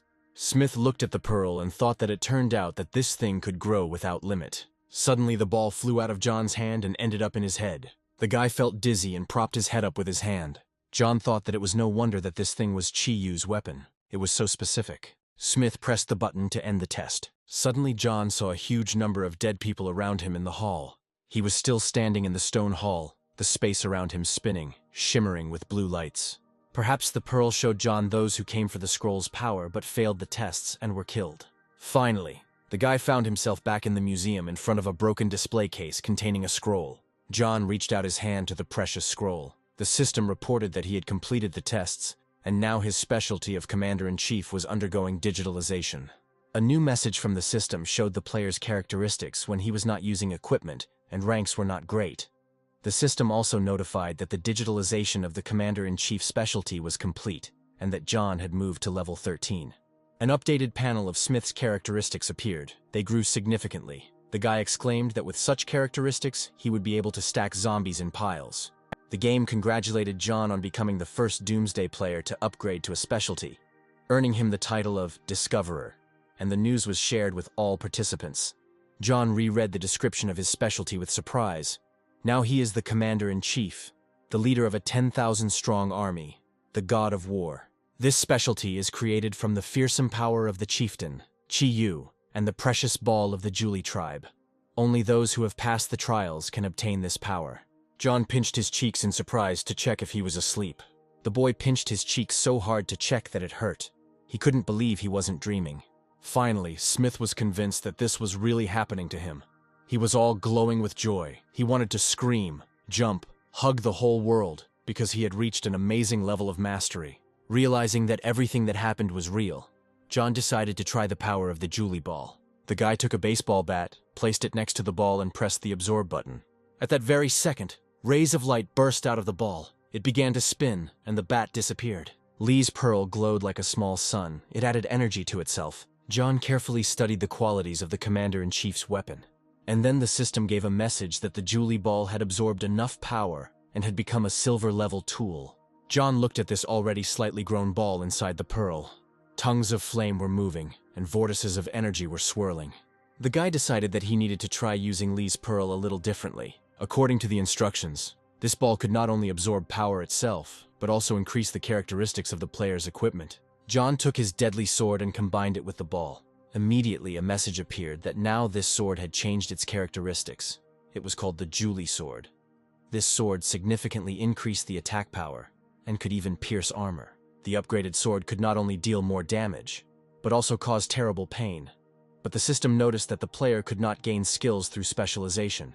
These skills could only change with the ball. John was absolutely delighted. Having strengthened his sword, he decided that he should do the same with the bow and arrows. The player summoned his bow and arrows from the warehouse. Now the bow and arrows were combined with the ball. The weapon changed before John's astonished eyes. Now it was already the Julie bow, a silver-level equipment. Its speed had increased, and it had the ability to collect energy and transform it into arrows. In addition, this bow now has two types of arrows, flame arrows and ice arrows. Using the ball's ability to transform into any object, Smith turned it into a dagger. Then, at the player's command, the ball transformed into a shield. Obeying the will of the young man, the ball turned into a formidable sword. John commanded the ball to transform into Julie's bow, but this time, the trick didn't work. Instead of a bow and arrows, a golden puddle spread across the floor. John grabbed his head. The transformation of the Julie ball takes a lot of energy. That's why he felt dizzy. The system warned John that his energy was depleted, and if he continued to change the state of the instrument, he would feel dizzy. John took the magic ball in his hand and decided that he needed to rest. While the newly minted Commander-in-Chief was heading off to rest, the world announcement was heard everywhere that player Ding had become the first Doomsday player to reach level 10 and advance to a specialty. The game reported that this player's speed was simply amazing. He was the only one in the world to achieve such a result. The title of Discoverer, and a huge reward. Other players should work harder. Not everyone liked this news, and some found it irritating. Some raised eyebrows and were surprised that this dean had distinguished himself again. The young player thought he really needed to try harder. To restore his strength, John drank the elixir. Smith sat down on the floor and thought how great it was that he had an energy restoration elixir. This dizziness was just terrible. To maintain his energy level, John put on the necklace of meditation and took out the magic staff. The system congratulated the player that he was now known throughout the world as the Discoverer, and an impressive reward was added to this title. The guy decided to look at the description of the title of Discoverer. After reading the description, the player realized that this rank was of no use, but he himself was first in line. He had just switched to a specialty, and also beaten a bronze-level boss. Yawning, The tired youth told the system to show him his silver-level equipment that he had received as a reward. While the gear was being loaded, John took out his backpack. And now, in front of the player, there was a box with brand new equipment. The system congratulated the player on receiving the evil ghost mask. The new equipment is capable of adding energy and has the power of a magical evil ghost. The system warned the player not to become a servant of darkness under any circumstances. The new mask had interesting functions. Firstly, it could be used to hide information about oneself. Secondly, it had a demonic look. That is, players looking at the mask fell into a state of horror. Now, John was wearing a mask of concealment. He decided to change it to a mask of an evil ghost. His suit allowed him to activate the metamorphosis effect, but John decided not to do so. The young man put on a mask. Smith still had to pick up the trainer he received when he moved up to the next level. John walked through the corridors of the library. He decided to return to the club members and see how Stupid was doing. The system sent a new message to the player. The equipment restrictions were now lifted, and John could equip 2 rings instead of 1 at a time. This message made Smith happy. It meant that now he could wear 2 rings at the same time and use them. He would have 1 more piece of equipment than others. Closing the message, John thought that he would wait until he got a new good ring and then wear it. The system reminded the young man that he had 12 free points for his characteristics, and he wondered how he could use them. The guy called up a panel with his personal characteristics and gradually added points on various indicators. Now John's strength and body quality had grown greatly, but his speed and energy were not inferior to them either. The young man decided that he would finish with this for now. To John's great surprise, he walked out of the library without encountering any zombies or people. But on the street there was a real celebration. The members of the Death God Club were celebrating their victory. A proud Gao walked up to the podium, followed by the huge Foolish, clutching a fried chicken in his hands. The chairman enthusiastically declared that today's battle between the Death God Club members and the museum zombies would go down in history. Gao extended his hand towards Foolish and exclaimed for the people to meet the leader.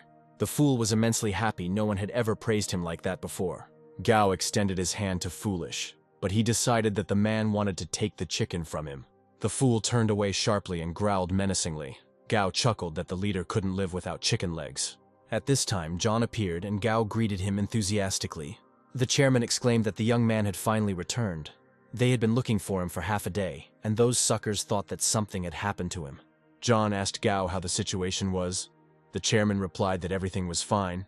They had destroyed 1,500 zombies, and also gained a lot of people as allies, and received a lot of new material resources. Foolish alone killed over 100 zombies today. That's a great job. Gao invited John to follow him. The chairman took the young man and Foolish to the warehouse, showing how many resources they had obtained today. Gao told Smith that they had a lot of new guys, and it was all thanks to him. If John had some free time, could he say a few words to the guys? The chairman whispered to John that the more people they had, the more power they had, and now they would be able to achieve greater results. Smith thought that if there were more people, then more equipment could be found, and the Julie Ball could upgrade to the diamond level. The young man reasoned that the more people in the club, the more sources, and he had more than enough resource cards. Perhaps John could exchange the cards for coins from new people, or even for equipment and tools. These items were exactly what were needed to increase the level of the Julie Ball. John Smith approached Gao to discuss a deal. The club chairman was taken aback for a few seconds, but then he patted John on the shoulder in a friendly manner. Gao said that there was no deal. He and Foolish had helped them so much in this battle, so Gao was willing to give him whatever he needed. Just ask. Smith said he needed equipment. The chairman said that he had prepared a surprise for John. Gao placed the ring on Smith's palm. The club chairman was sure that it was just what he needed. Gao told Smith that if he needed anything else, he could just say, they had so many people in the club. They could probably find everything they needed. John thanked Brother Gao, took the ring, and said that he would come see him again at 8 o'clock in the evening. The chairman was confident that with this ring John would be on his side. Gao was surprised why John was going to visit him at 8 o'clock in the evening. Smith explained that at 7 o'clock the protective period for newcomers would end, and he wanted to familiarize himself with the new rules. The young man said that at around 8 o'clock he would need to make a deal with the members of the Death God Club, and asked Gao to gather everyone. John was sure that now it was unlikely that Gao would go outside at 8 o'clock, so he would save his life and thereby thank him for his help at the museum and for the ring. The club chairman had completely forgotten about this protective period, but asked John not to worry, because they had long ceased to be newcomers, so they would cope. Gao was intrigued and asked John what deal he wanted to make. The guy explained that the deal was about resource cards. He would explain everything later. John thought that was enough information. There was no need to worry about the rest for now. Gao said that their club had a lot of resource cards, but John had already turned to leave, calling Silly to go with him. Meanwhile, the club members were celebrating their victory, not even suspecting that their fun would soon end. John stretched out on the bed. He needed to rest. He took off his mask and combined the combat knife and the Julie ball. The system notified the player that the Julie ball had absorbed enough energy and had entered the gold level. The young man didn't expect that everything would work out so successfully. He thought that he would need to go to level 30, kill a silver level boss, and only then would he be able to get such a tool. Now John had the Julie knife. It was able to penetrate armor by 20% and increase bleeding. After combining with the ball, the knife's characteristics increased almost twofold.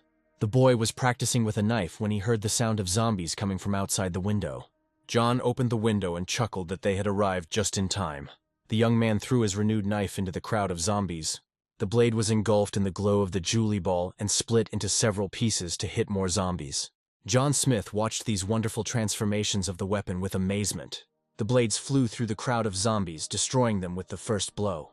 The guy grabbed his mask and jumped out of the window into the street. Foolish followed after his master, killing the monsters that threatened John on the go. The blades of the sword flew across the square, killing the unfortunate mutants who could not escape from such a weapon. Soon all the zombies in the square were destroyed. John looked at the results of his new weapon with surprise. But then Smith looked at his phone. There was very little time left. The young man waved to Foolish and said that they needed to leave quickly. Foolish, as always, growled approvingly. From all sides, crowds of angry zombies were moving towards the building. Covering his owner with his body, Foolish went inside and closed the doors behind him right in front of the zombie's nose. A crowd of angry mutants pounded on the door. They tried to break in. The people who heard this were horrified. The fool held the doors, ready to repel an attack at any moment. John looked at the time. The clock struck exactly 7 in the evening. Smith looked out the window. The sky turned burgundy. At that moment, the rookie's defensive period was over. The delighted zombies howled joyfully. They thirsted for human blood. The system informed all players that the easy game time had come to an end. They had probably already become familiar with the fun atmosphere of the game. The letters on the blue screen turned red, and they said that the real end of the world had now arrived. The game offered all participants to get acquainted with the new conditions. Now the speed of zombie development increases. Some zombies will acquire new forms. Night is now equivalent to death. And all products not produced by the game will rot faster and become moldy. Food and drinks not produced by the game will lower the characteristics of players. From now on, all resource cards will increase in level. The environment and air will deteriorate significantly. All channels for transition to specialties will be open. All cities will be demarcated. The borders between cities will be impossible to cross. The next update of the game will occur when the specified conditions are met. John familiarized himself with the new rules of the game. The guy frowned. It was harsh, just like in his past life. The system repeated once again that the real day of judgment had arrived. The system also addressed the players and asked them to try to survive. At this time, zombies were transforming on the street. They were growing in size. Some were changing shape and turning into real monsters. John looked out the window and thought that now in this world you are either alive or dead. Now the game will force people who are already dragging out a miserable existence to fight to the death. Immediately after the new rules were announced, food began to grow moldy in the club's warehouse. Everything that looked fresh an hour ago has shriveled and begun to emit a foul odor. John heard someone screaming for help and begging the zombie not to eat him. Smith looked back at the scream and said, "You're either alive or dead. There are only those two categories in this game now." John called to Silly, inviting him to come with him. But the transformation also happened to Stupid. John completely forgot that he was also a zombie. Smith stood in front of his slave and watched the transformation unfold. After a few seconds, Foolish had almost doubled in size. The worried guy asked the system trainer what happened. The changed Foolish immediately began to pound on the walls, and the system responded. Since changes had occurred in the Foolish panel and his progress, the system was changing the powers. Foolish was once again enveloped in a blue glow and began to return to his previous form. And the trainer replied that, according to the changes, Foolish would not be able to take a new form, and his characteristics had only increased by 50%. Since Foolish was John's servant, he would no longer be subject to game changes, while he would be able to make a transition to a specialty. John exclaimed that if Silly could switch to a specialty, he would organize a secret specialty for him. John Smith loved it all. He couldn't even describe in words how cool it was. The game reported that John was at the top of all ratings, both in players, reputation, and equipment, and the system asked whether to hide his name. Smith replied that there was no need to hide anything. Let everyone see how cool he was. John opened the panel of the rating by levels. He was in first place. A player with the 7th level, without a specialty, was in second place, and stupid, also with the 7th level and without a specialty, was in third place. The young man was shocked by this information. His slave was in third place. Smith opened the reputation rating panel, and he was leading in almost all areas. The guy thought about hiding the information and becoming invisible to everyone, or let everyone know who they were dealing with. In his past life, John Smith hid his identity because of the Lee family. But now the Lee family has not yet regained its former strength, and therefore does not pose a threat to him. John thought how great it would be to not hide. Even if he was under close attention, he had a mask. I wonder how many more people he could use to help him get new equipment and make the Julie ball even stronger. The young man looked at the rating. There were many titles, but the characteristics of the players were approximately the same. The guy thought that using this information he could create a whole team. The system informed the player that if he remained at the top of the rating for 24 hours, he would be able to receive additional bonuses. The system also congratulated John on taking first place in all ratings and receiving the epic level title of the only one in the world. The young man screamed with delight. In his past life he could not even dream of such a title. The title of the only one in the world increased all characteristics by 10%, gave a discount in all stores, including secret ones, increased the explosion coefficient, increased rewards for tasks, and also for a second after activation, the player received immunity to any injuries. The fool watched his master in amazement. He was screaming, jumping, dancing, and all because for 1 second even a level 90 war god could not injure him. The young man was glowing with happiness. He activated the title of the only one in the world. The system reported that after activating the title, you need to wait 1 hour, after which the title will begin to work. The guy was puzzled. He asked the system why the explosion coefficient was increased by 1%. Wasn't his explosion coefficient 100%? The trainer system responded that by raising the explosion coefficient by 1%, Smith would receive 2 items per explosion. John called foolish, saying that it was time to go and fool those fools from the Death Club, and at the same time check the words of the system. Smith carefully turned the handle and quietly opened the front door. There was a zombie standing almost at the threshold of his room. The mutant immediately attacked the young man, trying to kill him.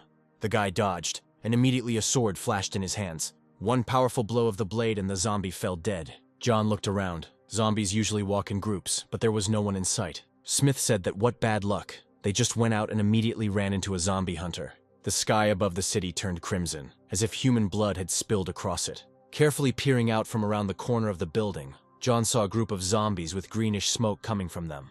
Smith said that these were highly toxic zombies and ordered Stupid to run. The young man thought that he didn't have the strength to fight them now. Even these creatures' saliva was toxic. But there was no point in simply running away either.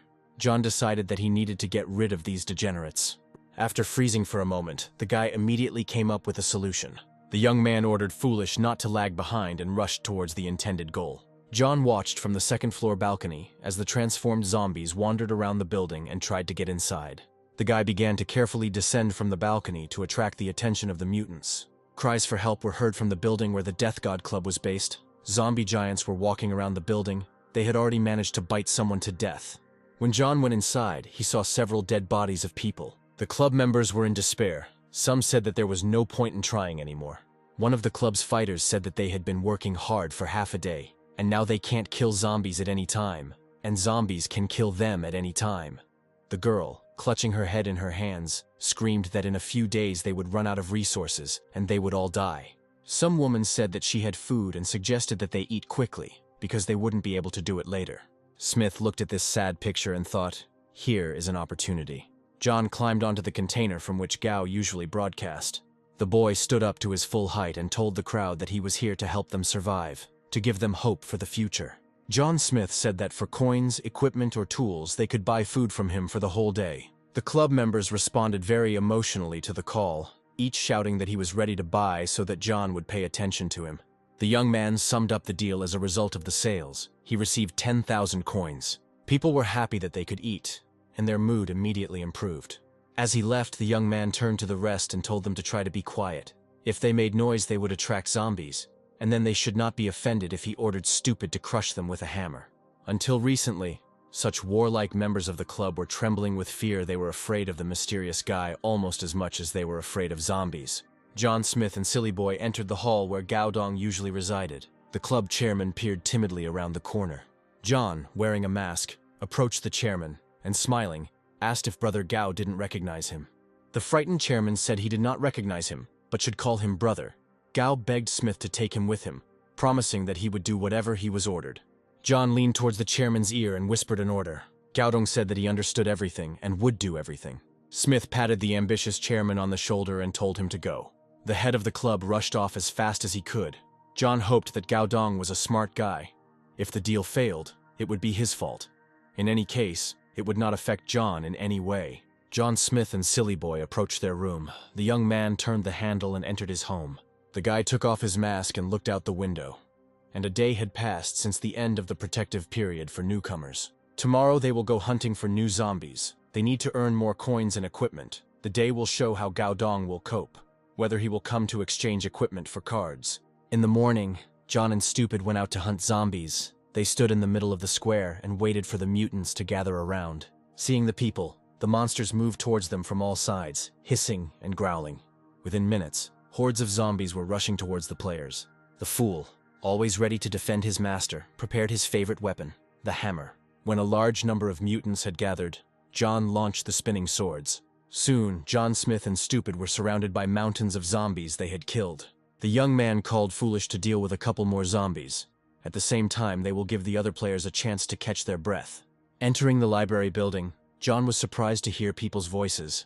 It seems that some of the club members broke away from Gao and thought they would sit near the store. The unknown said that there was a store here, and they would charge an entrance fee, get rich, and have no worries. Besides, all the zombies here were already dead and there was no danger. Another voice suggested taking resource cards as payment. The unknown people were at a loss as to who could have killed all the local zombies. It must have been some very powerful group. John opened the door, and he and Silly went into the hall where people were talking.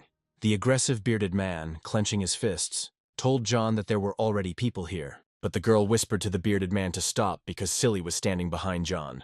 Someone from the crowd said that Stupid was in second place in the ranking by levels. John looked at his servant in surprise. He had already risen to second place. And then John realized what was going on. Foolish had increased his experience by killing new zombies. Just a minute ago, the aggressive people were smiling and saying welcome to the guests. But the fool sensed aggression and rushed at the people with a hammer at the ready. Gao's former comrades were seriously scared. John stopped the guard by patting him on the shoulder and said that they needed to buy some things, so we would leave them alone today. Smith and Stupid headed towards the capital's Mo store. The club's fighters discussed how this Foolish immediately showed that he was an influential person. But although Foolish was strong, there were more of them. The bearded man objected that an ordinary person could not become second in the ranking of the entire Dragon State. The fool had killed more zombies than they had seen in all this time. He only did not touch them out of pity. John, entering the store, admired the honorary badge of the city of Mo. He really liked this thing. The guy's attention was also attracted by the sign of the Defender of the City of Mo. The title of the only one in the world gave him a 10% discount. After standing for a while, Smith decided to buy the sign of the Defender of the City of Mo. The store announced that the Mo City Defender's sign has been moved to the map, and the player can pick up the card to activate it. The guy decided to immediately activate the acquired sign. The system informed the player that the token he had purchased was a special type of diamond-level tool, and that once activated, the player could use it with equipment. John activated the acquired sign. The system responded that the sign of the Protector of the City of Mo was activated. Smith was surprised to read the description of this tool. In addition to various protective functions, this sign gave the opportunity to summon a robot defender once a day for 10 minutes. To help in battle, the characteristics of the robot changed, depending on the player. The system warned John that one player can only buy one sign. He cannot buy a similar thing. The guy thought with regret that he had thought that if he had enough coins, he would be able to buy whatever he wanted. As he left the store, the boy regretted that he wouldn't be able to summon an entire army of robot guards. Having attached a new sign to the suit of the Defender of the City of Mo, John left the library together with Foolish. As the game promised, the situation in the city worsened. There was a feeling of heaviness and tension in the air. Everything around was filled with scarlet light. The city's pools emptied and everything around slowly began to crack. The walls and buildings slowly collapsed. Strange signs appeared against the backdrop of a web of cracks on some buildings. A portal for transitioning to a specialty has appeared in one of the city's districts. A group of teenagers carefully made their way through the city. One of them, armed with a sword, climbed up on a hill and informed the others that it seemed that all the zombies in this place had already been killed, and it was safe. The guy pointed to the portal. He said that this was a platform for transitioning to the specialty that was mentioned in yesterday's announcement. I wonder what it is for. The slender young man suggested splitting up to find something useful, and his companions supported him, saying that they might come across a weapon. The blonde girl touched the ball and asked what this crystal was for. It looked so special. Her friend yelled at her not to touch the ball, but it was already too late. Blue and black flashes were swirling around the naive girl. She was sucked into the portal. The ball was activated. A blue whirlwind picked up the girl and carried her away in an unknown direction. The same whirlwind caught up her friends, and the whole group went to undergo the tests. A minute later, no one was visible on the site near the ball. Caught up in a blue whirlwind, the young people were all transported together to some place unknown to them. One of the guys was very loudly indignant, scolding the girl who constantly touches everything that catches her eye. This had been repeated many times already. The pretty blonde made excuses that she didn't know it was a portal and promised to be more careful next time. The guy armed with a sword stopped his friends, asking them to stop arguing. He saw the lantern and decided to take it with him. The young man with the lantern suggested looking for a way out, but at that moment, a huge, scary shadow appeared on the wall. The young man screamed that a monster had appeared behind him. A huge zombie attacked a young man with a lantern. With a strong blow, he flattened the guy, and the lantern flew to the side. The system showed the guys that in front of them was a bronze-level boss of the 18th category. But the characteristics, talents, and skills were hidden by the system. Fresh blood from the guy he had just killed was dripping from the boss's huge fist. The shaking young people looked at the monster in horror. They were all practically unarmed and defenseless against it. The monster moved his burning eyes from one person to another, wondering who to start with. People screamed in horror.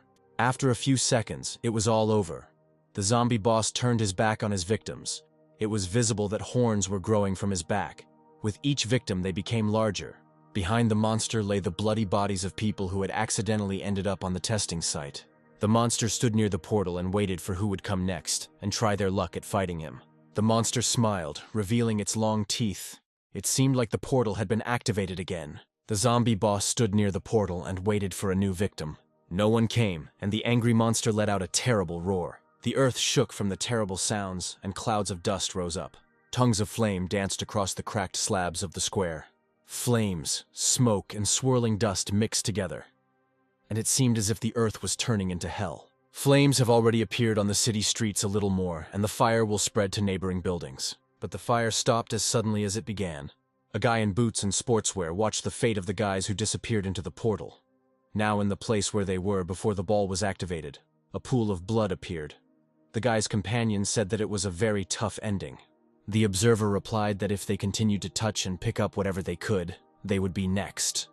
The boy and girl looked at their leader with embarrassment. Suddenly the boys heard John Smith's voice calling for Silly. The boys ran after John, trying not to catch his eye. Hiding behind corners, the boys watched the players who were calmly walking around the city. John, as always, was wearing a mask that hid his nickname and characteristics, and Stupid was wearing sunglasses and a suit. The young man said that 2 more idiots had arrived, and turning to his friends, he said that if they had not seen how those people had just died, they could watch these 2 again. The girl asked fearfully if maybe Foolish could kill that zombie. The leader noted that everything was possible. The guy said that the guys who had just been killed were about their level, and they couldn't do anything to this zombie. Even though Stupid was strong, it wasn't a fact that he could handle it. The second guy suggested waiting until everything was over, and then picking up the equipment. The boys heard John tell Silly to leave. Smith noted that there were 3 more naive players there who weren't worth wasting time on. John remembered that the boss who guarded the job change platform in Mo City was a mad type, and was under the protection of the Doomsday Game. John Smith approached the portal. Next to the ball, a pool of blood from recently killed people spread. Smith squatted down. He thought that in fact he might not activate the task, and there weren't 30 players here. John stood and wondered what he should do. 3 players watched from the safe zone to see what this daredevil would do. The game informed John that he had received the task of activating the Capital Mo's specialty change platform, and after touching the spiritual crystal of the magician's specialty, Smith extended his hand towards the crystal. The system reported that John had 2 players on his team, so the reward would be increased. The game warned the guy that the boss guard would soon wake up and the player needed to get ready. The trainer system has detected that John has begun to perform the task of activating the platform for changing specialties in the capital of Mo.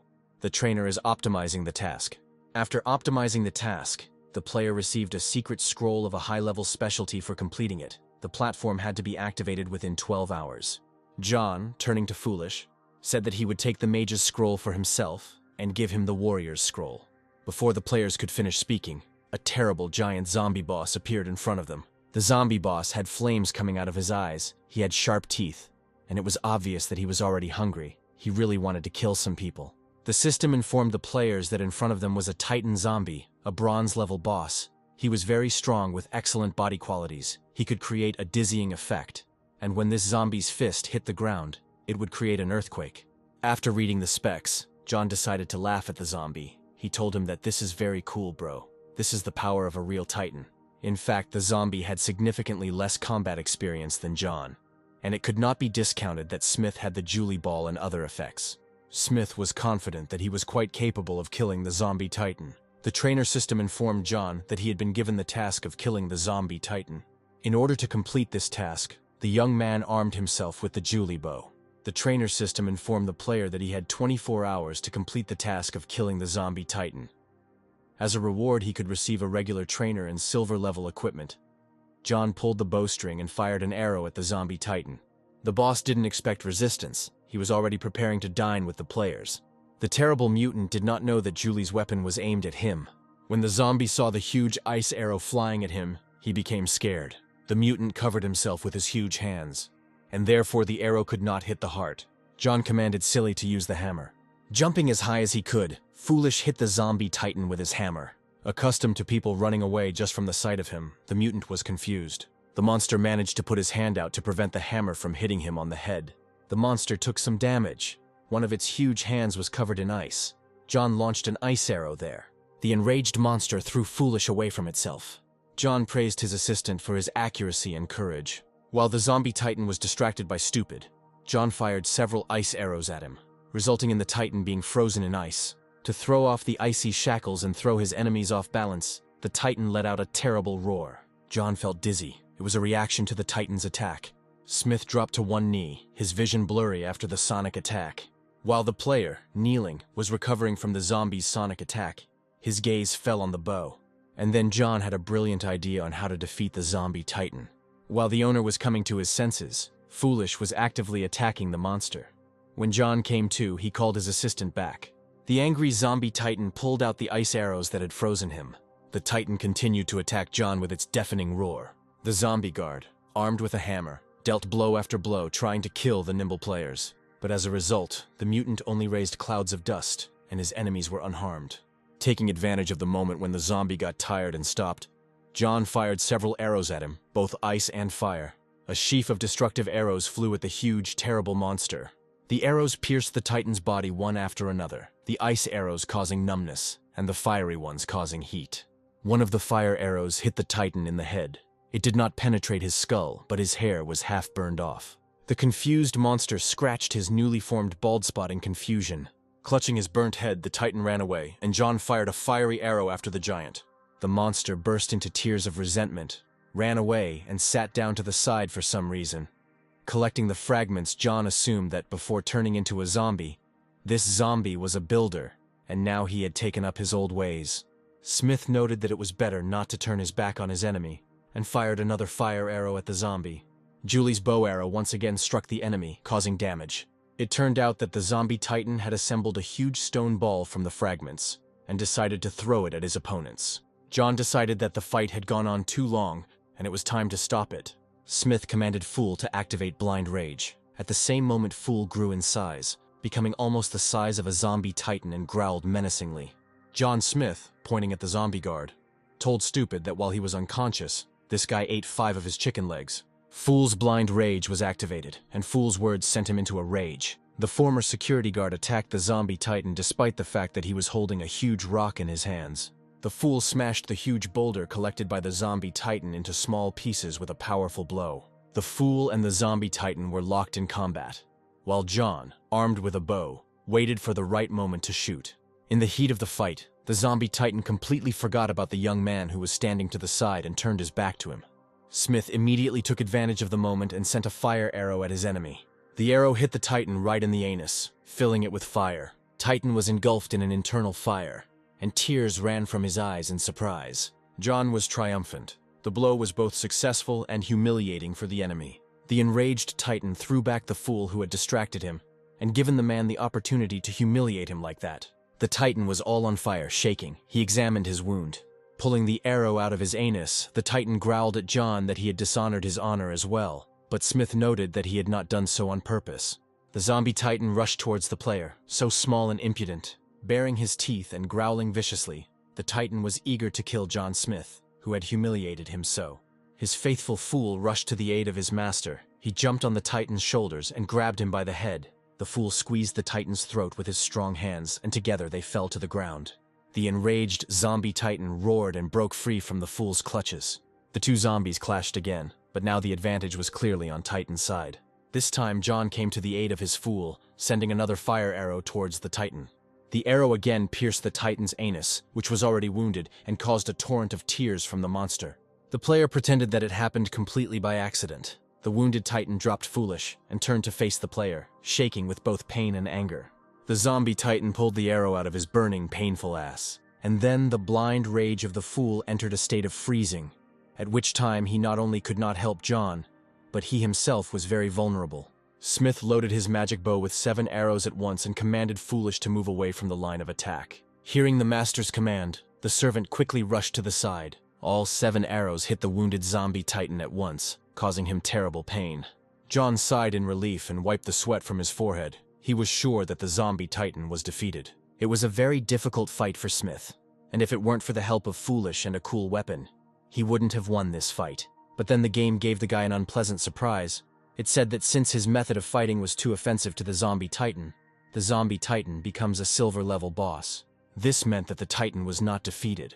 Not only was he very angry, he also evolved literally on the threshold of death. The reborn Titan flashed his bloody eyes and growled menacingly at Smith. The updated zombie boss had very good characteristics, especially strength and body quality. The weakest was energy. The revived zombie boss retained all of his talents, but they were greatly increased. All of the boss's attacks now created a dizziness effect, and his recovery ability was also greatly increased. After reading the enemy's characteristics, John thought that this boss was not far from being golden. The zombie boss was eager to fight, and without giving the young man time to collect his thoughts, he rushed at him. John Smith was a little confused. He had not yet figured out how to defeat the monster.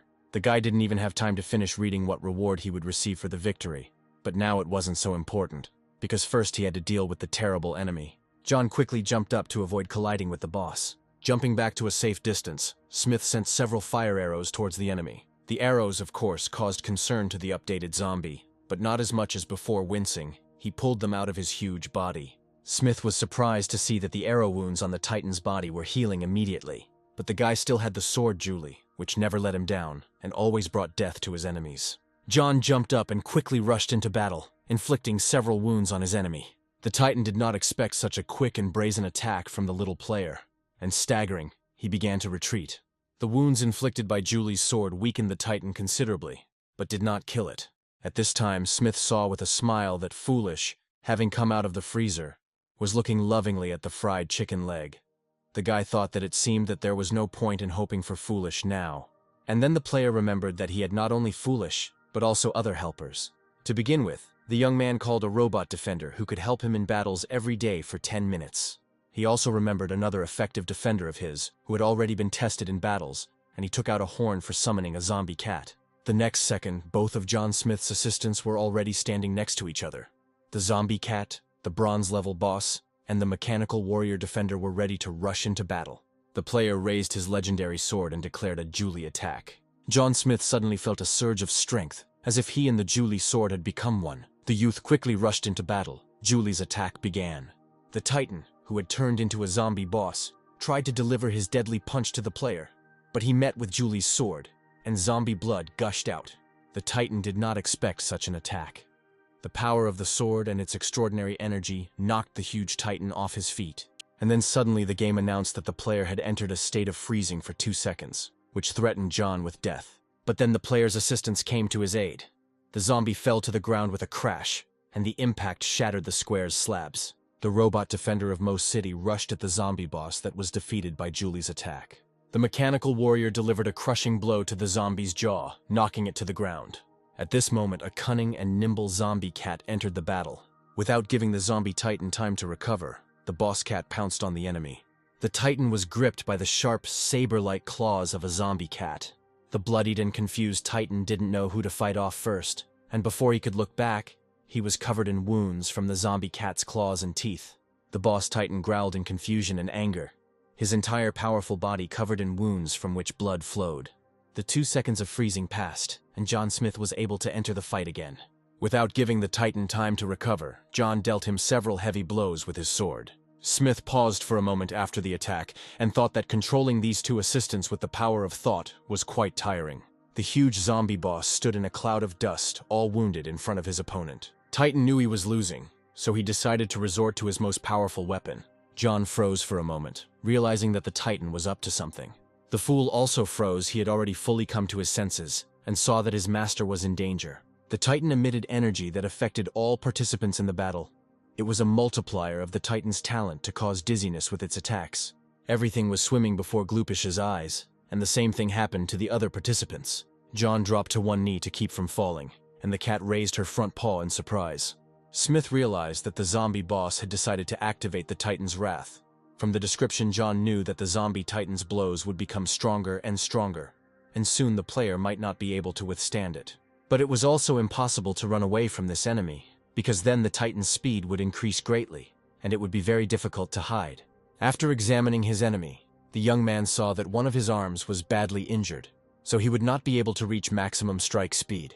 The player quickly realized that his only salvation was a swift attack and victory on the very edge. The titan tried to hit the young man with his terrible fist, but missed. Smith did a somersault in the air and attacked the enemy with all the strength he had.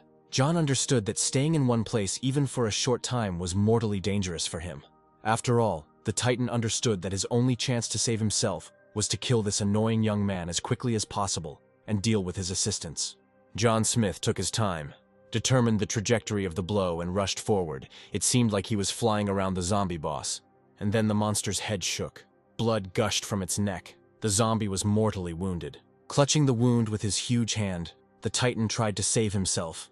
And then the game announced that new members had appeared on the player's team, so the reward for the task would be reduced.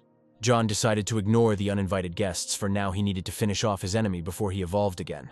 Smith once again rushed at the zombie titan together with the robot defender of the city of Mo. The terrible enemy is finally killed. The difficult battle is over. And then John saw that a group of guys were slowly descending onto the square, wanting to join his victory. The initiator of the idea to get a piece of John's victory had already gone down to the square, and was encouraging his friends to also come in to receive a reward for the task. The guys went down and reasoned that they could certainly become famous throughout the world for opening the first platform. The girl who was watching them was outraged that it was not easy for this guy to defeat a huge zombie, and how they could so shamelessly tangle with him. But one of the guys rudely shouted at her that he had been putting up with her for a long time. The end of the world had already come, and she was still pretending to be Mother Teresa and promised to beat the girl. The girl was afraid of the rude man, so she kept quiet and stopped shaming them. At this time, John Smith appeared behind the backs of the uninvited guests. The winner of the fight approached the guys without taking off his mask. He assumed why they came here, but still wanted to hear their version. The young man, who had just rudely cursed the girl, smiled broadly and said that he was John's biggest fan. Smiling flatteringly, the young man said that they saw John fighting and decided to come to his aid. Smith asked doubtfully if they had decided to come to help and if they were really fans. The boys shifted from foot to foot under the fighter's piercing gaze. John said that he saw how they had been hiding nearby from the very beginning, but for some reason they only came now. The main initiator of this brazen foray opened his mouth to tell another lie. John Smith realized this. He swung his sword and killed the liar. The hunters of other people's victories clearly did not expect this. The organizer of the expedition fell dead. The guys who introduced themselves as John's fans, seeing that their leader was dead, screamed in horror. Smith didn't even turn around at the shouts. He simply said that more than anything in the world he hated liars. The boys were confused. They didn't know what to do, and were very afraid that each of them could be next. Smith took advantage of the properties of his evil ghost mask and sent terror into the intruders with his gaze. The young people looked at John as if hypnotized. They were shaking, and they began to have visions. Now it seemed to them that there were only zombies around them, and not their friends. A whole crowd of new fans had already gathered. And now, under the influence of the mask's gaze, they attacked each other. Smith, meanwhile, walked away from them, cursing to himself that these creatures decided to join the mission and get a reward for free. The game reported that the players were leaving the mission one after another, which meant they had killed each other. John was sure that these guys could not only share his reward, but if the opportunity arose, they would also finish him off. One of the surviving guys shouted after John that he was a hero of the Dragon State. The guy was indignant and said that Smith should help them, that they just wanted to cover for him and weren't up to anything bad. The second supported his friend. He advised John to think carefully that if he killed them, no one would consider him a hero. Before the guy could finish his fiery speech, John's sword slashed his throat, causing another player to leave the mission. Just a second ago, the loudly indignant guy covered his mouth with his hand in fear and began to shake. John caught his sword and shouted loudly that his name was synonymous with vengeful. He was no hero and was not going to help anyone. The boys ran away in fear, and Smith shouted after him that he wouldn't save the world either, that he lived only for himself. John Smith loudly proclaimed that anyone who angered him, interfered with him, or did anything bad to him would die. The game reported that all players who had previously joined the mission have left the mission. John returned to the dead zombie titan, grumbling that these guys were useless trash, and they even dared to teach him. They should have thought first if they could fight him. Smith remembered that when the Lee family persecuted him, none of those cowardly yes-men lectured them about right and wrong.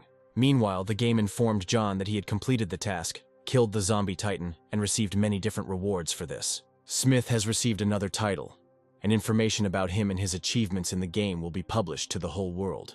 Only now the guy found out that the reward for the task has increased.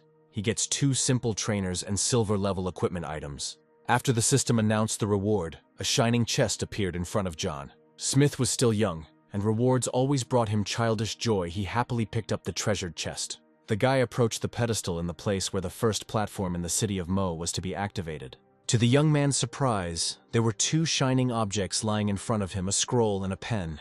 John picked up the scroll, sparkling and shimmering with different colors. The guy unfolded it. It was an agreement to activate the platform. The guy learned that the next day a sculpture of him would be erected on this platform, and he would be revered in the city of Mo. All John had to do was sign the agreement and receive the reward. The agreement was very honorable, so the young man took a pen and wrote his name, and the agreement indicated his real name, and not the nickname Dean, which he took in the game. The game congratulated the guy on completing the task of activating the platform for changing the specialty of the city of Mo. The system also informed the player that his level had been increased. He had received additional points, and that he was only a short distance away from the next level. The game continued to congratulate John. He became the first player to activate the platform on the blue star. This message was published. The young man was happy. It seemed that the trainer system had tried and greatly increased his reward. And then Smith heard some strange sounds. Someone was hiding near the battle site. John completely forgot about the unfortunate observers. But he needed to find a quiet place and count the reward. He was in no mood to lecture other players. The young man patted his sleeping Silly on the cheek and said it was time to go. To cheer up his faithful servant, Smith promised Silly that he would give him a chicken leg. The difficult task was finally completed, and John and Silly went home. At this time, a huge portal began to spin over the square. The guys who were watching John's fight were confused. They didn't know what was happening. One of the freeloaders suggested that Smith had activated some kind of mechanism to feed them to the zombies, while the second grabbed his head in horror. At this time, reports were heard all over the world that a player named Ding had become the first in the world to kill a silver-tier boss and activate the job change platform. The game advised everyone to follow this player's example. Mo City was the first to activate the specialty change platform, so as a reward, the level of all players in the city will increase, and within 24 hours, the reward for all killed zombies will be doubled. The residents of Mo watched in amazement as a beautiful golden glow appeared over their glorious city. Many people watched the amazing astronomical phenomenon with their mouths literally open. The girl looked at her game panel and exclaimed in surprise that her level had actually increased, and now John was her hero. Players, delighted that the reward for killing zombies would be doubled, rushed to kill the monsters. Smith's victory over the huge zombie surprised many, because many players had died before him while trying to activate the platform. One of the zombie hunters exclaimed in delight that he knew little brother Dean would become famous again, because he was just the bomb. The head of the Lee family called another meeting. He was sure that this famous player was from his country. Old Lin guessed that before the game started, Ding had gone on a journey to the capital of Mo, and now he couldn't get out, but his heart would always belong to the Dragon Country. A quiet starry night descended on the city of Mo. The streets were empty, people hid. The fool helped his kind master sort out the rewards he had received. John, propping his head up in his hands, was carefully studying the game panel, counting everything he had available. By this time, Smith had already reached level 16 and had become quite rich, and his storage had also expanded significantly. The young man was in a great mood. Now he was rising in levels even faster than during the protective period for beginners. John tossed a new specialty change scroll in his hand. He needed to see what it could give him. The new specialty was called Ruler, and it gave its owner the power to move mountains. So now John could change everything that existed. The guy read and reread the scroll. He figured out how best to distribute the points to increase his strength many times over. John's eyes were shining. Now he would definitely be able to begin implementing his plan for revenge on the Lee family. The assistant system congratulated John on winning a very useful thing called an information breakthrough. The guy chuckled. Now it would be much easier for him to deal with bosses and other zombies. The young man asked for clarification regarding the increase in explosion coefficients. The system explained that the initial explosion coefficient would be increased, and another percentage would be added to it. John Smith didn't understand the message at first, but then it dawned on him that his explosion factor was now 201%. Among the rewards for defeating the zombie boss was new silver-tier equipment. The first item was the demonic chainmail of concealment, which was created to fight against mages. The second item is the demonic pants of concealment. They were also created to fight magicians, and were a headache for any wizard.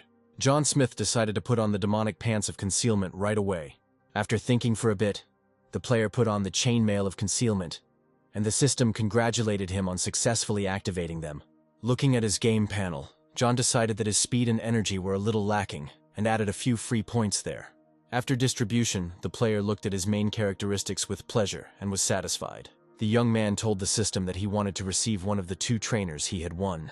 Instantly, John had a card with an elixir for physical strength in his hands. A very ordinary item, but it can help him win and help him out at a critical moment in the battle. The new rewards did not cause the player as much delight as before. He considered that they were not particularly useful. Smith decided to look at the characteristics of his new title, Silver Fighter. After reading the characteristics, Smith thought, compared to the title of the only one in the world, these were weak. Did his luck really go away when he received the specialty of the ruler? John contacted the system and asked to give him silver-level equipment. A message appeared in front of Smith that the system was choosing equipment for him. The guy folded his palms in prayer and asked all the gods of the world to have mercy on him. John unrolled the scroll. He received the butcher specialty. This improved his strength and body quality characteristics. John looked at the scroll. It was again a normal reward. It was useless for him and stupid. But the player decided to keep the scroll for now. The young man opened the panel of his warehouse and happily looked through the valuables he had. Here in John's hands was a golden chest, received for activating the specialty change platform. He had not opened it yet. The guy opened the lid of the chest, and the system reported that he had activated a golden chest in which he had found a treasure. Smith looked at the treasures. The glasses and coins no longer particularly worried him, because there were enough of them. Among other rewards in the chest was a watermelon knife and gold-level equipment. The fighter looked at the knife. It created a great intimidation effect during the battle. The guy decided to feed it to the ball of Julie. John remembered that thanks to his victory, the reward for killed zombies would double within 24 hours, and the guy decided to take advantage of this. There was no time to rest, so to enhance the effect, John activated the elixir for physical strength. The young man drank the magic liquid and felt as if a volcano of energy had exploded inside him. The fool was literally thrown away from his master by an energy wave. The servant was puzzled. He had never seen anything like this before. Foolish had already fully recovered from the battle with the Titan, so John said it was time to work. Today he told Silly not to finish off the zombies to death, but to leave them for him to stimulate the servant. John promised him an extra chicken leg for every 20th zombie. Dreams of fried chicken inspired Silly Boy very much, and he happily followed after his master. The sword of Julie literally burned in John Smith's hands. The young man rushed through the empty streets of the city, searching for and killing all the mutants he came across on the go. And then the fighter heard an unusually loud and menacing growl behind him. Somewhere nearby there was a very large zombie. When the player finally saw the giant, John had a caustic thought that this mutant had probably eaten too much plant. Smith rushed at the enemy. Literally with every step his strength increased many times over. The player attacked the mutant with fury, and in his head he was thinking that he wanted three pieces of equipment. The game congratulated John, but it wasn't enough for him. He demanded that Stupid attract more zombies. For this, he ordered to hit the ground with a hammer and create an earthquake. The fool obediently fulfilled his master's will and began to hit the ground with a hammer. Soon a whole crowd of mutants of different levels gathered around the noisy fool. That was all John needed. He rushed at the monsters, killing them one by one. John had already lost count of how many messages about zombie deaths he had received. It didn't matter anymore. The main thing was to kill more. Smith stood in the center of a huge crowd of zombies. They kept coming and coming. The young man was drunk with blood. He cut, stabbed, chopped without stopping. The guy stopped only when there was not a single living mutant left around him. The fighter smiled. He was pleased with the result. Now, in the equipment ranking, all the top places were occupied by John's equipment. None of the players could compare with him. The heads of the country's 3 richest families gathered for a meeting, with Smith on the top topic. Family representatives looked at the ratings and were surprised luck and fame were slipping away from under the noses of the heads of families. But the most important question that worried them was who this player Dean was. No one knew him. There was no agreement among the heads of families, especially since one of the representatives was a young man whose father had turned into a zombie, and the other 2 old men believed that he did not belong there. But the boy snapped back. He remarked to the elder Lee that it was not worth lecturing him. The young man, apparently, especially did not like the head of the Lee family. But the 3rd representative decided to calm the disputants and reminded them that their topic today was the player Dean, and that they should not discuss family issues here. Senior Lee remarked that he had never heard of this person in the Dragon Country before, and could not believe that a common citizen could reach such a level in a few days. Chief Lee was confident that they should find this guy. With his current fame and ranking, he would help them a lot if he joined. The young council member noted that the end of the world was a great opportunity for them. The guy stretched and said that everything in this world had turned upside down. So why don't they take over this world completely? The head of the Yoon family thoughtfully said that if Ding couldn't be of use to them, then they would just take away his equipment. And then, the young representative of the An family eloquently ran his hand across his own throat, indicating that he was ready to kill this player. Only the elder Lee did not participate in this discussion. He remained silent and looked thoughtfully at young An.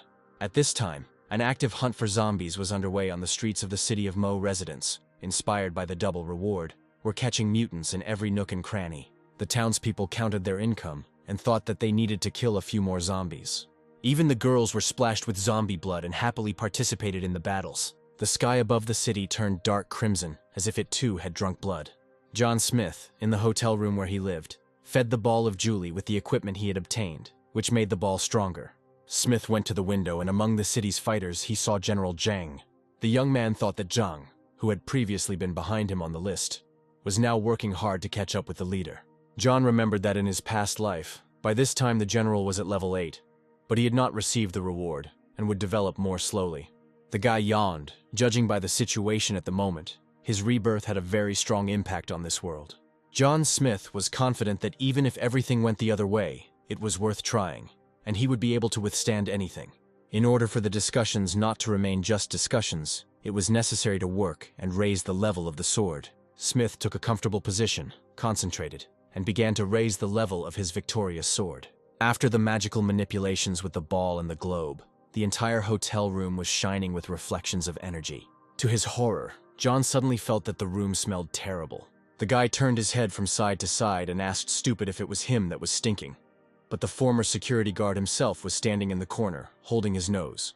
The servant growled, shaking his head negatively. John began to sniff his own clothes in surprise. The young man was in shock. The foul stench was coming not from anyone, but from him. John grabbed some clean underwear and ran into the shower. He had completely neglected himself, and only washed once a month. The fool scratched the back of his head in confusion. He, too, could use some freshening up. The guy happily soaped himself up and stood under the stream of cleansing hot shower. He felt much better. But then the bathroom door opened and Foolish walked in. Undressing he, too, clearly intended to wash himself. John, laughing, threw a tuft of foam at Foolish and told him to go to bed. The clean and refreshed guy happily plopped down on the wide bed of the hotel room. As he fell asleep, Smith thought that in his past life, everyone had gotten used to this way of life and had forgotten what a shower was. In the dead of night, when the full moon rose over the hotel where John lived, people were already asleep, but something was happening in the building. John was stretched out on a large double bed, and nearby, wrapped in a blanket, Silly was dozing. Very strange sounds were heard from the toilet of the hotel room. They were quiet, and no one heard them. Right in the toilet, the space began to spin and a portal opened. A red, glowing eye appeared in the sewer hole. Some kind of monster was preparing to jump into the room. A huge mutant rat with terrible saber-like claws crawled out of the toilet. John Smith was a very light sleeper, and when the rat entered the room, he sat up in bed. To his surprise, the guy saw a huge monster with red glowing eyes not far from the bed. The young man barely had time to jump out of bed before the rat already pounced on him. John was surprised that all zombie rats were that big. The player swung his sword, and the attacking mutant was cut into 2 pieces. The zombie rat died instantly. A blood stain spread across the bed where John had been sleeping peacefully a few seconds ago. And now a hacked monster lay there.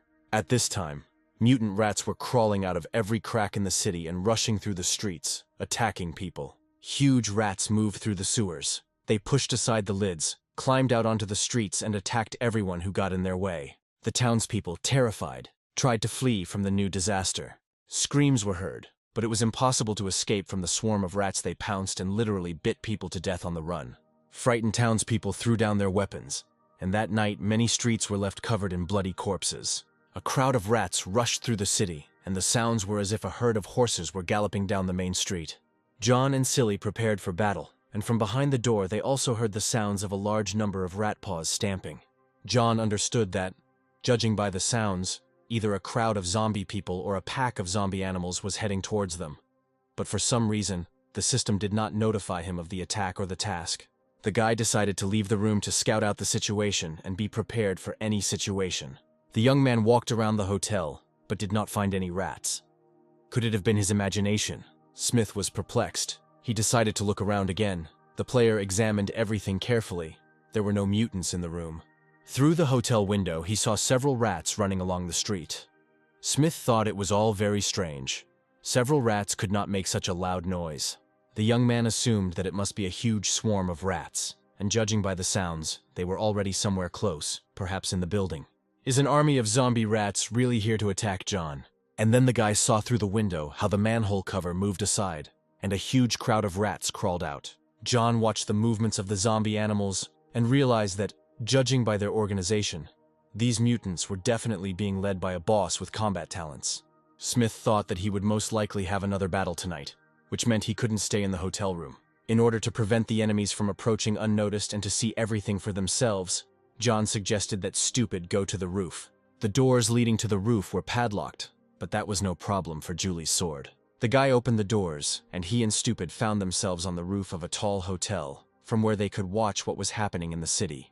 John Smith and his battle servant, the faithful fool, looked around to take a good position. Smith, wearing the gear and mask of an evil ghost, sat down near the fencing on the roof and began to watch what was happening. The guy had never seen such a number of vile rats in his life. Huge flocks of wild monsters were running in a certain direction. John thought that there were so many of them, and it was very good that they did not attack him. The guy reasoned that if he killed these bosses, he would earn a good amount of money. Foolish listened to the owner's reasoning in surprise. After watching for a while, the young man decided that there were too many of these rats, and he did not know for what purpose these rats had gathered here, so it was better not to risk it. Smith was going to make a reconnaissance sortie. He told Foolish to stay here and not run away anywhere. To hide from the eyes of his enemies, John activated the Twilight Ring. Using magical equipment, John, invisible to the eyes of his enemies, rushed over the city. The guy landed on one of the roofs and began to quietly watch the mutant rats.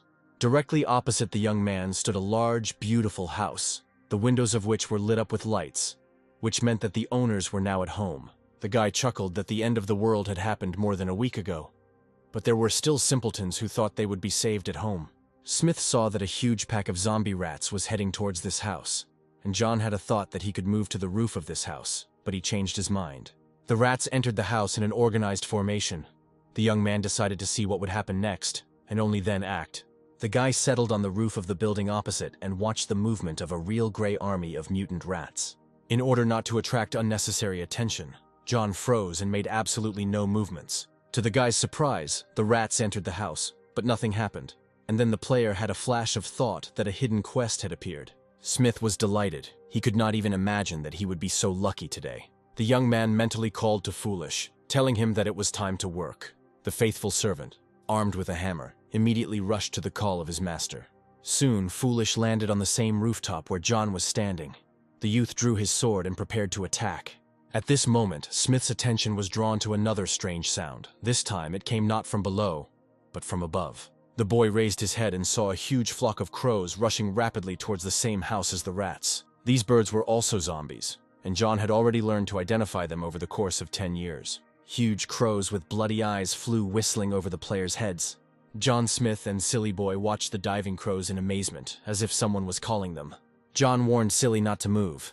There were too many of these zombie birds for the two of them to handle. The black flock, flapping its wings, landed next to the rats and went to the same house. The birds stood up on their paws. They did not conflict with the rats at all. Moreover, it seemed that they were talking to each other. John didn't understand what was going on here. Birds and rats could enter the estate in an organized manner. What was there? John secured the rope and he and Silly began to slowly descend to the ground. Smith and Silly left their observation post on the roof and landed on the pavement. They were about to find out what strange phenomenon was happening before their eyes. Trying not to make any unnecessary noise, the players slowly moved after the gray-black army, which was entering the mansion illuminated by bright lights. Almost all the animals have already entered there. A few more steps, and John and Silly will also enter the mysterious house. An unpleasant surprise awaited the players near the mansion. It turned out that not only rats and crows, but also larger monsters were heading to this building. John and Silly Boy saw a lion, a tiger, a puma, a wolf, a boar, and a huge bear entering the mansion. The zombie predators bared their huge teeth, raised clouds of dust, and entered the mansion in an orderly formation. John thought that sooner or later this bear might crush him. Smith and Silly carefully looked into the house in one of the rooms. A huge golden portal was spinning, and all the animals were heading straight towards it. The arriving mutants obediently walked to the portal, jumped in and disappeared there forever. It seemed like there would be no end to the flow of animals. A zombie fox appeared, followed obediently by a zombie ram, geese, ducks, and hawks. The sun had already appeared over the city. The last mutant animals were running through the city streets, heading towards the strange portal. The entire time the zombie animals were jumping into the portal, the players sat in the house without moving. Finally, John breathed a sigh of relief. It seemed like it was all over. Smith went outside to make sure all the mutants were gone. He looked around, looked into the bushes. There was no one. The guy was happy, despite his courage. Such a number of zombie animals scared him. Now John had to figure out what kind of portal this was, so he called Silly. The guy entered the house again and approached the portal. It still hadn't disappeared. The game reported that John had discovered an unknown quest. There was no information about this quest. From his past life experience, Smith knew that the quests in the Doomsday game were divided into two categories. The first being competitions between players. The second type of quests transported the player to some place, and there he received tasks, an unknown quest John encountered for the first time. The young man relied on his rich experience of completing quests, and assumed that completing an unknown quest would not be difficult for him. The guy asked the trainer system if it would protect him inside the quest. The system responded that if John didn't like the quest, he could finish it at any time and be transported back. Smith decided that since he was not risking anything, there was no point in hesitating, and agreed to go on the unknown quest. The system informed that John would soon be transported to the location of the quest. The young man decided not to risk Foolish and leave him here, because John has a trainer, but Foolish does not. Smith commanded the servant to stay there and wait for him, and Silly obediently sat down against the wall of the room. John looked at his faithful Silly. He looked so naive. The guy felt a stir of worry in his soul. But there was no time to think. A shining blue portal opened in front of John. The young man took the sword prepared for battle in his hands and stepped into the unknown. The space around him began to glow and spin. The room disappeared, and he moved to a completely different place. The glow disappeared. John looked around. He found himself in some kind of huge stone room. Lights burned on the walls, going up into the endless heights, casting dim reflections around. The young man moved forward cautiously, not yet understanding where he had ended up and what awaited him. The guy carefully knocked on the wall, trying to determine what was behind it. But the wall made a dull sound, meaning it was thick. John Smith thought that perhaps his sword would help him cut a passage. The boy swung his sword, trying to make a passage for himself in the blank wall. Julie's sword struck sparks and left a mark on the wall, but there was still no passage. The game informed John that he had activated a special quest called the Labyrinth of Despair. Smith looked around carefully. If this was a labyrinth, then there had to be a passage somewhere. and more than one. From the game's message, John learned that this quest exists only in legends, and for 1,000 years no one has been able to complete it. This maze is home to many zombie animals and is also full of traps. Another unpleasant discovery was that John's storage was locked here. He would not be able to use his tools, titles, and equipment. Once the quest time is up, the player will be killed, and Smith is surprised to learn that he entered the yet-to-be-discovered quest in a special way. John was puzzled as to how one could get into an undiscovered quest, and this special method was apparently that very portal. The hint screens were empty, the maze was not yet open, and this proves that the danger is quite great.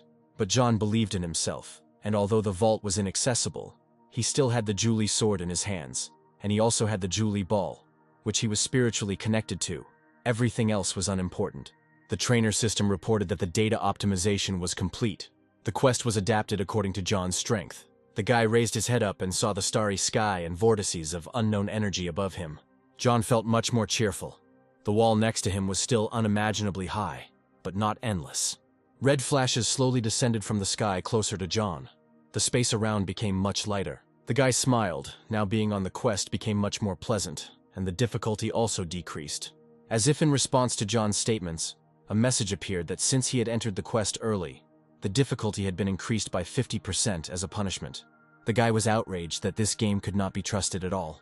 The trainer system, in order to support its player, reported that the penalty had been cancelled, and he would be able to exit the quest at any time.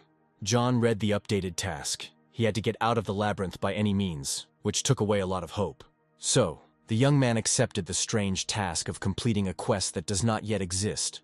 Holding his sword at the ready, he moved forward. After taking a few steps, the player ran into a wall, and he accidentally touched the wall with his sword. At that very moment, a fiery arrow flew out of the hidden window towards John.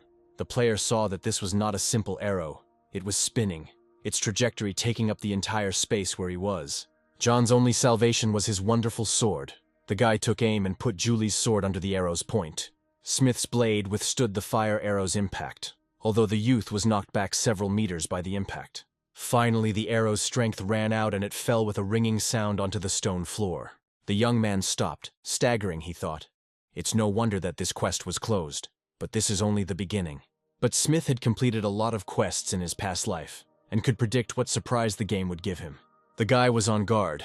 He knew that a more difficult task would appear any minute. The main thing was not to miss where a new danger would appear, many times greater than the first. The player heard a quiet whistle now. Not one arrow was flying towards John, but several. The arrows were coming closer and closer. All of John's instincts were heightened.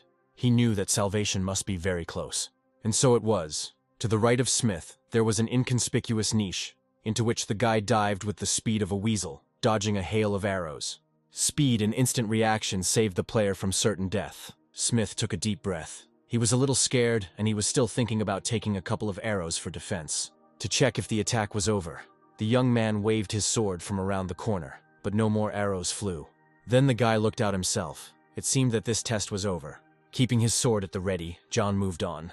There were no clues to be found in this quest, which meant that the player would have to rely only on feelings and memory. John felt a strange inner excitement. The player approached the fork. After thinking for a bit, Smith decided to go right.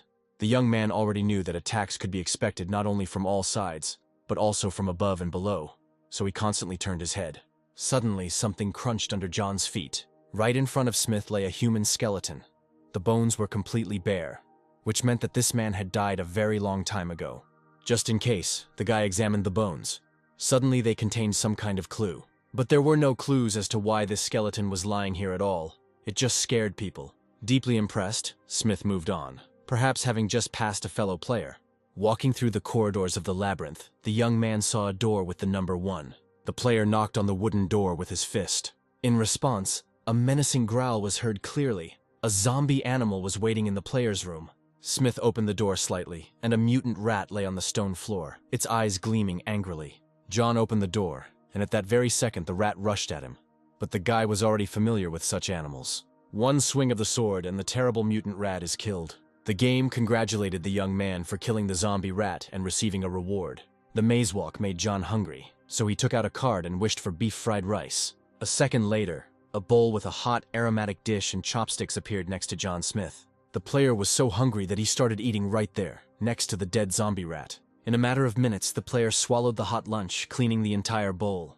And although John didn't really like this dish, it satisfied his hunger perfectly. Smith snorted that it was disgusting, but it was good that there were at least napkins to wipe his mouth. Continuing his walk through the labyrinth, John thought how good it was that he had gone through the training of the Commander-in-Chief's specialty. Otherwise, he definitely would not have survived. At the next fork, Smith decided as before to go right. The labyrinth was well lit, but the young man sometimes had the impression that the walls were moving. This time, John's choice led him to a dead end. He made a mark on the wall with his sword and turned back. Walking through the corridors of the labyrinth, the young man tried to pay attention to all the details, although the walls were the same everywhere. The player wandered around the junctions, leaving marks here and there with his sword, so that they could be used as a guide. The game seemed to be testing his endurance. The next choice again led him to a dead end. Another crossroad, another choice, and another dead end, John cursed. After several intersections, Smith came to another door with the number 2 written on it. John entered the room. There were 2 zombie rats, which he killed without difficulty. A few more intersections and another door with the sign 001. Behind this door, John met a zombie boss. Smith was surprised that after 10 doors he only met 1 boss. The fight was short. Combat experience and Julie's sword helped the young man kill the monster very quickly. The trainer system informed John that thanks to this victory, Julie's ball had evolved from gold to diamond level. John sat down on the floor. He needed to think. All the intersections here were similar. The guy dipped his finger in the zombie's blood and drew a diagram. Out of 3 paths, 2 paths led to death. Among these 2, one is filled with traps and the other is empty. If you reach the end, you will definitely come across a door behind which there will be zombie animals, for which you can get resources or weapons. Experience walking through the maze suggested that the number of animals behind the door was equal to the room number, and the 11th room was numbered 001, and the boss was behind it. Then logically, there should be 2 bosses behind door 002. Perhaps there will be more bosses, which is why this labyrinth deprives players of hope. Leaving the room with the dead boss, John realized that the animals will only get stronger, and you never know what kind of trap awaits you. You need to be careful. Smith opened the door numbered 002, and in the room, 2 bronze-level boss zombie cats were waiting for him, just as he thought. John was familiar with such bosses, so he boldly rushed into battle. And this time, Julie's sword did not fail its owner. After a few seconds, the fight was over. The game congratulated John on his victory and informed him that he had reached level 18.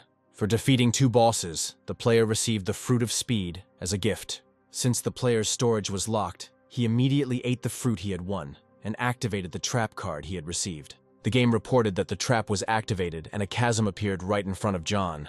To avoid fighting 3 zombie bosses, the player lured them into a trap. According to the player's calculations, he had been in the labyrinth for the 3rd day already. Another day passed in the mysterious labyrinth. Thanks to victories, John was able to increase the level of the Julie ball. Now, John's victorious sword became a diamond-level piece of equipment, increasing the effect of bleeding and destruction. As the level increased, the sword began to inflict greater pain on the enemy, and could also inflict repeated blows. The characteristics of John's other weapons, which he could not currently use, also increased. With the upgraded sword, John could kill zombie animals much faster. The young man opened any door he came across in the labyrinth without fear, because he knew the sword would not fail. The bronze-level bosses that John had feared so much at the beginning of the game now fell to his sword like the most simple mutants. John Smith, armed with his deadly sword, triumphantly advanced through the complex labyrinth. Meanwhile, in the capital of Mo, players were leveling up and changing specialties. Those who constantly followed the game levels were surprised that the player Dean seemed to have disappeared. There was no information about him. Fans and supporters made all sorts of assumptions, but John still topped the rankings by level, which meant he was alive. Smith fought his way through the labyrinth of despair with exemplary tenacity, and with each battle his opponents became stronger and more dangerous. And so, in one of the halls, John met the animals he was so afraid of. They were mutant predators. John had Julie's youth, experience, and strength on his side, so any bosses were no longer so scary to him. The blow of his sword had already killed a scary zombie buffalo, a zombie puma, and a rat. The guy entered the next room and was surprised to find that there were more bosses. Well, that's better for him. He'll get more rewards. The young man fought mutants like a man possessed. It seemed that this had become his usual way of life. He could no longer do otherwise. The more bosses Smith killed, the stronger his sword became, as if it was absorbing the power of the monsters he killed. Some of the players' victories were accompanied by explosions of energy, as the zombie animals reacted to the power of Julie's sword. The game congratulated John on his victory over and over again, and informed him of the reward he had received. After killing another fat rat zombie boss, Smith saw a chest next to the corpse. John approached the gift. It turned out to be a bronze-level chest. The player, without disassembling it, sent it to the storage. In the corridors of the quest, John encountered a saber-toothed cheetah, which he easily killed.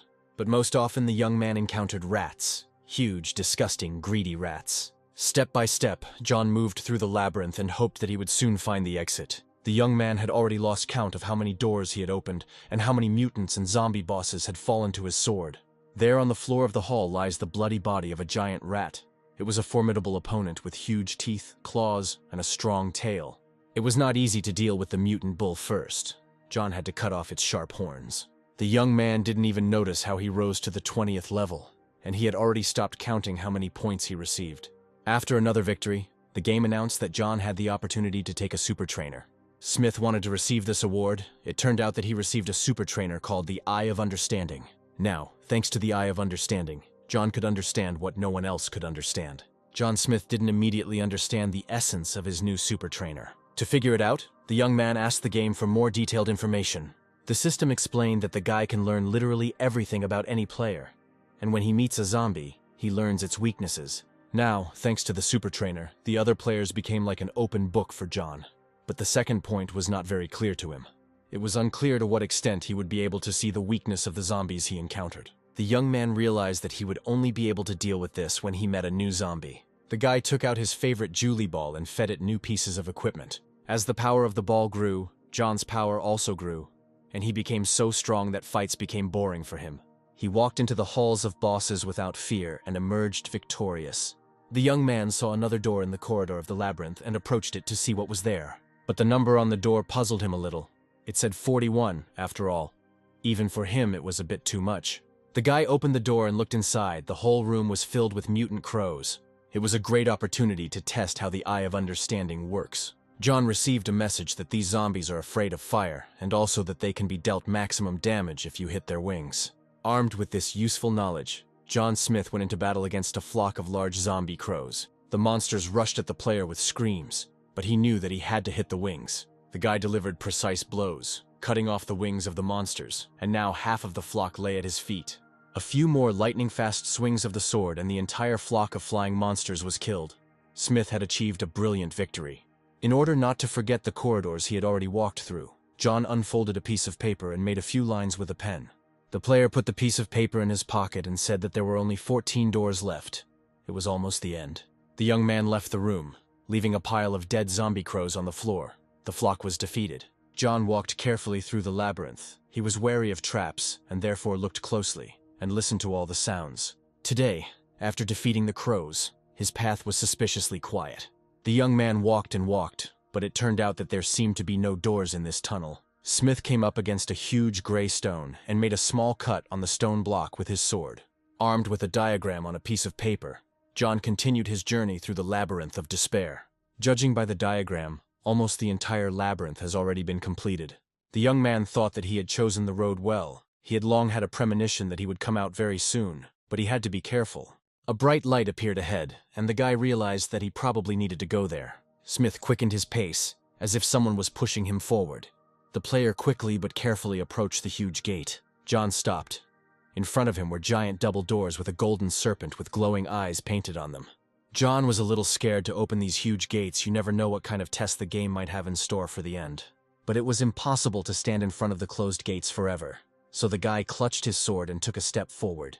Smith's heart pounded in his chest. He took a few breaths and touched the gate. To the guy's surprise, the gate gave in and began to open slowly. Looking into the large hall, John saw a strange pedestal, above which an energy ball was rotating and crackling. The guy looked at the mysterious phenomenon in confusion and did not understand what it was. The game came to the aid of the young man. It informed him that he had found a way out of the labyrinth of despair and completed the quest. Since the quest reward was created for the blue star, the game needs to optimize it. The system congratulated the player on receiving 2 simple trainers for winning the quest, but John decided not to take them yet. In addition to trainers, the player received several other interesting prizes, the essence of which John has not yet understood. Here in Smith's hand, a small key sparkled. It was the key to destroying borders. Now the guy could calmly walk from city to city. The player was turning the key over in his hands. It didn't seem complicated, but it was better to use this thing with caution. A light sparkled on John Smith's palm. It was the trigram Li. It means fire.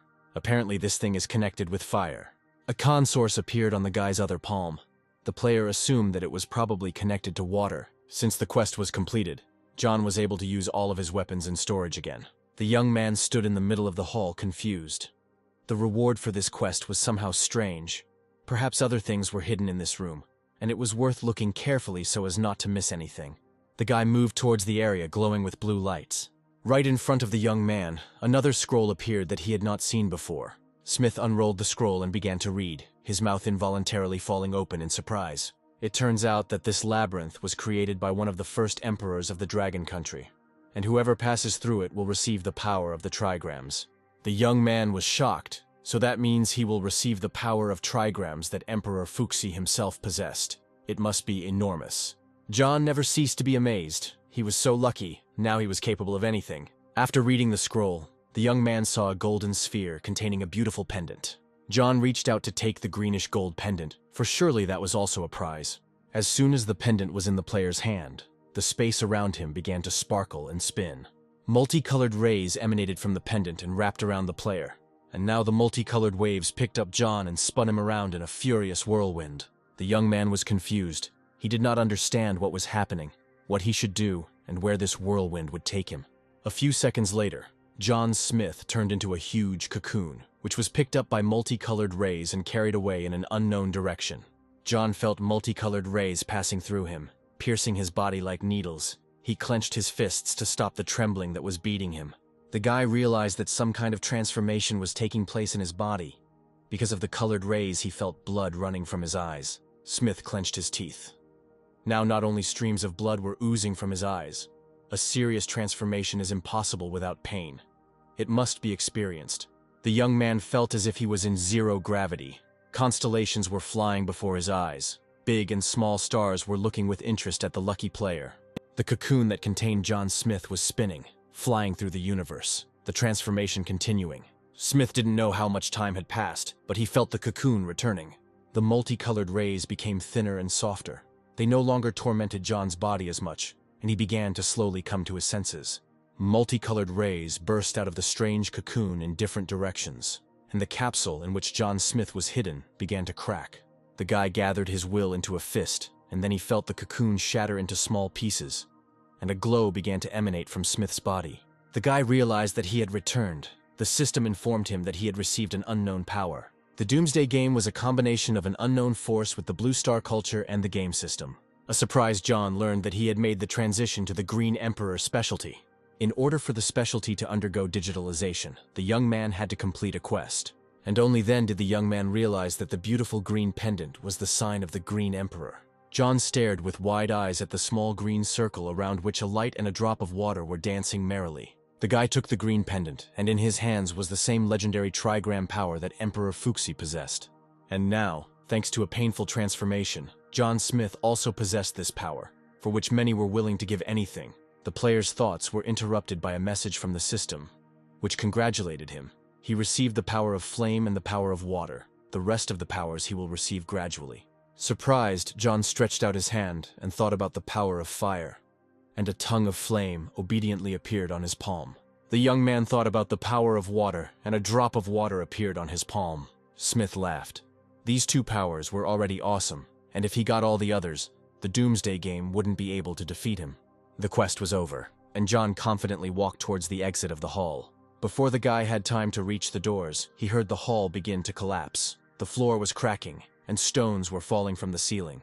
It seemed like this room was only held together by the Fuxi trigrams. The game panel asked John if he wanted to leave the quest. The young man confidently pressed the yes key, because he had been in the labyrinth for a long time, and there, in the game, Foolish was waiting for him. At that very moment, John Smith found himself in the room of the mansion where he had left his faithful servant. The young man sighed with relief. He was finally back. The guy picked up the phone and looked at the date. He was horrified by what he saw. It turned out that John Smith had been on the quest for 2 weeks and hadn't even noticed it. The guy remembered about Stupid, who probably hadn't moved from his place for the past 2 weeks. He needed to hurry. John found the faithful and obedient silly boy where he had left him, the servant very weak. Surprised, John asked the servant if he had really been standing in one place since Smith entered the quest. Good fool growled affirmatively. John asked the silly boy if he was hungry, and he nodded his head affirmatively. Smith patted Foolish on the shoulder and said that he would finish here now and give him some chicken legs. John opened the levels panel and was surprised to find that there had been no significant changes in the ratings in 2 weeks. Smith handed Foolish a scroll and said that it was time for them to refresh their strength a little. The refreshed fool obediently activated the scroll of the master specialty given to him by his master. While John was on the quest, General John reached level 18. The general wiped the sweat from his forehead and said that he had finally surpassed this ding in level, and could be considered to have regained his lost face. But when the general opened the rankings, he was furious. Dean was again in first place, jumping from 17th to 20th level. Seeing the updated level rating, the young townswomen happily chirped that their beloved Dean had finally returned. The young player, looking at the rating, fell into despair. He did not know how Foolish could reach level 20 so quickly. Fans all over the world were discussing how in just 1 minute the ranking table had changed so significantly, with the fool reappearing there. But John Smith and Silly Boy were not worried. They made themselves comfortable on the floor in one of the rooms of the mansion, and dined with gusto. John kept one eye on his game panel and the messages from the system. Now she combined his 2 specialties, Commander-in-Chief and Green Emperor. The game told John that he had 50 points of free characteristics, which he needed to distribute as he wished. The player immediately took advantage of the offer, and after distribution, his stats exceeded many bosses.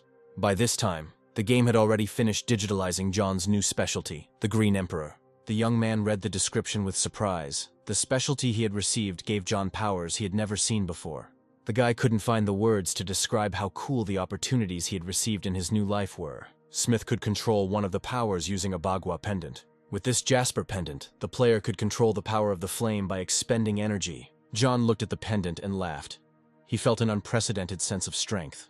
He even felt a little awkward that he was now so much stronger than the others. The system informed the player that all of his characteristics had come into balance. The specialty of a mage and a warrior had been combined into one, and he could master an unlimited number of skills. And suddenly, John saw that something strange was happening to his silly boy. He was shaking all over and growling in confusion. Suddenly, Foolish jumped up from his seat, began to tear his suit to shreds and growl loudly. To figure out what was going on, John opened the Fool's game panel and reread the characteristics of his new specialty. It turned out that if the owner has enough strength, he can break various barriers and destroy weapons. Smith realized that in order for Foolish to master the specialty he had received, he needed to be trained, and he commanded his servant to try the power of transforming everything that exists. The fool dropped to his knees, extended his hand, and concentrated. Foolish obviously had enough strength, because, obeying his call, everything around began to crackle and rumble. Stones began to fall from the walls of the mansion, the floor slabs began to break off, and stones began to fly from there too. The surprised fool discovered that the hand he extended was covered in an even layer of stones. John approved of the result. Since the strength of the fool had reached such a level, this was excellent. The specialty of the ruler greatly increased the strength characteristic. Smith told the system that he wanted to pick up 2 simple trainers, and they were immediately loaded. John received an absolute servant and a multiple breakthrough since he already had an absolute servant trainer. His level increases to 2. The young man shrugged. It seems that coaches have their own rules. John Smith and Silly Boy left the mysterious mansion and returned to the city streets. The game has warned Mo City players to be careful. The Mo City Battle Merit meeting has officially ended. The system announced 3 winners. The first place was taken by the player Moyu, the second place was taken by a schoolboy, and the third place was taken by a little-known player. John was surprised that the meeting was already over. It seemed like all those winners had been hard at work leveling up while he was in the maze.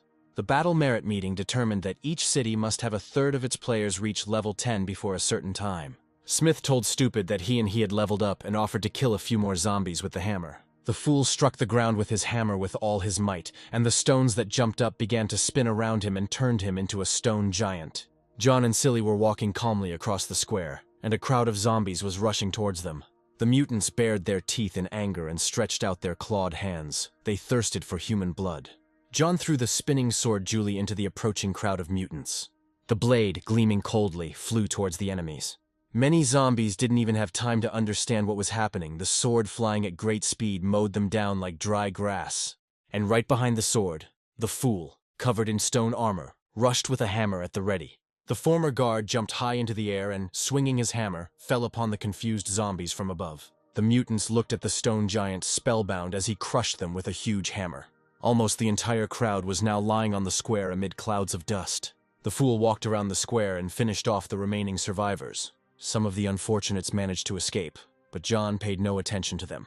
The guy sat comfortably right on the pavement and carefully studied the game panel.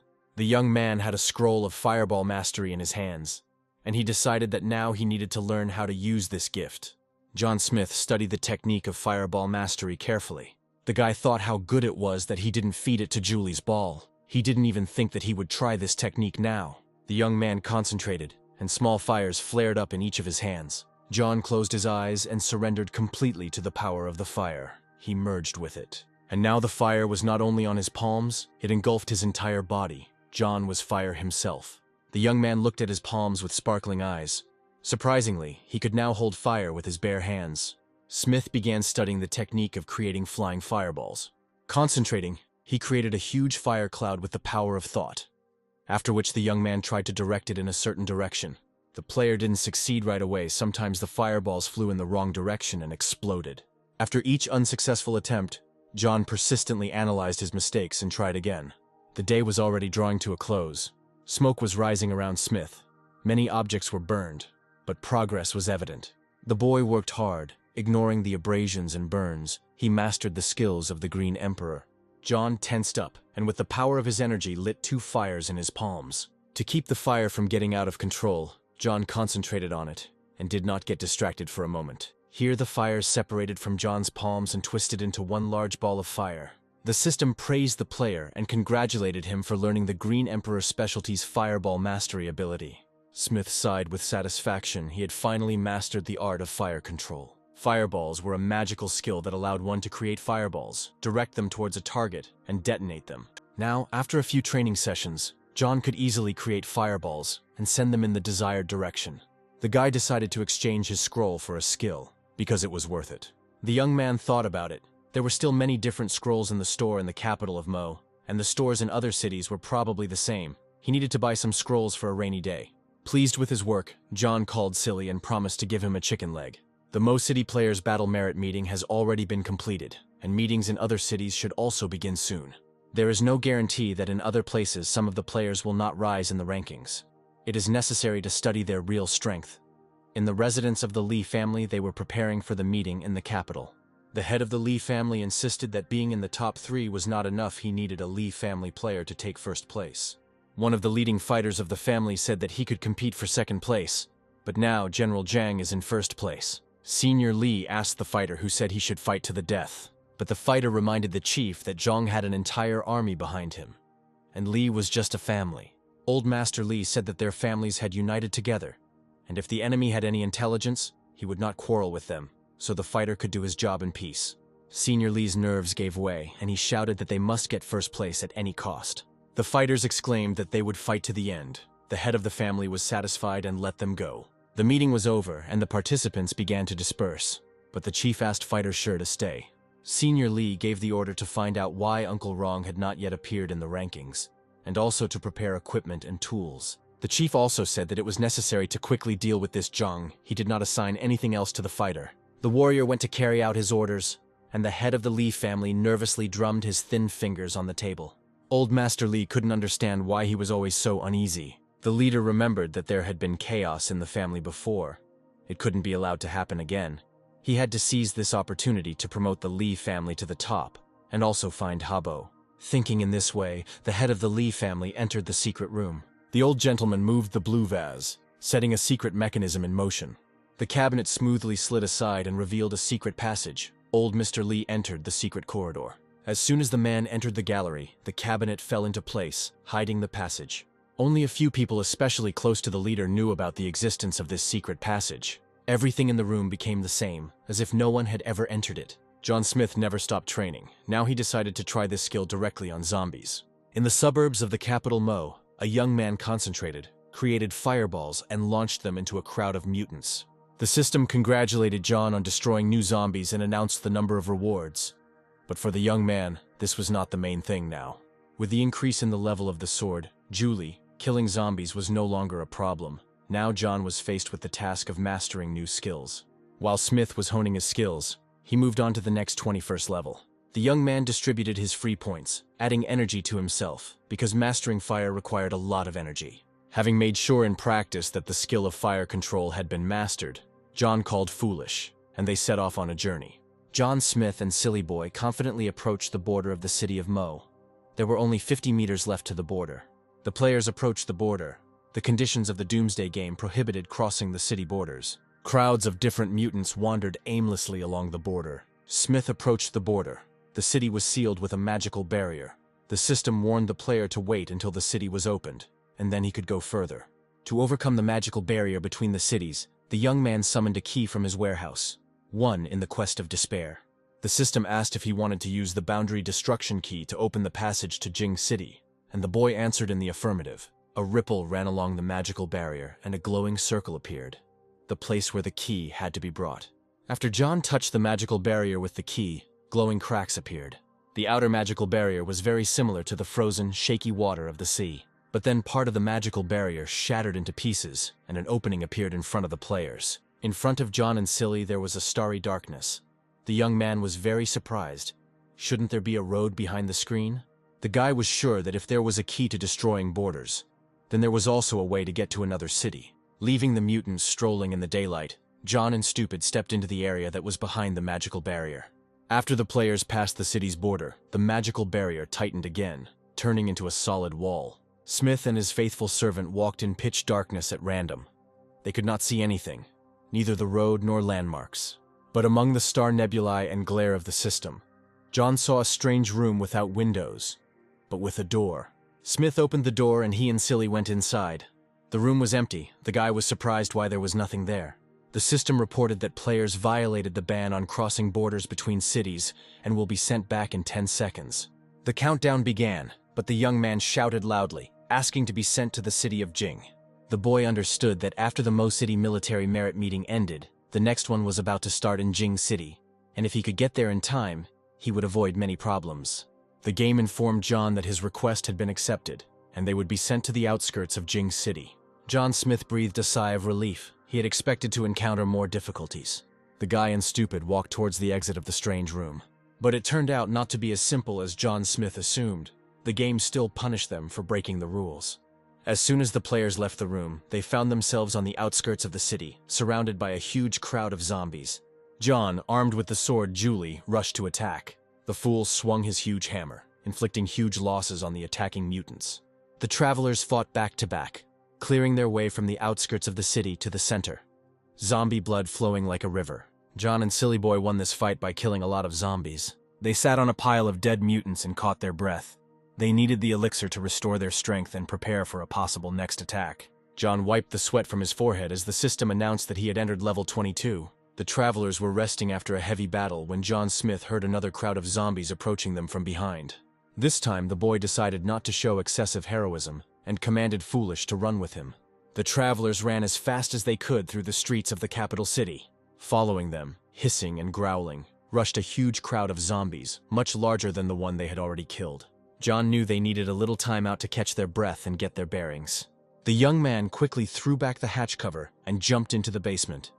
The faithful fool followed his master. The servant carefully closed the hatch cover. A huge number of legs ran along this cover, stepping on it.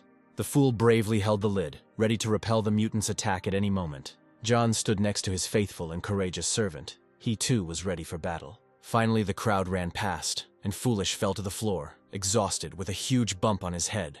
John looked at his faithful fool with concern. The young man told him to rest a little, then they would go on. Smith settled down next to Stupid. He realized that if they were sent to a pack of zombies, they definitely wanted to scare them. It seems that things won't be easy for them in Jing City. The young man opened the panel with his characteristics. After looking at them, he believed in himself more. While Silly was resting, John looked over his new acquisitions after the battle. The automatic collection trainer collected everything for him. The player was interested in the bracelet with wolf fangs and the bloody ring. Also, as a result of the fight, he received a glove with claws. John decided that it looked good, and he would use it. The guy also liked the small ring of space, and he decided to give this thing to Foolish. Thanks to this ring, Foolish will now have his own storage. Although it is small, it can be used to store food cards. John told the servant about this. The noise of the chase died down.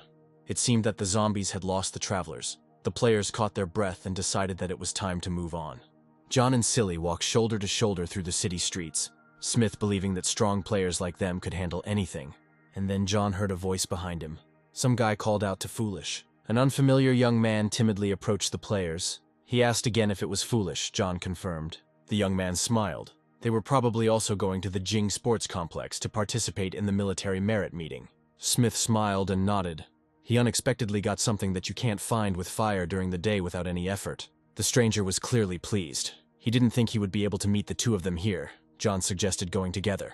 The unknown townsman doubted. He asked if it was possible because Foolish was silent. John explained that Foolish could not speak. If he did not react, then he agreed. Smith said they were asleep and didn't hear the message from the system, and were just trying to find someone who knew about the meeting. The unknown player waved his hands mysteriously. He clearly knew something, and was bursting to tell. The boy was afraid of being overheard, so he carefully turned his head from side to side before telling John the information. Finally, he leaned towards Smith's ear and said that there were rumors that this meeting would determine the structure of Jing City. John asked who said that. It turned out that the guy's friend works as a security guard in one of the three families. They met him yesterday, and he advised them to come to the meeting. Smith thought, so the rating can give the right to vote. Really, the state, the three families, and the other organizations have achieved peace. The young man remembered that in his previous life, Jing City was the first to stabilize the situation. While in other cities players were fighting to the death, in the city of Jing they were already thinking about how best to organize a zombie hunt. And this rating as a way of determining power was formed thanks to the unification of three families and other groups. The time has almost come. It seems that the situation in Jing City is the same as in the previous life. Since this is so, it is not without reason. John replied that a simple security guard could not know secret information. There must be some kind of catch here. Looking at the stranger's confused face, John decided to thank him, because the young man shared useful information with him. Smith pulled out a resource card and offered to buy it from the stranger for 90 coins. The young man literally beamed. He could not believe his happiness. The young man quickly took out the coins, saying that the store now only had cards for 100 coins. The stranger, embarrassed, said that he had 270 coins and could he have 3 cards. John agreed. The players made a fair exchange. The young man gave John the coins and he gave him 3 resource cards. And then Smith discovered that they were not alone. Other townspeople were watching their exchange. All those gathered folded their hands in supplication and looked at John Smith with hope. The girl, her eyes wide open, timidly approached John and asked if she could buy a card. Or better yet, several. Smith stammered that the guy had answered his question, so he gave him a discount. The townspeople sighed heavily. They also really wanted to buy discount cards. Smith didn't know what to do. He had never had such a huge number of buyers wanting to buy cards. John said that if the guy who helped him agreed, he was ready to give the cards to everyone gathered for 95 coins.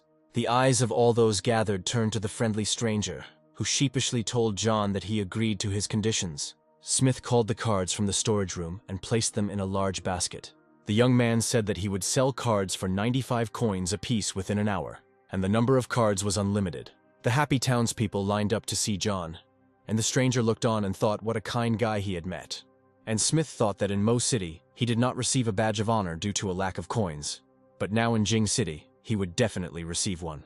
After a successful trade, John Smith and Silly headed towards the sports complex to make it to the meeting. One of the players commented that it seemed like the guy selling the cards was going to be in trouble. But the interlocutor in the long coat replied that next to the guy was a player who was in 5th place in the ranking, who would dare to create problems for him. The guy said that Leopard sent people for these two. Those 3 people can handle even 20 to 30 top-level masters. The player offered the mysterious interlocutor to help John and earn a tidy sum. Even though Foolish is strong, he can't handle it alone. Suddenly, a dagger flashed in the hand of the mysterious interlocutor in the cloak. He jumped up to the talkative player and, saying that he was disappointed, quickly stabbed him with a knife. The killer wiped his bloody knife and asked how many fools had joined the Leopard this time. The mysterious interlocutor seemed to be a scout. His face was almost completely covered by a large hood. He had been following the travelers since their arrival, wondering who this man was who had forced Foolish to follow him. John and Silly Boy were walking slowly towards the city center when suddenly John heard footsteps behind him. It turned out that a young man they already knew was running after them and asked him to wait. The guy, having caught his breath a little, asked Smith if he was really going to go downtown at night. John looked questioningly at the guy, who said that although the zombies on this road had already been dealt with, There were still a lot of them in other places. The young man tugged at John's clothes and said that he knew a place in the suburbs where they could relax, and invited them to go with him. While the young man was calling the travelers to shelter, John heard that they were surrounded by several people. The player looked around cautiously and loudly said for everyone to come out and not hide. Smith stretched, loosening his joints, and once again loudly suggested that everyone come out, he would deal with them quickly. Players with gangster faces began to appear from all sides, and Smith demonstratively counted them. At the head stood the bearded leopard. John figured that he was surrounded by 32 players with a specialty. He could make good money. The leopard stepped forward and told John that this was his territory, and that he couldn't do business without permission, even if he had a strong player like Foolish next to him. John pretended not to hear the bandit, and the latter decided that the young man was scared, and offered to give him half of today's takings. Then they would let him go. The leopard, grinning insolently, offered the young man to give him half of the cards he had left. They would divide them and pretend that nothing had happened. The bandit standing behind Leopard began to roar approvingly, suggesting that the boy agree because Foolish couldn't handle them alone. But John already had a blade flashing in his hands, and he asked sarcastically if there really was nothing. Smith said that they had already wasted too much of his time, so he would introduce them to the Dagger of Decay. The fool standing nearby was engulfed in a fire of anger. Being a human, he hated bandits. The former security guard was eager to fight. He wanted to kill all these impudent people who were robbing their own people. John allowed the servant to beat up the bandits, and Foolish, swinging his hammer, rushed into battle. The brazen criminals did not expect resistance, and the heavy hammer that flew at their heads met almost no resistance. The leopard clenched his fists in anger. He thought that these aliens had become completely insolent. The bearded man commanded the fighters to attack the players, but not to kill them, but to maim them. He wanted them to know what real pain was. John smirked, even though the bandits were in the top 10 players with a specialization and could stand up to zombies. But today they stumbled upon him and will bitterly regret their prank. Smith entered the battle calmly, wielding a dagger that, while inflicting wounds, did not kill immediately, but caused terrible pain. John's new acquaintance stood in the middle of this carnage and shook. He was definitely not a fighter. Smith concentrated, and a water ball began to spin above his palm. With each passing second, the water ball became larger and larger. And so John directed the water mass at the crowd of bandits. The leopard and his chief assistant looked in horror at the wall of water approaching them. Smith smiled and clenched his fist around the water balloon, crushing it. At the same moment, a wall of water fell upon the confused bandits. The bearded man was squirming. He didn't know what to say. The hooligans hadn't encountered such fierce resistance and fighters with such skills for a long time. Smith looked with a smile at the confused faces of his recently formidable opponents and asked if they would continue. The enraged leopard ordered the two obstinate bastards to be killed. The bandits, enraged by the resistance, silently began to advance on the two travelers and the shaking townsmen. The jokes ended and the sword of Julie flashed in John Smith's hand. John swung his sword and threw it towards the bandits approaching them. The legendary sword flashed like lightning, and blood flowed from the wounds it inflicted, and the bandits fell without even understanding what had happened. The sword returned to its owner's hand. John glared angrily at the leopard and his assistant. The leaders of the gang that terrorized the city looked in confusion at the enemy they had never seen before. The nerves of the leopard's assistant gave way. He shouted that John was too strong. How was it possible that he killed everyone with one blow? The bespectacled man ran away, trying to save his life. But Julie's sword flew after the criminal, easily cutting him down. The dumbfounded leopard watched the death of his assistant. The sword returned to John again. He was ready to continue the fight he had not started. The frightened and enraged leopard understood that his gang was finished, and most likely he would be next. A smile lit up John's face. He saw the fear on the faces of his enemies, which meant he had to continue. The surviving members of the gang threw themselves at Smith's feet, begging for mercy. They appealed to mercy, saying that they needed to take care of their children and parents. A cunning thought flashed through John's mind. He smiled and said that he would spare them without any problem. Hope lit up the eyes of the criminals, and John said that everyone knew that Lee Habo never lied, and if he deceived anyone, his entire family would die immediately. John told the bandits that they would have to pay for him to leave them alive. The frightened hooligans immediately emptied their storage facilities, pouring everything they had at John's feet. Meanwhile, the leopard decided to quietly slip away, but John asked that, apparently, the leader of the gang wants to die. The shaking bandit fell to his knees before Smith, ready to give everything he had. John quickly moved what the frightened criminals had dumped at his feet into his storage. Smith told Leopard to get out everything he had on him. But the leopard was too cunning and greedy to give the loot to some random player. Smith commanded Foolish to kill them all. The dying bandits shouted after John that his entire family would die in agony. The streets of Jing City were littered with the bloody bodies of bandits who had terrorized the city for a long time. From all sides, townspeople began to approach the dead, whom these people had kept in fear for many years, robbed, tortured, and killed. Some people had their fathers killed by bandits. Others had their cards taken away and their children starved to death. Some were beaten, some were killed, and not a single city dweller regretted their deaths. All this time, a mysterious man in a hooded cloak watched what was happening from the roof of a nearby house. The man said that it seemed like there would soon be significant changes in the structure of Jing City. The scout took a pistol out of his pocket. He needed to notify his hosts of the appearance of a strong player. Stepping a little to the side, the scout fired a rocket into the sky from a small rocket launcher. John heard the shot and saw the flare.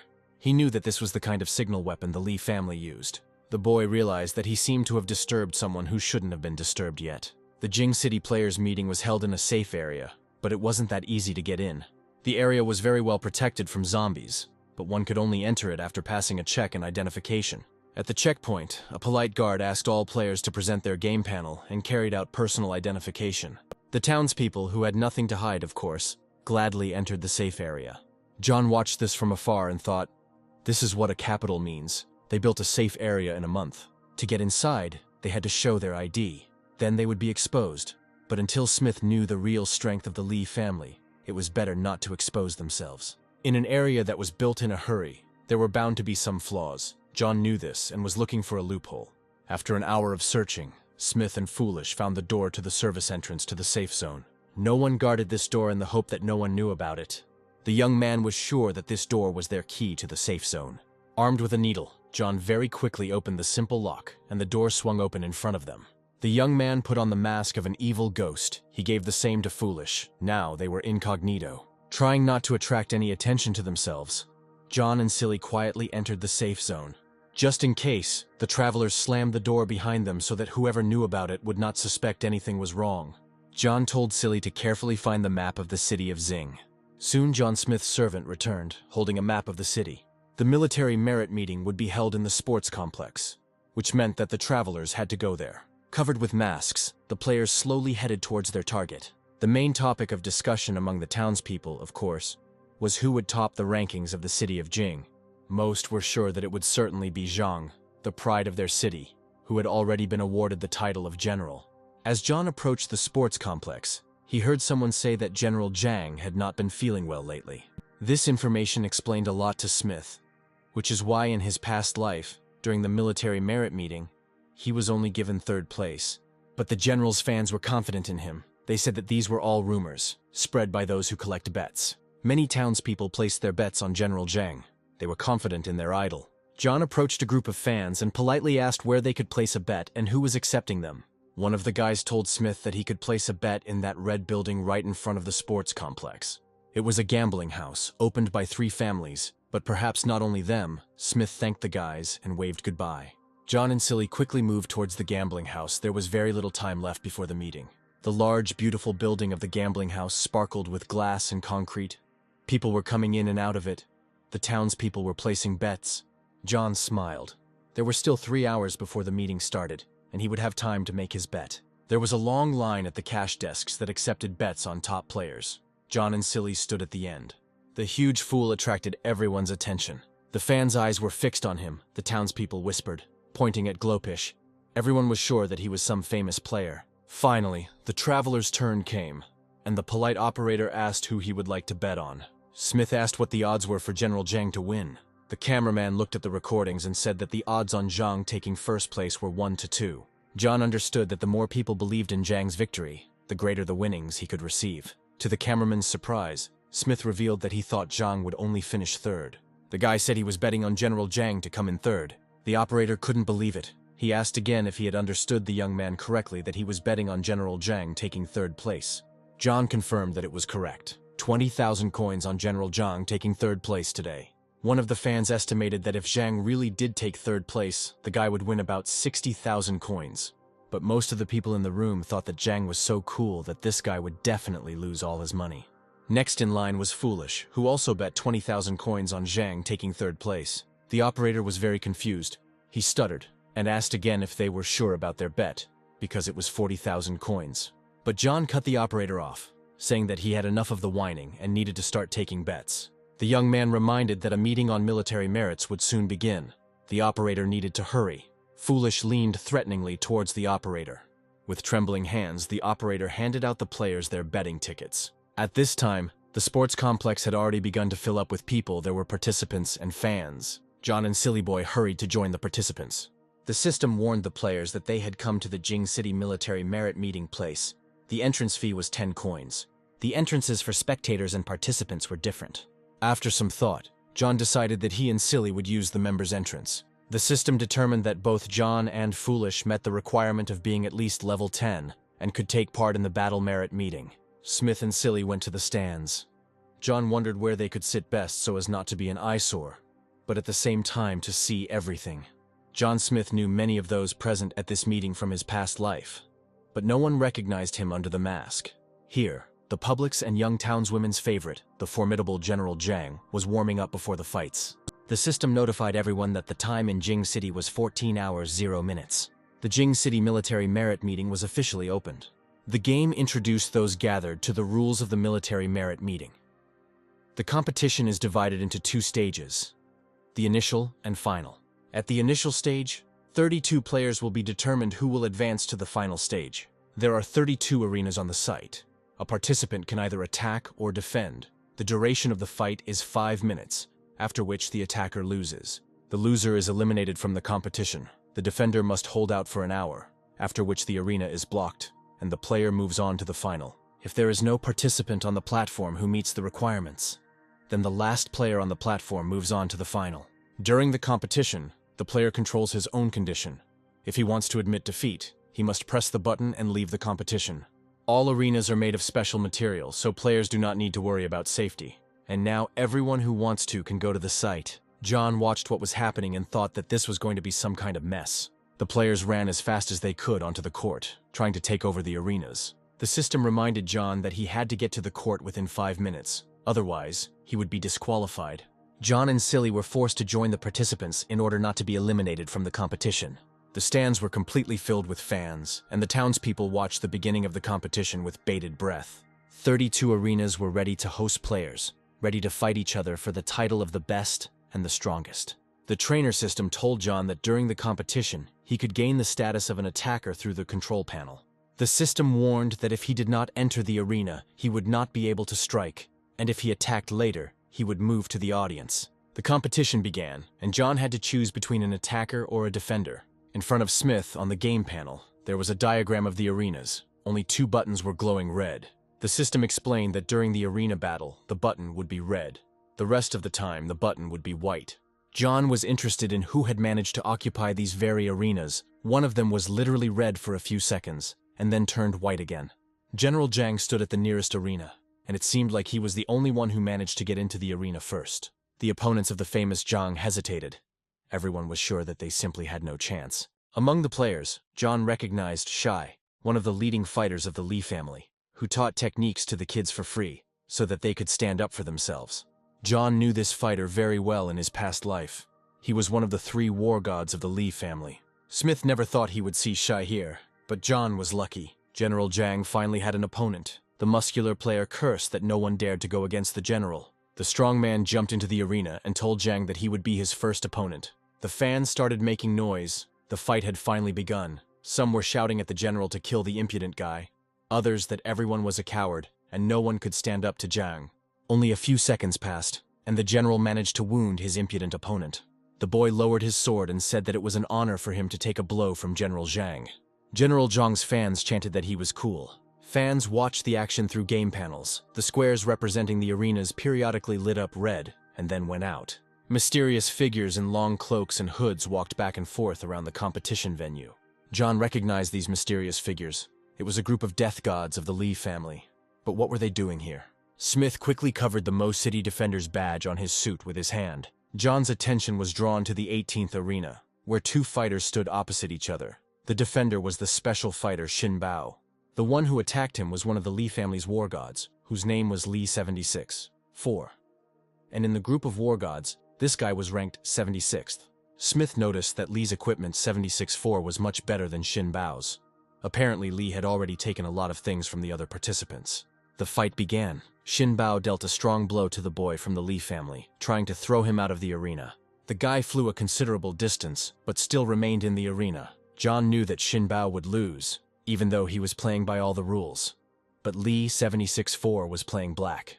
The Lee family fighter wiped his slapped face, and a treacherous blade flashed behind him.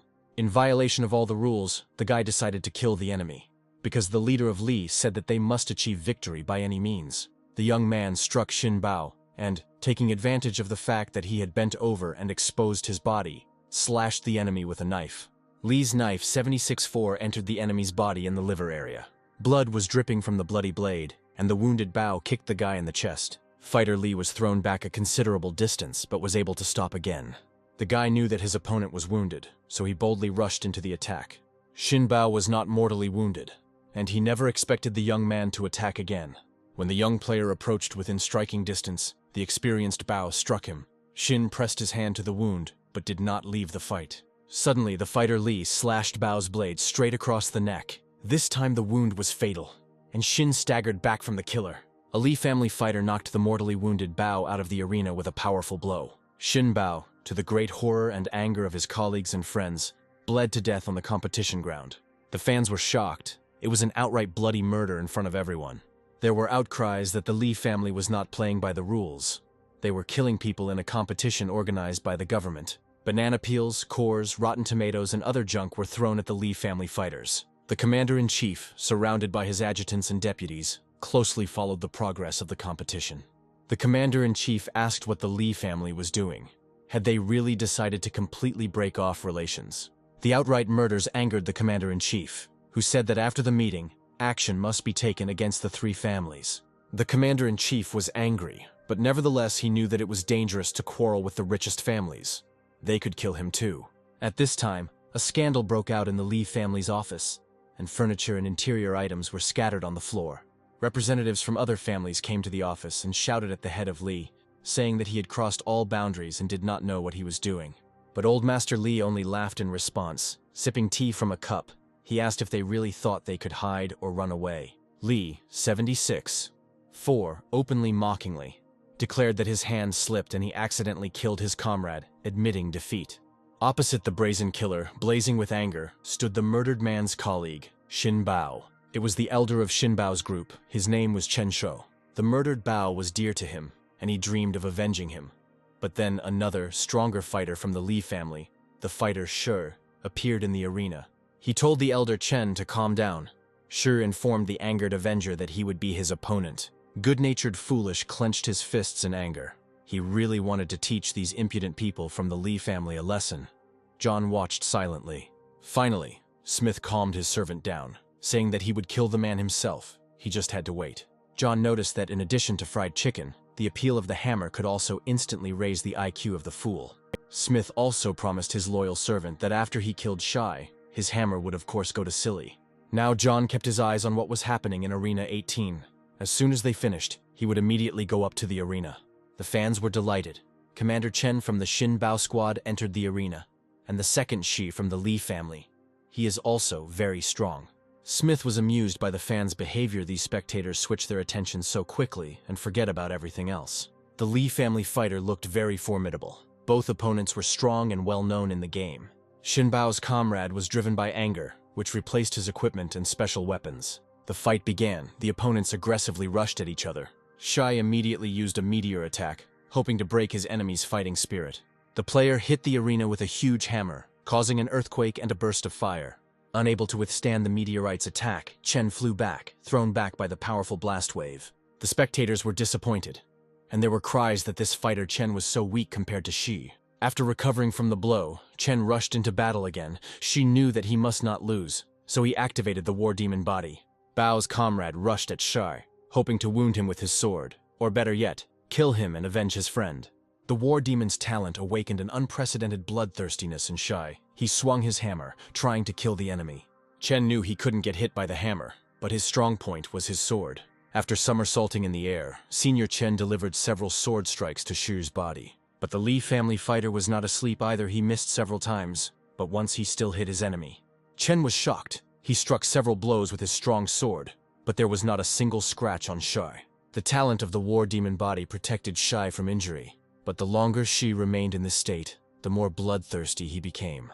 Taking advantage of the momentary pause, Shi delivered a crushing blow with his hammer to his opponent. Chen dropped his sword and fell, blood gushing from the fighter's numerous wounds. The hammer blow was so terrible that those watching the fight thought that Chen would die immediately. The player flipped over several times in the air, spraying his own blood. Chen lay helplessly on the ground, in death throes, with a pool of his blood spreading around him.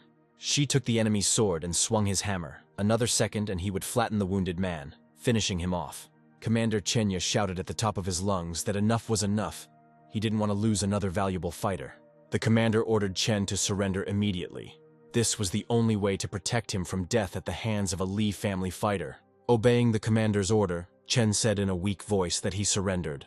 The system recorded the player's message, but it was unlikely to save him. A weak stream of blood flowed from Chen's mouth. Several people had gathered around the arena of 18, some helping the wounded Chen, and some supporting the Li family fighter. Shi casually threw Chen's sword out of the arena, and asked if there were any others who weren't afraid to come up to his arena and avenge the idiot Bao. John Smith waited for his moment. He pressed button 18, signaling the system that he wanted to fight Shai. To the astonished murmurs of the spectators, John Smith entered the arena. Shai, drunk with blood, looked at him in confusion. The fans were puzzled. Did this guy really decide to fight Shai himself? Perhaps he was tired of living or decided to show off. Someone present remembered that this was the guy who had bet 20,000 coins that John would come in third. John intended to kill Shai because he was one of the main protectors of the Li family, and their loyal and strong slave, who could kill anyone the head pointed at. Shi mockingly said that he would have to break all the guy's bones to stop him from showing off. To the Li family's war god's surprise, his opponent remained silent and looked at him with hatred through the mask's eyes. Fighter Li was surprised that he couldn't read the information about him. Maybe this was the mysterious leader player. First, John activated the evil ghost mask's intimidation talent, and the shadow of the devil looked at the stunned Shai. The Li family fighter began to realize that he was possibly facing a very dangerous opponent. As he was acting too confidently, John knew that the main thing was to break the fighting spirit of the god of war. But Shi understood this too, because he was a very experienced fighter. Chief Li would not forgive Shai if he lost to this young man, so he had nowhere to retreat any further. He could not lose. The Li family's war god gritted his teeth and rallied, commanding himself to fight. Shai summoned up maximum aggression, clutched his bloody hammer and rushed at John.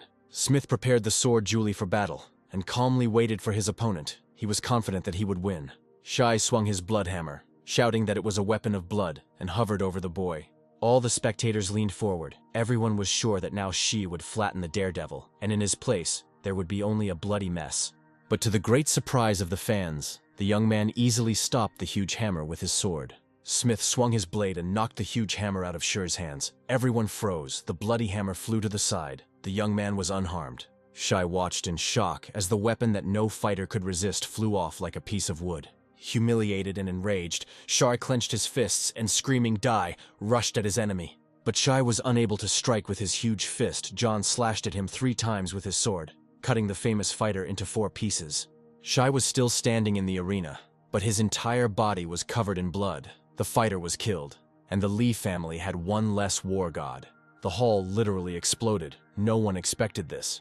The famous fighter of the Li family, one of the gods of war, lay in the arena in a pool of blood. Shouts came from the stands that it was impossible. How could the guy kill such a strong opponent in a second? Some of those who constantly followed the game ratings realized that most likely the leader of the game, nicknamed Dean, was in the arena. The Li family's supporters were especially furious, as they had just now lost one of their best fighters.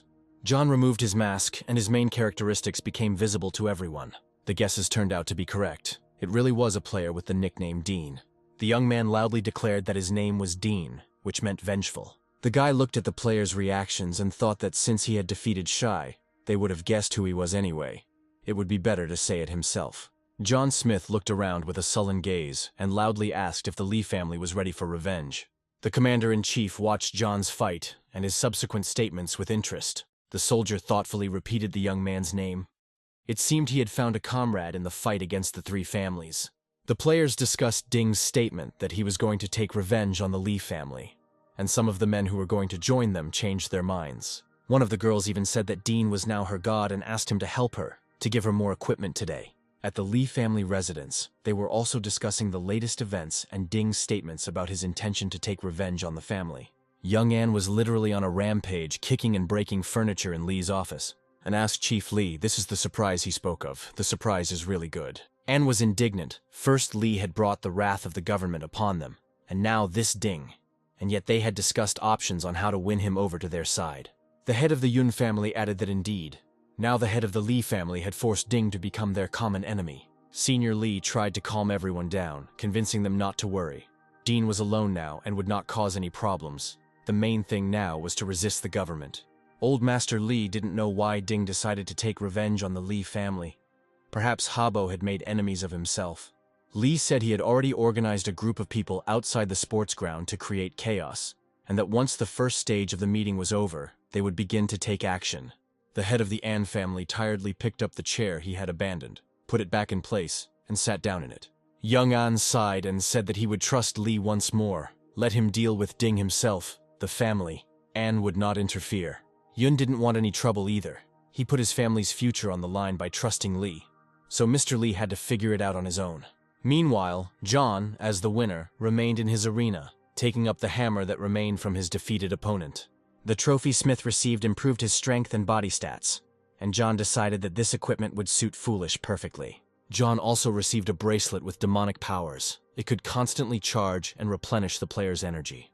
To avoid standing in the arena until the end of the first round, John called a chair from the warehouse. Smith sat in the arena surrounded by fans and envious people who were constantly discussing the latest events.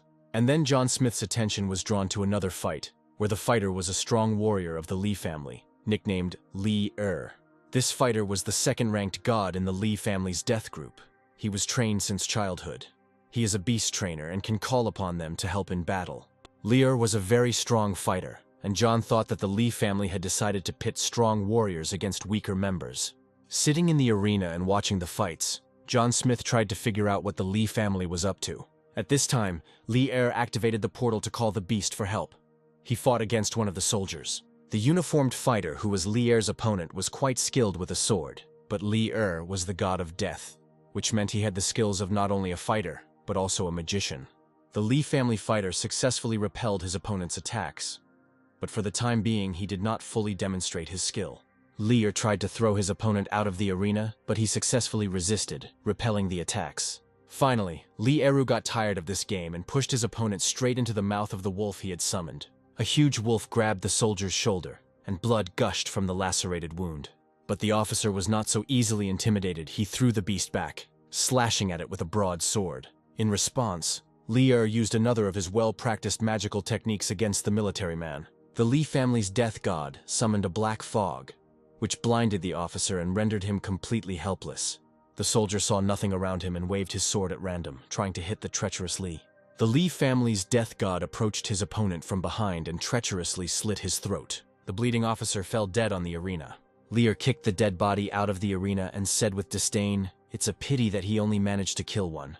Looking at the dead enemy, Lee Er added that this was all because Ding killed Shi. Viewers were shocked by the disdain Lee's fighters showed for the government and its army, which protected them from the zombies. General Zhang gritted his teeth in anger. He had lost another officer and a fine fighter. Zhang dreamed of fighting Lee Er and avenging the death of his subordinate. But the general was too late. The Lee family's war god had another opponent. In the arena opposite Lee Er stood the masked fool. The crowd rejoiced. There was a daredevil who decided to challenge the Lee family fighter. Lee Er chuckled and said that Ding had sent his bodyguard to kill him. The Lee family warrior was confident in his strength and declared that he would kill Foolish first, and summoned another bear ward. Next to the fighter, Lee stood two animals. Stupid was under the control of John. The owner promised him 2 chicken legs for this victory. The Lee family's trained bear easily tossed Silly into the air as if he were a rag doll. The Lee family warrior was almost celebrating his victory, telling Ding that his bodyguard was weak. But this was part of John Smith's plans. He wanted to relax the god of death of the Lee family. Unexpectedly for everyone, Foolish turned over in the air and landed safely in the arena between 2 animals. Now the wolf entered the battle, baring his huge teeth. He rushed at Foolish. But Foolish was not so easy to intimidate. He remembered that if he won, 2 fried chicken legs awaited him. The former bodyguard jumped back to get into a better position. The fool leaned on the arena and, using a clever wrestling move, hooked his foot onto the huge wolf and sent him flying. To the surprise of the delighted spectators, the Lee family's magical animal flew into the air and landed outside the arena. Now it was the bear's turn. In order to prepare, Stupid did strange somersaults that were incomprehensible to the enemy. Turning from head to head and back again, Foolish approached the puzzled bear. John Smith's servant concentrated and caused a huge explosion that buried the huge beast. Lear was at a loss. He realized that Foolish was hiding his true strength, and perhaps Lee couldn't handle him. In order to stay alive, Lear decided to admit victory, but Foolish did not give him such an opportunity. He delivered a crushing kick to the death god's face. Lear fell to the ground, blood pouring out of his nose and mouth. The Lee family fighter frantically called up the game panel that gave him the opportunity to admit defeat. But this time, too, Foolish arrived in time and pinned Lear's hand with his heavy hammer. The fool slashed the Lee family's death god with his sword, taking his life, and the officer was avenged. John stopped controlling the mind of the fool, and the fighter's victory was met with thunderous applause. The fool took off his mask and everyone saw his characteristics. The former security guard was bathed in recognition. The fans were delightedly shouting that this was Dean's partner, Stupid, the 5th in the Dragon Country rankings, which is why he was so strong. John Smith watched the action in the arena with pleasure, and he enjoyed depriving the Lee family of their protectors. First Uncle Rong, today also she. The Lee family has already lost 2 future gods of war. There is still one left, but he is not in Jing City. John stretched and thought that the Lee family was probably blaming their soldiers now, so the future was still unclear. Meanwhile, the meeting continued, with players fighting for the right to advance to the finals. The strongest fighters have already made peace with each other. Now it's up to the rest. There were no more murders. Some players inflicted wounds on each other, but they were not fatal. Even some of the girls tried to measure their strength against each other, but it looked more like a comedy than a fight. The system announced that the first stage of the Jing City military merit meeting had been completed. Based on the results of the competition, 32 winners were identified, with the winners ranking General Zhang, Ding, and Foolish. All winners must complete the preparation and save information about the first stage of the competition. John opened the panel. Among the winners were 14 military men, 10 representatives of the An and Yun families, and 6 representatives of unknown groups. Smith remembered what results the Lee family had achieved in the martial skills meeting in their past life, and what their influence had been. At that moment, his faithful Foolish approached John and asked where his new hammer was. Smith remembered that he had promised Silly the hammer of Shai, and was happy to give his faithful servant the new equipment. Despite the fact that the bloody hammer caused cruelty, Foolish was so kind that he could not become a villain under the influence of the hammer. The fool lovingly hugged his new hammer. The big guy was surprisingly attached to such a weapon. The game reminded all players to go to the save room. John headed towards the door with the others. The players went through the mysterious room one by one, and John followed their example. Entering the room, Smith saw a large blue crystal that sparkled with energy. Following the instructions, John placed his right hand on the crystal to store the information. The system informed the player that the battle information had been saved and would be used as a base during the finale. The trainer system discovered that John had successfully completed the final stage and gave him a new task to become the first in Jing City. John was very surprised by this task. He had no desire to become first, but the coach's system thought otherwise. The trainer system made John laugh by telling him that the difficulty of this task was very low, so the reward would be small. As John walked out of the registration room, he was greatly surprised to see General Zhang waiting for him. The general greeted and introduced himself to John, but Smith said he didn't have to introduce himself. The young man said that he knew much more about him than he could imagine, and if he needed anything, he should speak directly. The general had 2 things to do with the player. After the start of the Doomsday game, their state really needs strong players like him. The general also told the young man that if he agreed to work for them, they were ready to pay him a reward. But the guy interrupted him, saying that there was no point in wasting time on empty talk. It would be better for everyone. The general told John that the commander-in-chief saw how talented he was and wanted to meet him. This changed the matter. It turned out that the commander-in-chief himself wanted to meet with the young man. Leaning toward John, the general said in a low voice that they would like to cooperate with John in the fight against the 3 families. The offer was tempting, and John went with General Zhang. They walked through the corridors of the sports complex, the general looking for a quiet place to talk with John. Finally, the young man told the general that it was possible to cooperate in the fight against the 3 families, but in what way? Zhang replied that the management had long wanted to deal with the 3 families, but after the end of the world, their power had increased, and they controlled many influential people.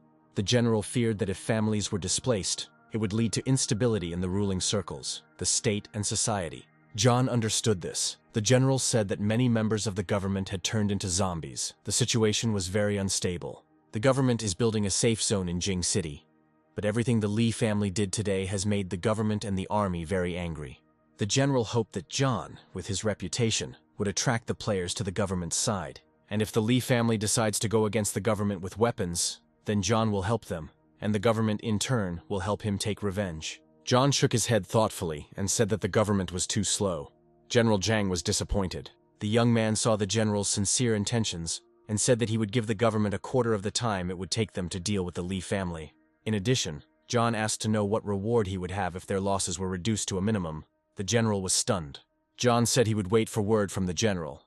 And as he left, Smith remarked that he only gave one chance to those he trusted. General Zhang was puzzled, and John called Silly and went about his business. Smith went out into the street. Townspeople ran past him, raising clouds of dust. Something happened. One of the players shouted on the move that the southeastern corner of the wall in the safe zone had collapsed. People were needed for defense. A crowd of zombies was coming. Players were told that if they killed one zombie with each hit, they could get an extra 50% in coins. Someone shouted to John that everyone who could should go to the defense. This was a great opportunity to earn coins. To find out what was going on, Smith caught one of the runners, stood him in front of him and asked what happened. The guy tried to snap back, telling him to go and find out everything himself. But John shook the guy up and advised him to tell everything quickly and honestly. The guy pleaded.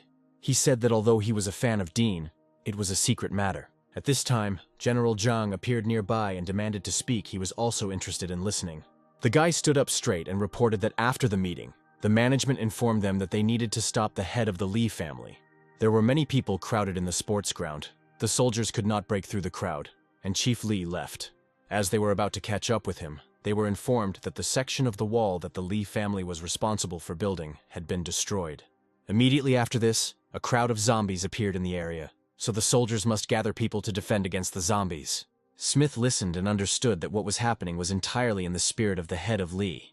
John understood why the Lee family provoked the military so much during the competitions. John decided to join the conversation and, turning to General Zhang, said that most likely the entire Lee family had fled. Now it was necessary to ensure the security of the zone and sort out the situation, and then deal with Lee. The general didn't quite understand John's statement, but the boy said that now was not the time to go into details. The young man advised the general to gather people and check on the head of the Lee family.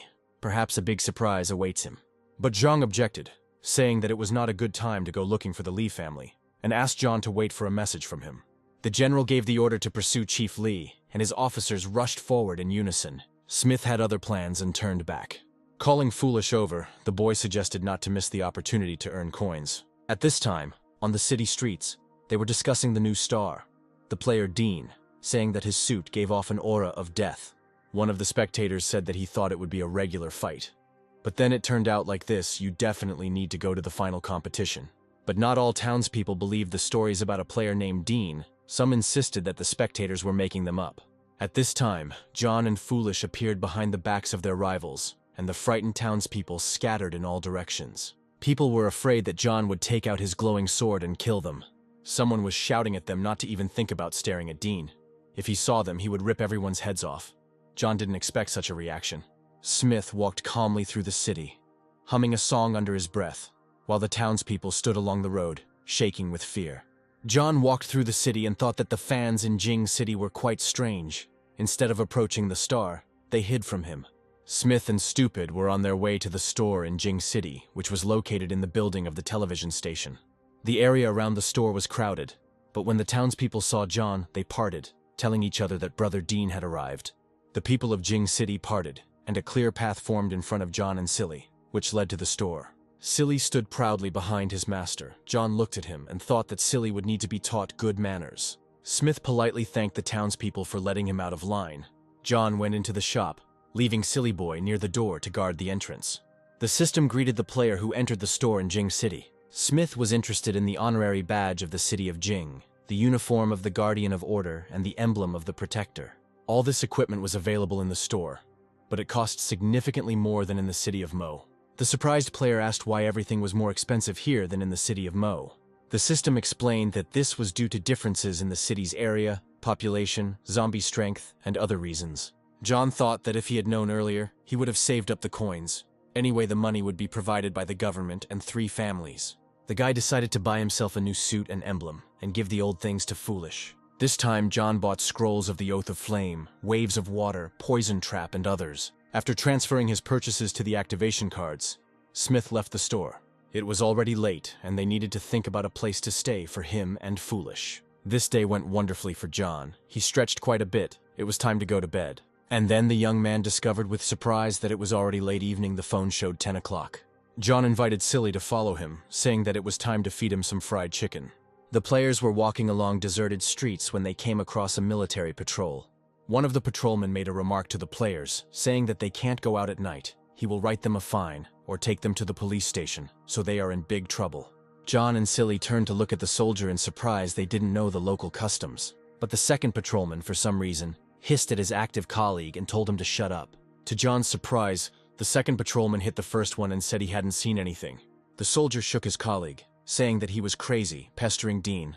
The second agreed that he saw nothing and no one was there. John and Silly Boy walked on slowly, while the soldiers hurried off in the opposite direction. The Yen family's mansion was sparkling with lights, and no one was sleeping in the house yet. The young head of the family went berserk and smashed dishes, exclaiming that Head Lee had decided to set him up. The young man shouted that old Lee had prepared in advance, but had decided to hand him over to the government to be devoured.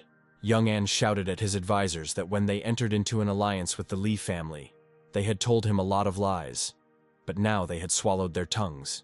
The advisors stood with their heads down and did not know what to answer the young head of the family. An grabbed one of the advisors and shook him, asking how they could now fight the government. At this time, the secretary entered the room and bowed to the gentleman, and told him that Dean had come to see him. Surprised, Anne released the advisor from his hands and looked questioningly at the secretary to see if she had made a mistake about what the Din was doing here. The guy frowned. This couldn't be. He had a score to settle with the Lee family, not Anne. Why did he come? The secretary lowered her head and said that Ding said that the An family will soon be gone. Do you want to continue to support it? The young head of the An family thought about it. It was quite a risky statement, and decided to meet with the guest. He ordered to bring him and clean the conference room. Anya was interested in why John came to him. Young Anne sat comfortably in a chair in the conference room, and out of habit put his feet up on the table. The trembling secretary led Smith into the room and introduced the owner as Mr. Dean. John noted with a smile that they were quite cautious. So many guards and assistants, they probably had a lot of weapons with them too, and asked that as far as he remembered, they had not had any disagreements. So why did John come to his family's house? Smith propped his head up with his hand and replied that indeed, he had no disagreements with them. But Anya and the Lee family had. Anne frowned and said that if he had come to interfere in their relationship between the families, then he should leave. But John replied that he had come to him because of one person.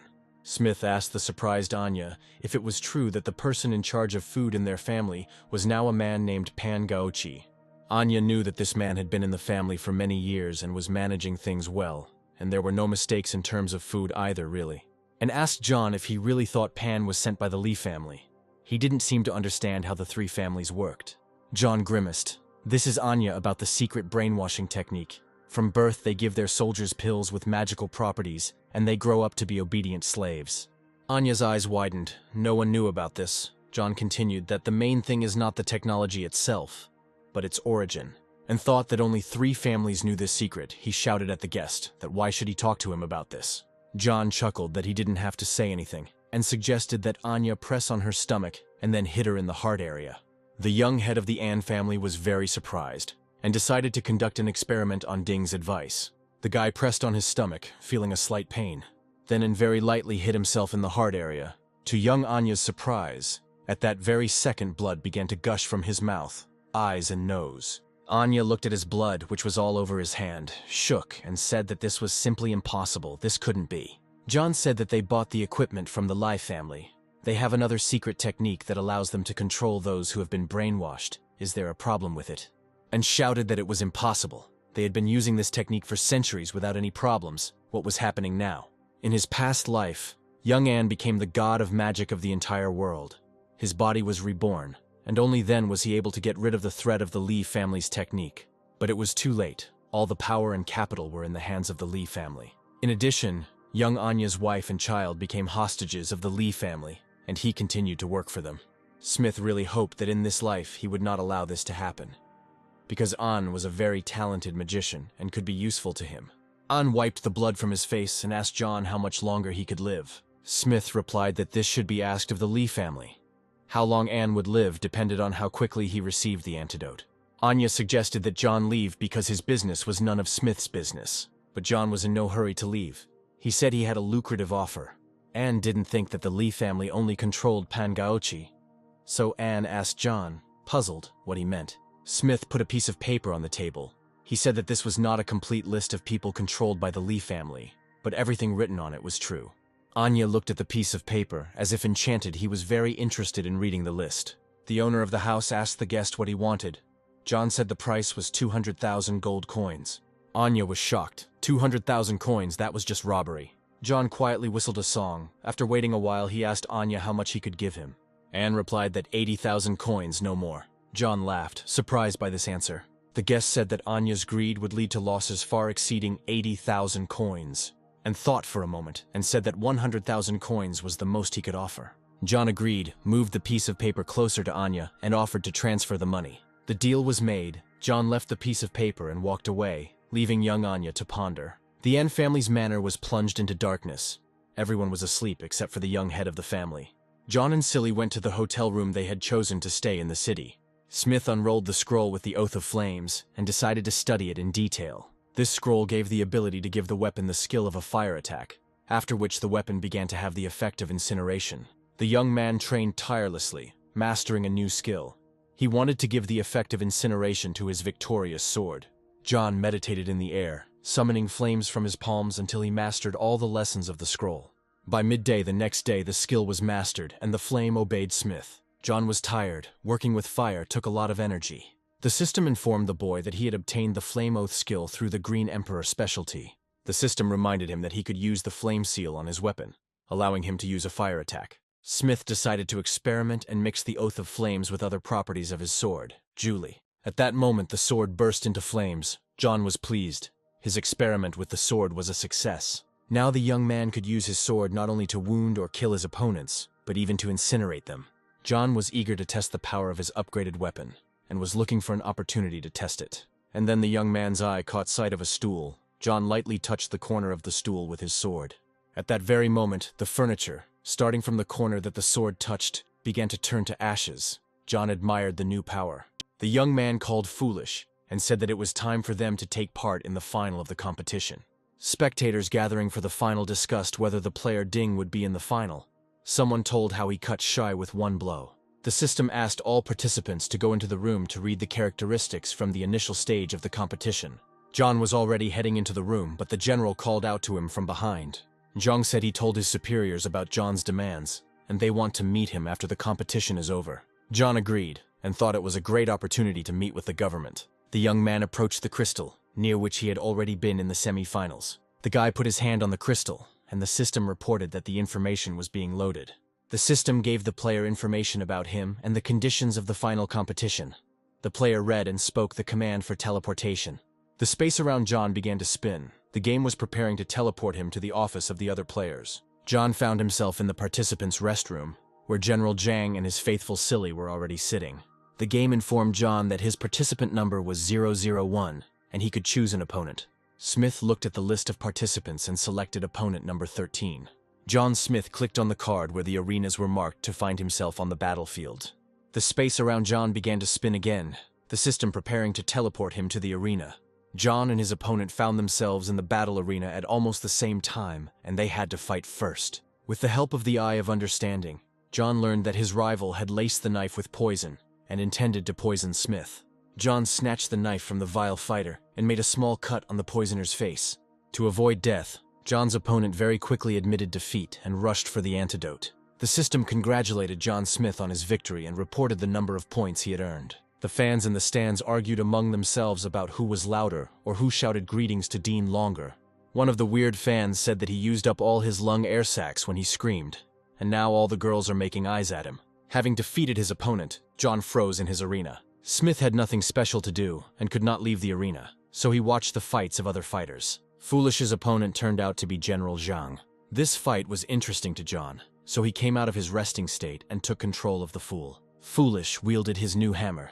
which he had taken from Shai in battle, and General Zhang wielded his famous sword. Smith opened General Zhang's panel to see his strengths and weaknesses. Stupid speed and energy are about the same as Zhang's. It's good that they don't have too many characteristics in common. The fighters fought almost on equal terms. John thought that if some medicine had not been used in Li's past life, then she and Li Er would hardly have been able to defeat General Zhang. The general actively attacked Glopish, and he very skillfully repelled his attacks. The opponents advanced and retreated. None of them gave in or took the lead. Zhang decided to use his talent, a sword that splits the earth against which almost no one could resist. The general struck his fiery sword on the arena. The fool flew away, very puzzled, but soon rose. The general thought that it was not for nothing that Foolish was Dean's assistant. He was 2 levels lower than him, but he was able to withstand the split of the earth. Zhang sympathized with Foolish, but he knew that he couldn't lose to him, otherwise his reputation in combat would fall. To his surprise, Zhang saw that the fool froze for a moment while John passed information to the servant. Smith told Foolish that if he didn't defeat Zhang, he wouldn't eat fried chicken or pork for 3 days. This was the most terrible punishment for Foolish. Having learned of such a prospect, he became mega aggressive and rushed at the general. Swinging his bloody hammer, Foolish continually attacked his opponent. Zhang defended himself, but he understood that with such active attacks, he would soon have a hard time. The new hammer of the Foolish inflicted very strong wounds, so Zhang had to defend himself very actively or dodge it. The general activated the talent of the Blessing of the God of War. This talent gave the body immunity from injuries, as well as increased recovery speed. Energized and immune to injury, General Zhang attacked Foolish. A strong and experienced warrior, the general did not want to kill John's assistant. He only planned to wound him. But unexpectedly for the general, Stupid swung and hit him with his bloody hammer right in the center of the body. Zhang was thrown back, but remained in the arena with the help of his sword. The general summoned the talent of immortality in order to counter his aggressive and fast opponent. After activating the talent, in front of the astonished public, the spirit of an immortal warrior began to enter the general's body. Now the general's entire body was covered in fiery armor, and instead of Zhang, an ancient Eastern warrior stood before the astonished fool. The general's several talents combined together posed a serious threat. It could frighten any enemy, but not Foolish. And so, the god of war, General Zhang, blazing with eternal fire, rushed into battle against Foolish. Behind the immortal warrior stood a whole army, each warrior holding a sword at the ready. Foolish was facing a difficult attack. John froze in admiration. He didn't think he would be able to see the spirit of an immortal warrior in its initial stage. The fool called upon his talent to turn all things into form in order to strengthen his body and stand against the ghostly army. From the blows of the Foolish, stones began to rise from the arena, forming a stone armor around the fighter. The fool, who had strengthened his body, jumped high, swung his hammer, and rushed towards General Zhang's immortal army. The general responded by calling forth a hovering triple attack, summoning his warriors to his aid. And so, in the arena, two enormous forces collided: the bloody hammer of the fool, his stone energy, and the light and fire of General Zhang. There was a loud explosion in the arena, and the bright light blinded not only the fighters, but also the breathless fans. Bright rays of light made the audience scream in fear and tremble. No one understood what had happened and what would happen next. The flash went out, and everyone saw that the arena had been turned into ruins. The fighters were lying among the stones, from which clouds of dust were rising. General Zhang was wounded. His whole body was covered in blood, but Zhang was alive. Not far from the general in the arena, with his arms and legs spread out, lay Foolish. He was also wounded, but also alive. Foolish's suit was in tatters. He was shaking with chills, and blood was oozing from his mouth, eyes, and other wounds. Ignoring his wounds, Foolish stood up and swayed towards General Zhang. The game announced that the winner of this competition was a player nicknamed Glutish. General Zhang, leaning on his sword, rose to his feet with difficulty. He had no serious injuries. Zhang looked at his opponent. He hadn't received such a blow to his reputation for a long time. The fool smiled amiably. For him it was just a battle, the reward for which was fried chicken and pork knuckles. The opponents walked towards each other without expressing any hostility, which caused a storm of applause in the stands. People were shouting that this was a real battle, a clash of the strongest, and that the rest were just weaklings compared to these fighters. One of the fans shouted that the hardest thing is to defeat the opponent with all your strength, and not to choose a weak enemy. John admired these wars, and thought that General Zhang was just awesome, and Stupid was also cool. In the restroom where the soldiers had moved, a doctor came up to examine the general's wounds. But Zhang brushed the doctor off, telling him to examine Stupid first and not to worry about him. John thanked the general and said that there was no point in doing this. That Stupid was fine, the general insisted. Smith said that they had enough medicine, and besides, Stupid had a special skill. He just needed to be fed. Jang was very surprised and said that if they needed anything, they should definitely let him know. John understood perfectly well that if Stupid was subjected to medical treatment, then everyone would know the truth, that Stupid was not a human being. The doctor bandaged and treated General Jang's wounds, and Foolish happily devoured the fried chicken and visibly recovered. At this time, the system announced the winners. In the competition, the first in the ranking was the player Ding, the second was Stupid, and the third was Jang. For the viewers, the news that Ding was in first place was not a surprise, but that Stupid would be second was not expected by anyone, and many felt sorry for General Jang. The townspeople were discussing that the gold-level equipment had gone to Dean. The conversations of the townspeople praising Dean and Stupid were overheard by a strange character, who was difficult to recognize because of his cap and mask. The stranger, who was clearly hiding his identity, was emitting dark energy. The man was angry. The masked stranger scolded Dean and Silly, asking where these two even came from, since everyone was only talking about them. The man narrowed his eyes angrily and said that it was their Lee family that should enjoy fame and respect. One of the fans heard the words of the strange man. They began to pay attention to him and ask who it was and what he was saying. The man didn't want to be recognized, so he pulled his cap down lower and hurried away from the audience. The townspeople, seeing that the grumbler had retreated, laughed cheerfully after him, which further increased the irritation of the head of the Lee family.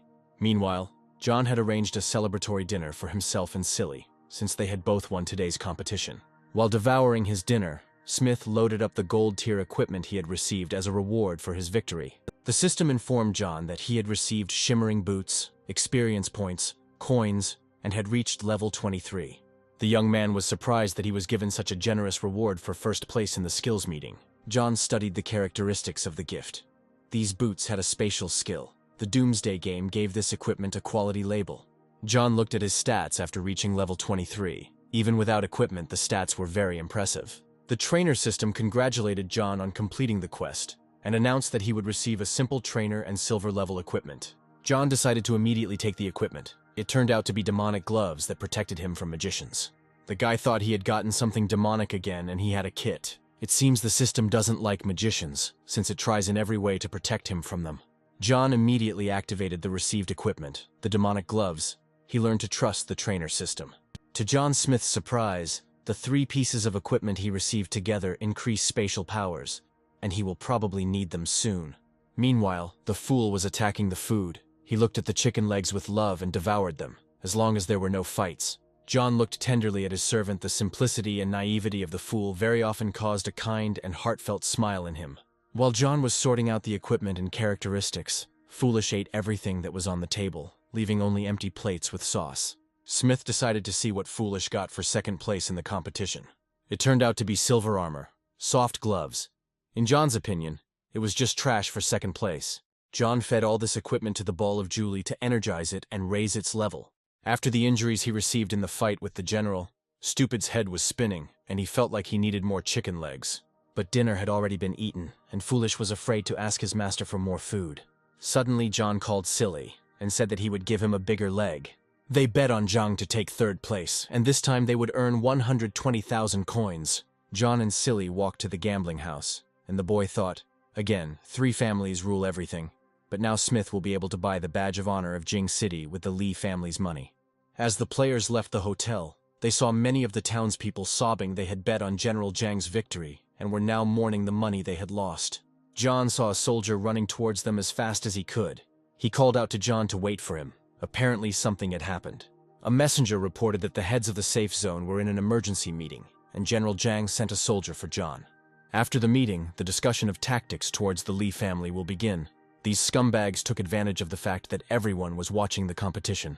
The soldier reported that Lee had sent several hundred suicide bombers with chunks of raw meat and had lured several thousand zombies into the safe zone. All the strong players were in the city, including the army fighters in the arena.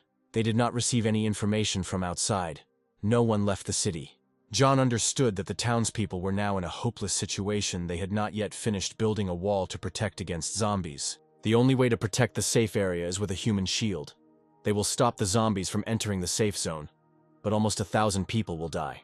Smith wondered if Lee could have sent people to attract zombies with meat, but they wouldn't have had time to attract thousands of zombies in that amount of time. John asked the soldier to take him to the meeting. Smith was puzzled. Was there someone else behind the Lee family? Or was he missing something? Representatives of the government and the military gathered in the meeting room, and they were not united in their attitude towards the Lee family. The commander asked what else was there to discuss.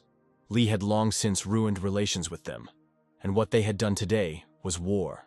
The Minister of Defense asked the Commander-in-Chief not to get worked up, since they were discussing a plan, and the Lee family's proposals made sense. The minister continued that the most important thing now was to complete the construction of the safe zone, and if they focused on dealing with Lee, they would suffer huge losses. A government official suggested that the Lee family's deeds be made public in order to destroy their reputation. One of the ministers told the commander that they should focus on the main thing. If they built a safe zone, then they would have a rear. The commander-in-chief turned his back to the jury. He was shaking, and the minister's arguments in defense of Lee were flying at his back. General Zhang slammed his fist on the table and exclaimed, "Do they really think the Lees will calmly watch them build a safe zone?" Zhang shouted that they would all pay for this with their lives and the lives of the soldiers. The general's eyes flashed with anger, and he said that he wondered how much benefit the Lee family had brought them since they were so concerned about it. The Minister of Defense jumped up and, turning to the general, said that they also cared about the state, and there was no point in talking like that. The officials told the general that he spends a lot of time on the battlefield and does not know their financial situation. Their situation is not so rosy. And then an unfamiliar voice said that he agreed with General Zhang. All eyes turned to the door, where John Smith stood, accompanied by the general's messenger. A young man in a law enforcement uniform and mask looked around at those gathered. The rulers did not know who had come. The Minister of Defense was outraged at why an outsider was allowed into such an important meeting and what the security was doing. The Prime Minister told the minister that this was Ding, the winner of the martial skills meeting, and he had a good reputation. But the minister shouted that he should be removed from here immediately. This is a secret meeting. Why are people from the street allowed into it? General Zhang said that it was he who invited Ding to the meeting. The minister had some problems regarding this. The Minister of Defense objected. They didn't know this man at all, and Zhang brought him to a secret government meeting. The minister raged, saying that this was all too much. Then John entered the conversation and said that the minister was being too hasty in making decisions regarding the Lee family. He may not know who John is, but he knows who the minister is. The minister's wife died early, and his daughter turned into a zombie. Despite this, he still stands in the first line of defense of the safe zone, and thanks to his merits, he was promoted and took this position. John leaned towards the minister and asked if he was familiar with the name Lin Qiyi. The minister was dumbfounded. He thought that this information was unknown to anyone. The participants of the meeting watched the conversation. John continued. When the minister was told that he also had a son, he was very happy. Moreover, when he was offered to work for the Lee family to provide a better life for Lin Qi, he agreed without hesitation. The commander-in-chief slammed his fist on the table in anger, his worst fears having been realized. The commander turned regretfully to his minister and asked if he was going there too. At this time, the system sounded an alarm, informing all players in Jing City to prepare for battle. The game announced that in 5 hours the zombies would reach the city of Jing. Residents learned that zombies were launching a massive attack on Qing City, and everyone needed to evacuate to a safe zone within 5 hours. Safe zone players should prepare themselves. After the attack is repelled, the safe zone will receive system confirmation and safe zone rights. The Minister of Defense exclaimed where the attacking zombies came from, and then the traitor minister became hysterical. He laughed loudly and said that the Lee family had its own methods. The minister shouted that your fucking zone definitely won't withstand a zombie invasion. It's the end for everyone. Everyone will die. The commander-in-chief gave the minister a resounding slap in the face and called him a bastard. Rubbing his bruised cheek, the minister said that he had been doing things under everyone's nose for a long time. He would still die, but his son would be safe with the Lee family. John thought, the Lee family decided to act earlier, so they sent zombies here. From his past life, John knew that for an area to attract a zombie infestation, 3 conditions had to be met, and they weren't met now. The construction of the safe zone is not finished yet. So why did it attract an invasion? It does not comply with the rules. But the strength of these zombies would be much greater than that of the city of Jing. The young man understood that there would be a mess here again. The guy grabbed the traitor by the collar and turned to the general. He helped to find the spy. He provided them with this information for free. As a reward, John wants this man, Zhang agreed. He hoped that this traitor would die painfully. Smith asked the cabinet members if they had any questions, and if so, let them ask. No one had any questions. Everyone was depressed by the information they had received about the traitor and the zombie invasion. John headed for the exit, telling those gathered to continue their meeting. But he had to go. He still had things to do. Smith led the traitor through the streets of the city, which he condemned to a terrible death. The guy wanted to interrogate the minister. The soldiers patrolling the city looked in surprise at the minister, who was kneeling before John Smith. Someone said that Ding even tied up the minister. He became so cool. Another noted that the minister probably got involved with the Lee family. The Minister of Defense looked at his whistleblower. He did not know why John Smith had taken him with him. The young man was angry at the traitor.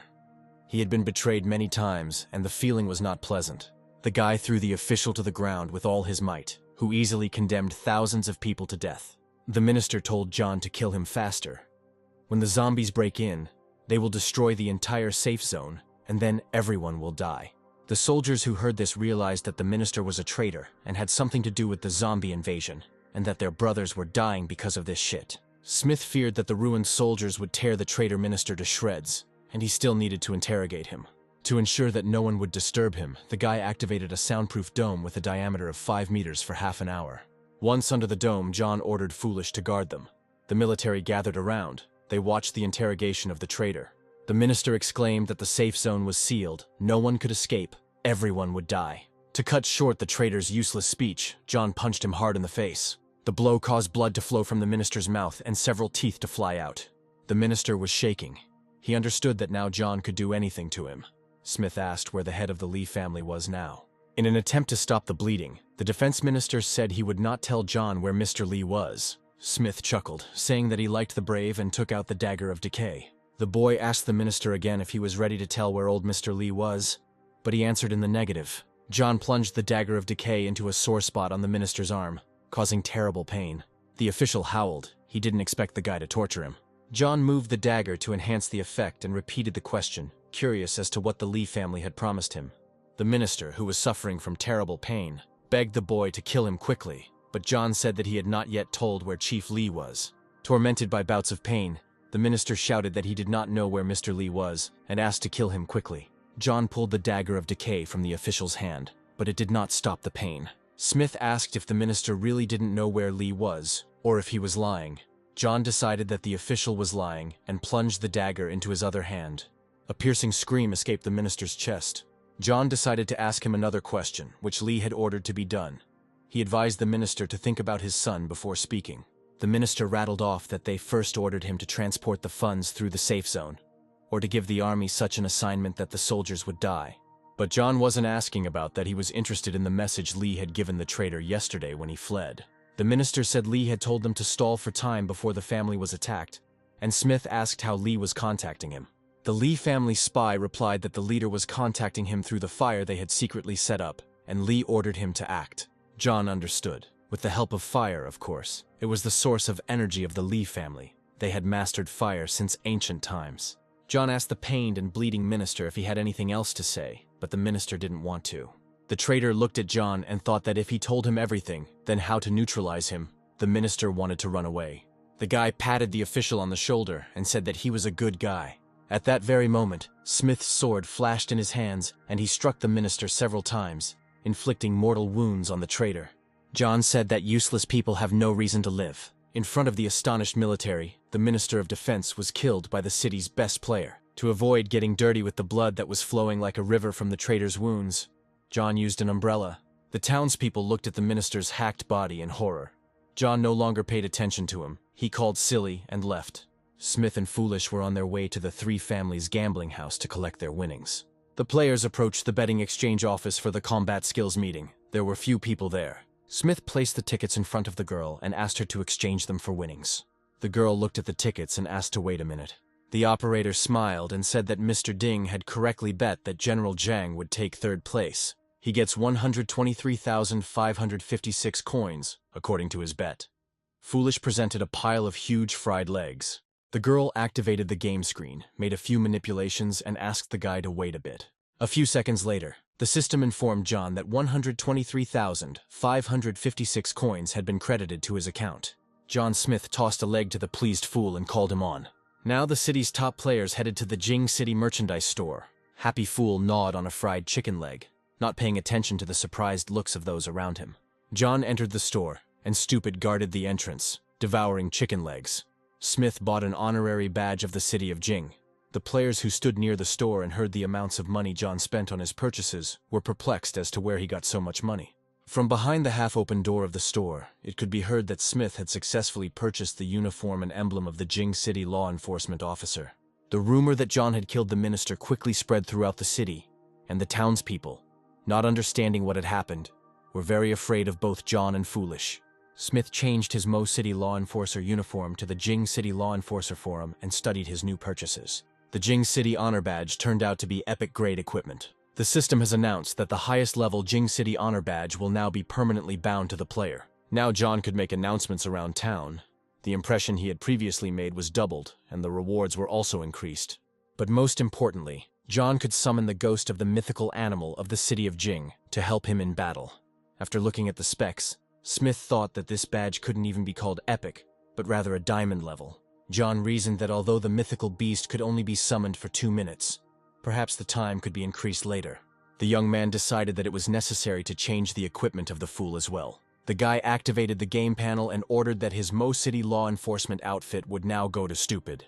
At that moment, the fool's suit disappeared, and the uniform of a law enforcement officer of the city of Mo appeared on him. Now, John and Stupid were dressed almost identically, and the system informed everyone that new epic-level equipment had appeared, the owner of which was player Dean.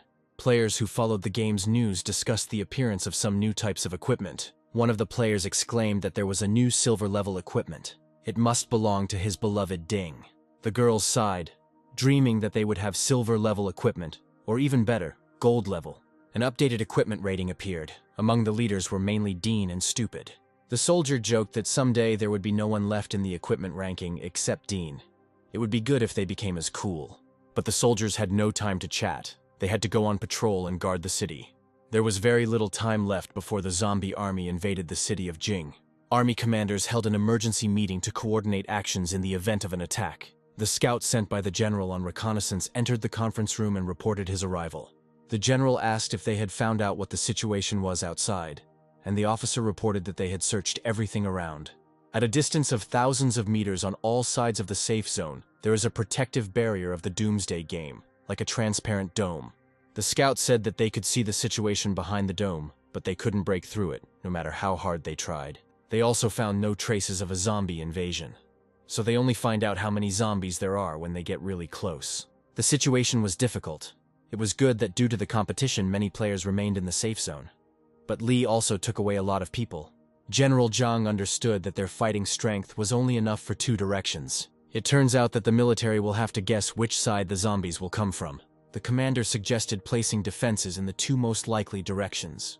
If zombies appeared from the other 2 sides, then the idea was to transfer troops there. One of the commanders said that it was possible to transfer soldiers, but without defensive structures they would lose a lot of people. The commander said that they did not have time to argue now they needed to protect 2 directions. The commander-in-chief turned to General Zhang. He had rich combat experience, and the commander listened to his opinion. Zhang proposed to protect the east and west. The wall in the west was still not finished. On the east side, the Li family had made a hole. If the zombies attack from these directions, they will lose more people. The commander-in-chief agreed with the general's arguments. General Zhang left the meeting room with the scout to prepare his defense. Meanwhile, John Smith, lying on the bed in his hotel room, was calculating the possible developments. The system said that if a safe zone was damaged by a zombie, he would receive a fine, and the prices in the store would double. The boy thought that he could escape from the safe zone, but if they were defeated, the safe zone would suffer great damage. Smith decided to take advantage of the honorary badge of Jing City and make an announcement. The young man wanted to inform the residents of the city of Jing about who was to blame for the upcoming zombie invasion. After typing a text that exposed the head of the Li family, the young man sent the message for publication. Smith wished the text had limitations, otherwise he could have written 1,000 words without repeating anything about the Li family. The system announced to all players in Jing City that player Ding had sent a message. The message said that Old Master Li was hiding like a cowardly rat, that Li has completely lost his conscience, sent a horde of zombies to the city of Jing, that he is a mistake of nature, a real coward, and Dean wants him to die. At the Li family office, Smith's message provoked a torrent of obscenities from the chief. Chief Li shouted that Dean was forcing him, and if he fell into his hands, Lee would break his spine. Old Master Lee swore that no matter what it cost him, he would kill that impudent Ding. Chief Lee's assistant knocked on his door and said that something had happened. The head of the family, gloomier than a storm cloud, asked his assistant what else had happened. The assistant said that because of Dean's message, in which he said that it was the Lees who brought the zombies to the city, many began to hate them and want revenge. At the gathering places run by the family, half of the people decided to leave, and there were also uprisings in some places.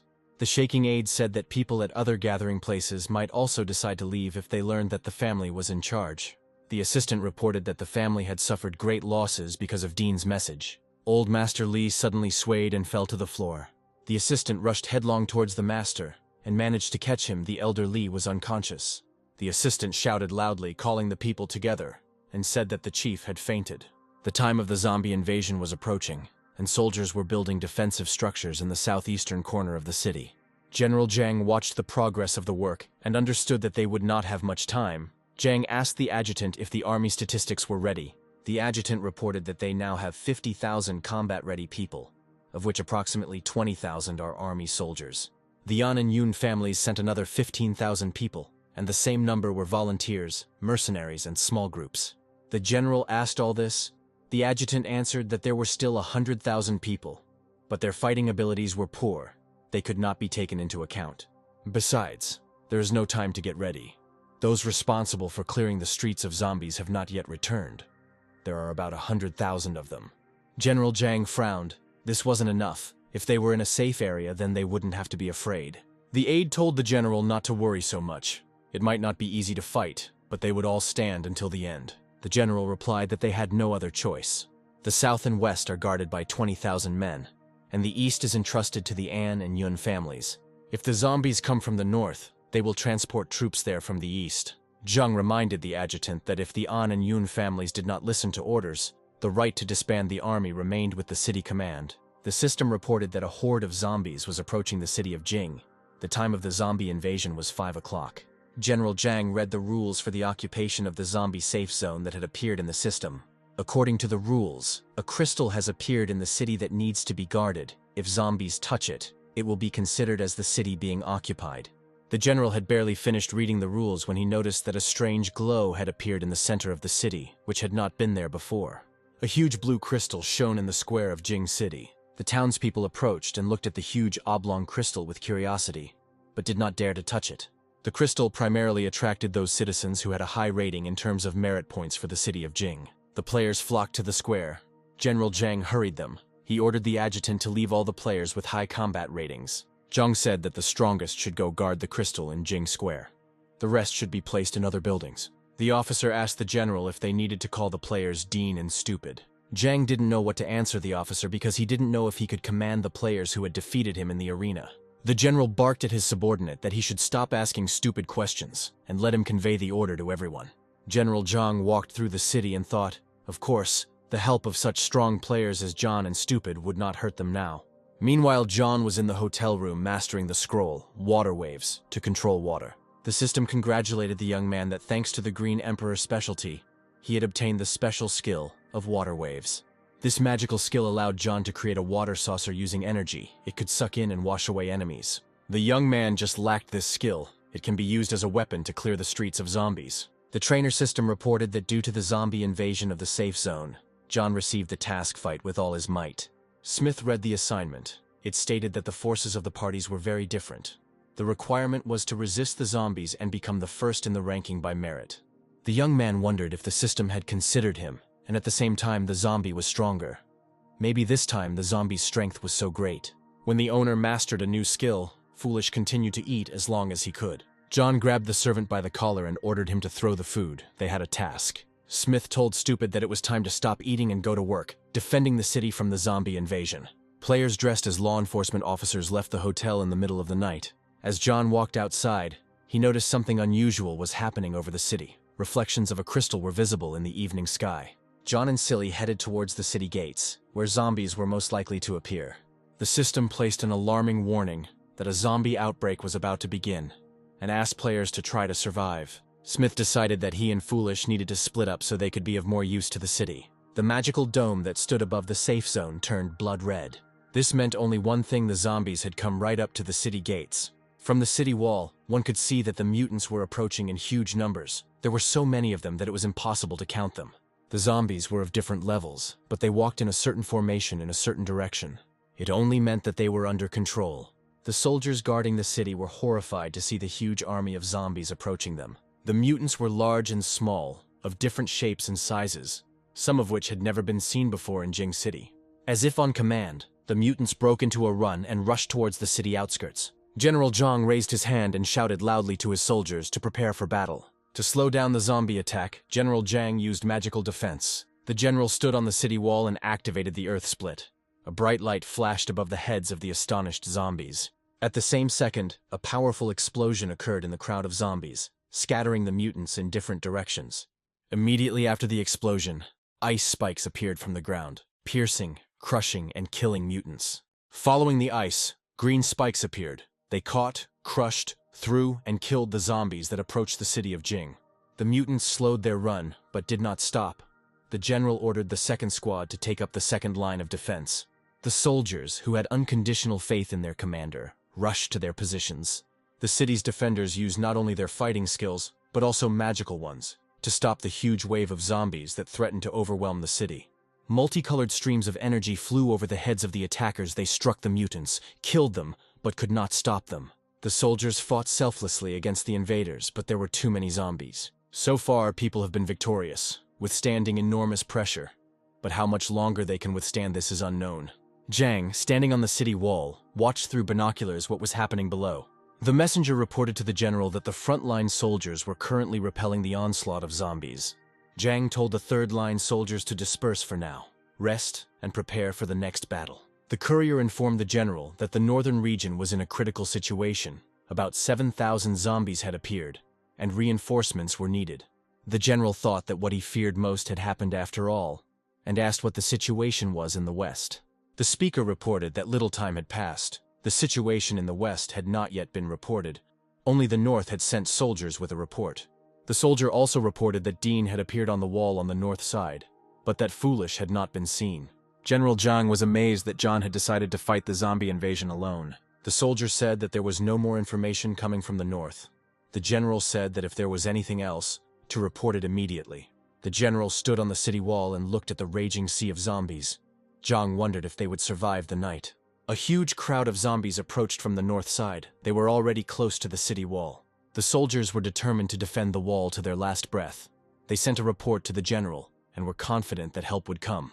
But then a soldier appeared and reported to the unit commander that Dean had just left through the city gates. John, using one of his many talents, pushed off from the city wall and jumped over it. The soldiers who rushed to the wall saw a warrior floating in the air, with the Julie sword shimmering in different colors in his hands. On the city wall from which Smith had jumped, the player's magical trace still glittered. The soldiers shouted after John to come back.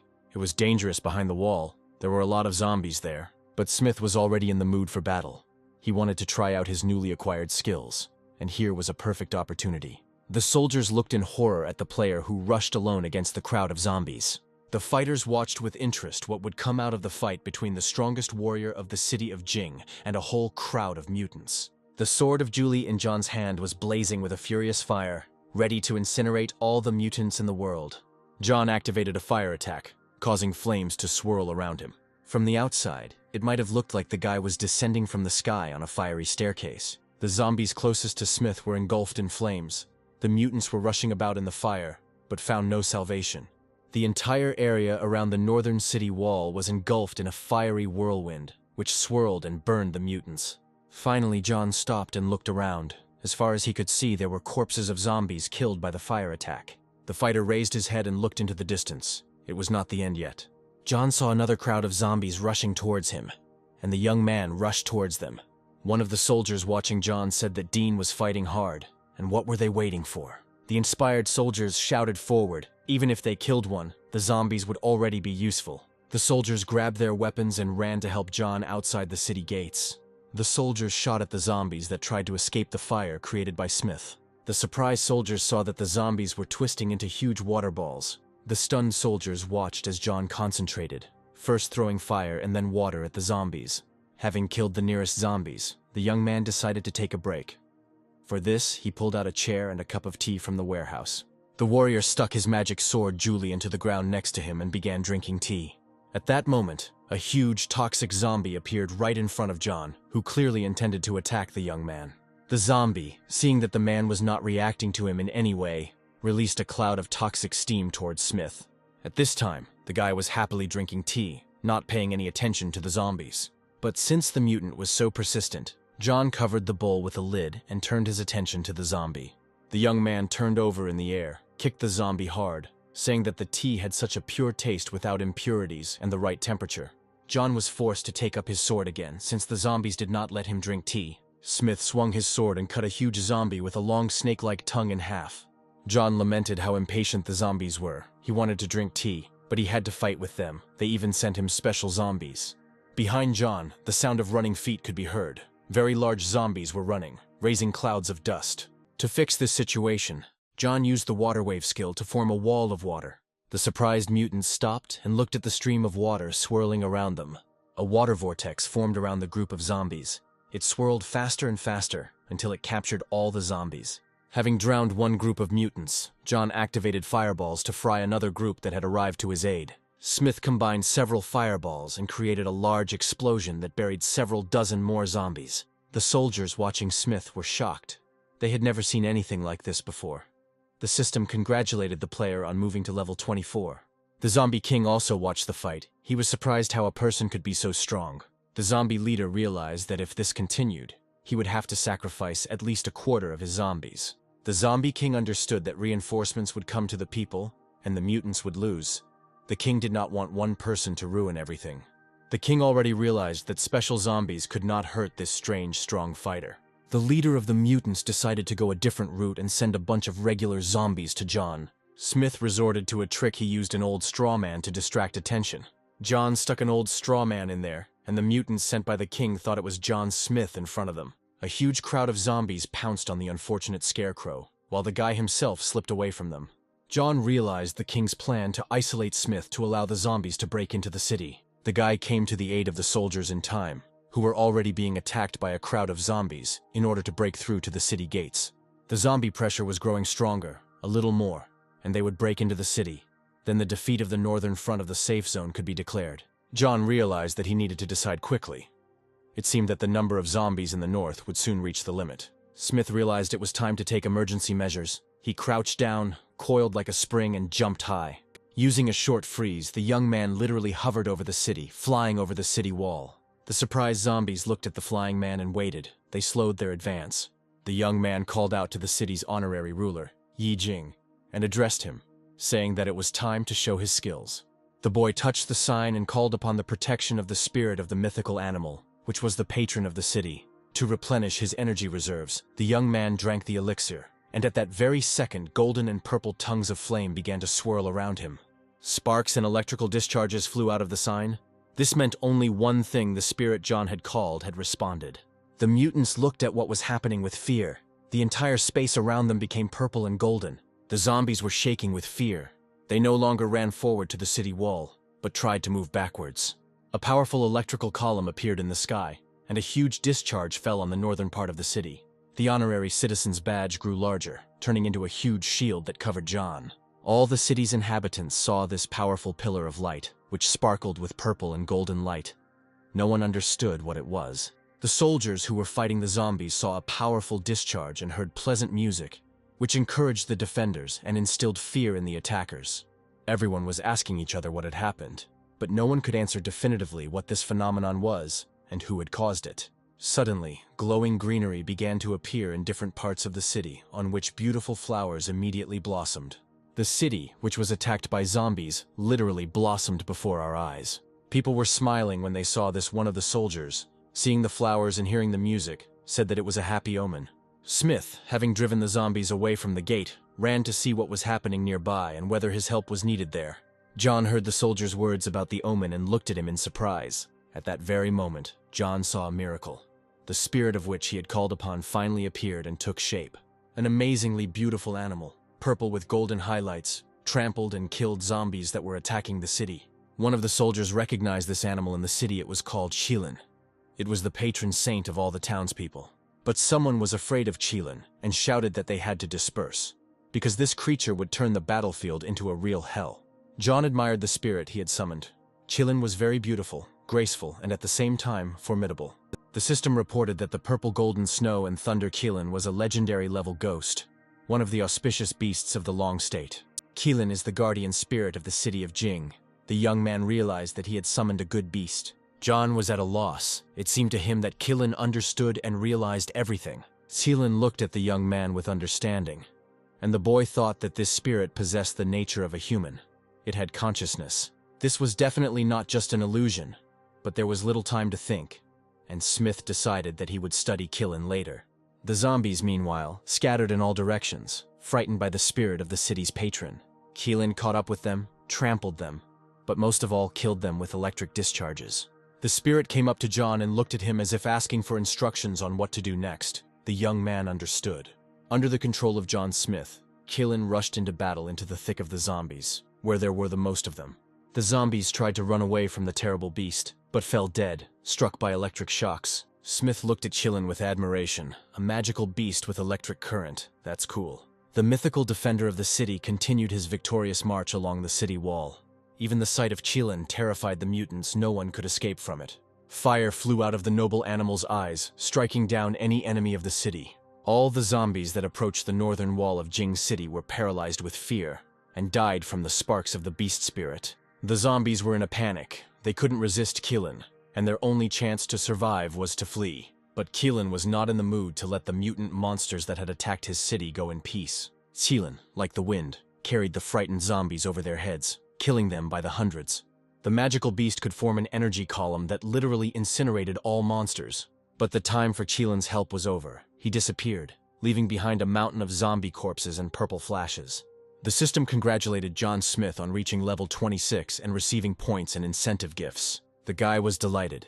In 2 minutes of Qilin's help, he was able to rise so much in levels.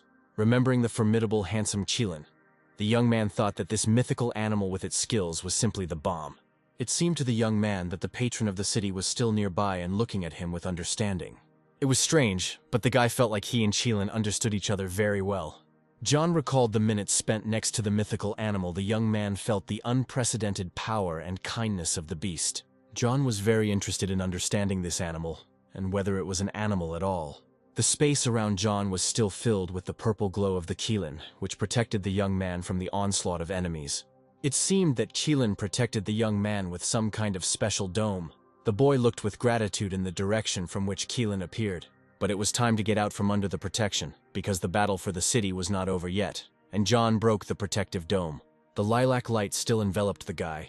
It seemed to John that this light was entering him and making him stronger. The system counted all the zombies killed by Qilin and John, and reported that the young man had already reached level 27. One of the guys ran up to the young man and said that he thought it was the Green Emperor's Qilin, and he ran up to look. The players guarding the crystal in the square discussed whether it was true that Qilin had appeared. Some were delighted, while others did not believe it, saying that it was nonsense.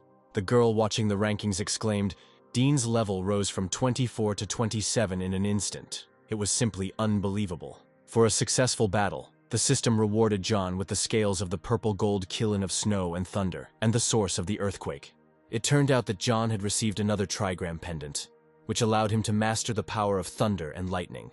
The scales of the purple golden Qilin of snow and thunder gave the youth the blessing of a legendary animal. The young man was incredibly happy that he received a scale of this wonderful animal. He could not describe in words how cool it was. The player was delighted. Now with these new opportunities, he will definitely not lose in the battle with zombies, and will protect the city. Smith looked lovingly at the scale of the animal he liked so much it had come to him for a reason. The guy was sure of it. John thought if he wanted to get more scales, Qilin wouldn't be left bald. He would be able to restore his scales. Smith heard familiar sounds behind him and realized that the zombies had approached again. It was time to return to the fight. But the zombies were in no hurry to engage in battle with Smith. John mockingly asked if they were already scared. The guy activated the automatic collection, but nothing happened. John asked why the function works when he kills zombies, but does not work when he kills Qilin. The system responded that under the power of Qilin, the equipment and weapons were destroyed, so they could not be collected. John thought that the destructive power of the beast's spirit was even greater than he thought. John couldn't tear himself away from the Qilin scale. He didn't know where to put it. If in his pocket, it might fall out during the battle. The system asked Smith if he wanted to activate the thunder and snow killing scale. John commanded the activation. At that very second, the scale turned into a lilac haze and moved to the heart area, filling the guy with a strange feeling. Now a piece of the legendary Keelan was in the very heart of John Smith. John walked thoughtfully through the city, trying to understand what had happened to him. After activating the Keelan scale, the player's stats without equipment immediately increased. The zombies that came from the north were killed, and John, under the admiring gaze of the soldiers, entered the city. The threat in the north of the city had been eliminated. It was time to check other areas. The soldiers looked after him and said they had just fought alongside Dean himself. They would try to become stronger to get closer to him. Several hundred soldiers died near the city gates. It was necessary to clear the area and then go on duty. At this time, a soldier came running and reported that everything was already over on the northern front. The zombies were killed. The messenger passed the message to the adjutant, asking him to pass the information on to the general, and he himself decided to help clear the battlefield. The messenger told the wounded soldiers that Dean's brother had appeared out of nowhere and helped them deal with the mutant invasion. The players guarding the crystal admired Ding. He quickly dealt with the zombies and moved up to level 27, overtaking Zhang by 8 levels. The townspeople were surprised to find that Dean was ranked first in the merit ratings, and some thought that this was a mistake. The zombie king still intended to capture the city. The soldiers saw with horror that a flock of flying zombies was approaching them. It seems the king has decided to unleash zombie vampires on Jing City. Vile monsters approached the city from all sides. People, as if spellbound, looked at the sky in horror. At the same time, zombies of different levels and sizes continued to approach the city gates. General Zhang commanded the mage players to attack the flying zombies. Magic charges flew at the monsters. Zombie vampires, struck by the magicians, fell dead on the city streets. But there were a lot of them. The officer reported to the general that the scouts could not break through the obstacles, but the message that zombies were attacking the crystal had been delivered. The soldier convinced the commander that they would definitely cope and clear the city of zombies. The watchman didn't understand what was happening. The zombies seemed to have gone mad. Where did they all come from? The zombies really seemed to appear out of thin air. They rushed towards the square to take possession of the crystal. Then the city would be captured. The townspeople watched in horror as mutants emerged from the asphalt, tearing holes in it. Giant zombies crawled out of the holes, which looked more like lizards, but their faces were human. Heavy fighting was taking place in the city of Jing. Magicians were killing zombie vampires. The military, having taken up a circular defense, were fighting foot zombies. The soldiers were also attacked by zombies that crawled out of the ground. They were huge, the size of 3 cows. General Zhang's subordinates were very strong in spirit and ready to stand to the end. But the zombies still did not end.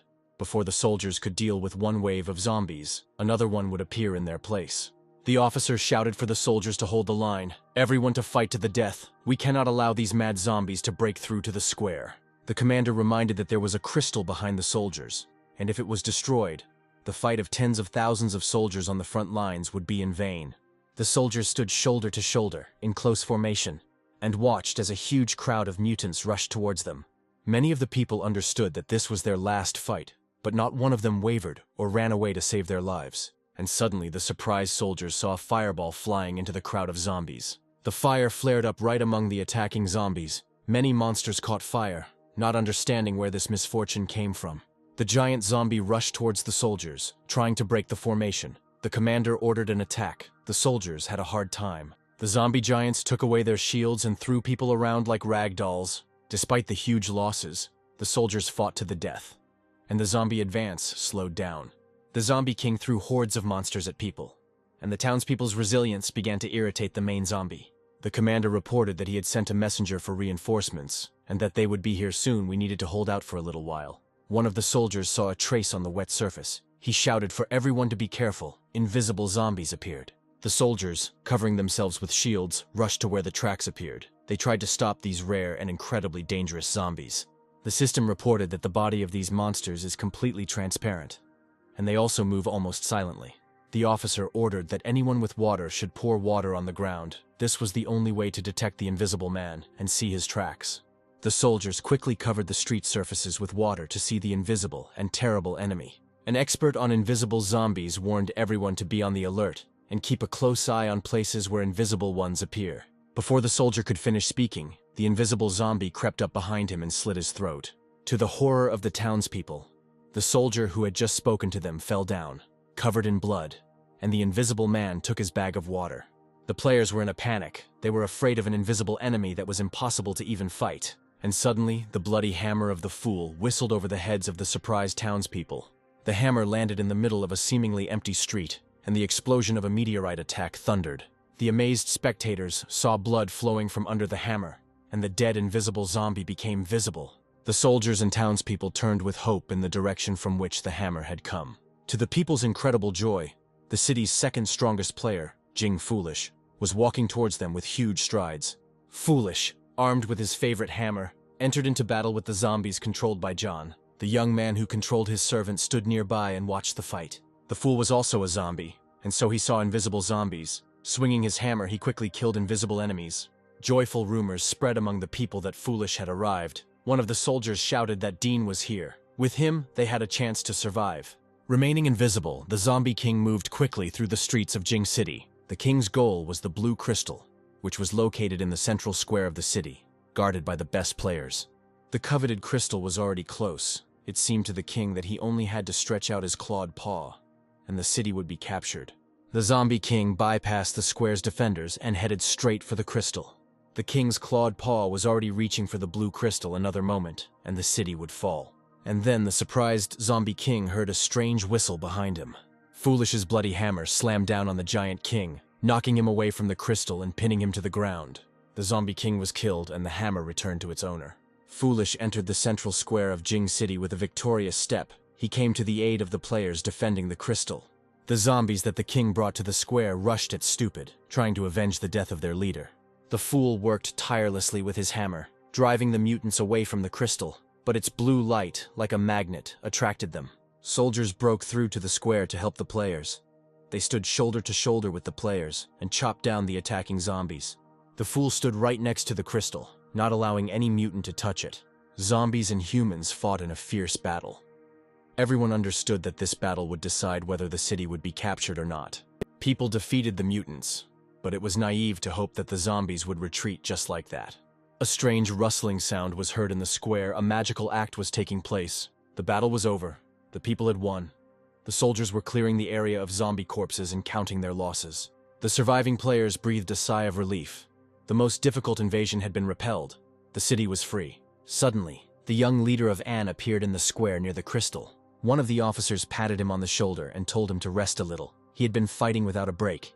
The young man nodded silently. Players said that An rushed into the thick of the zombies without fear of death, and that he entered the top 10 strongest fighters in the tournament.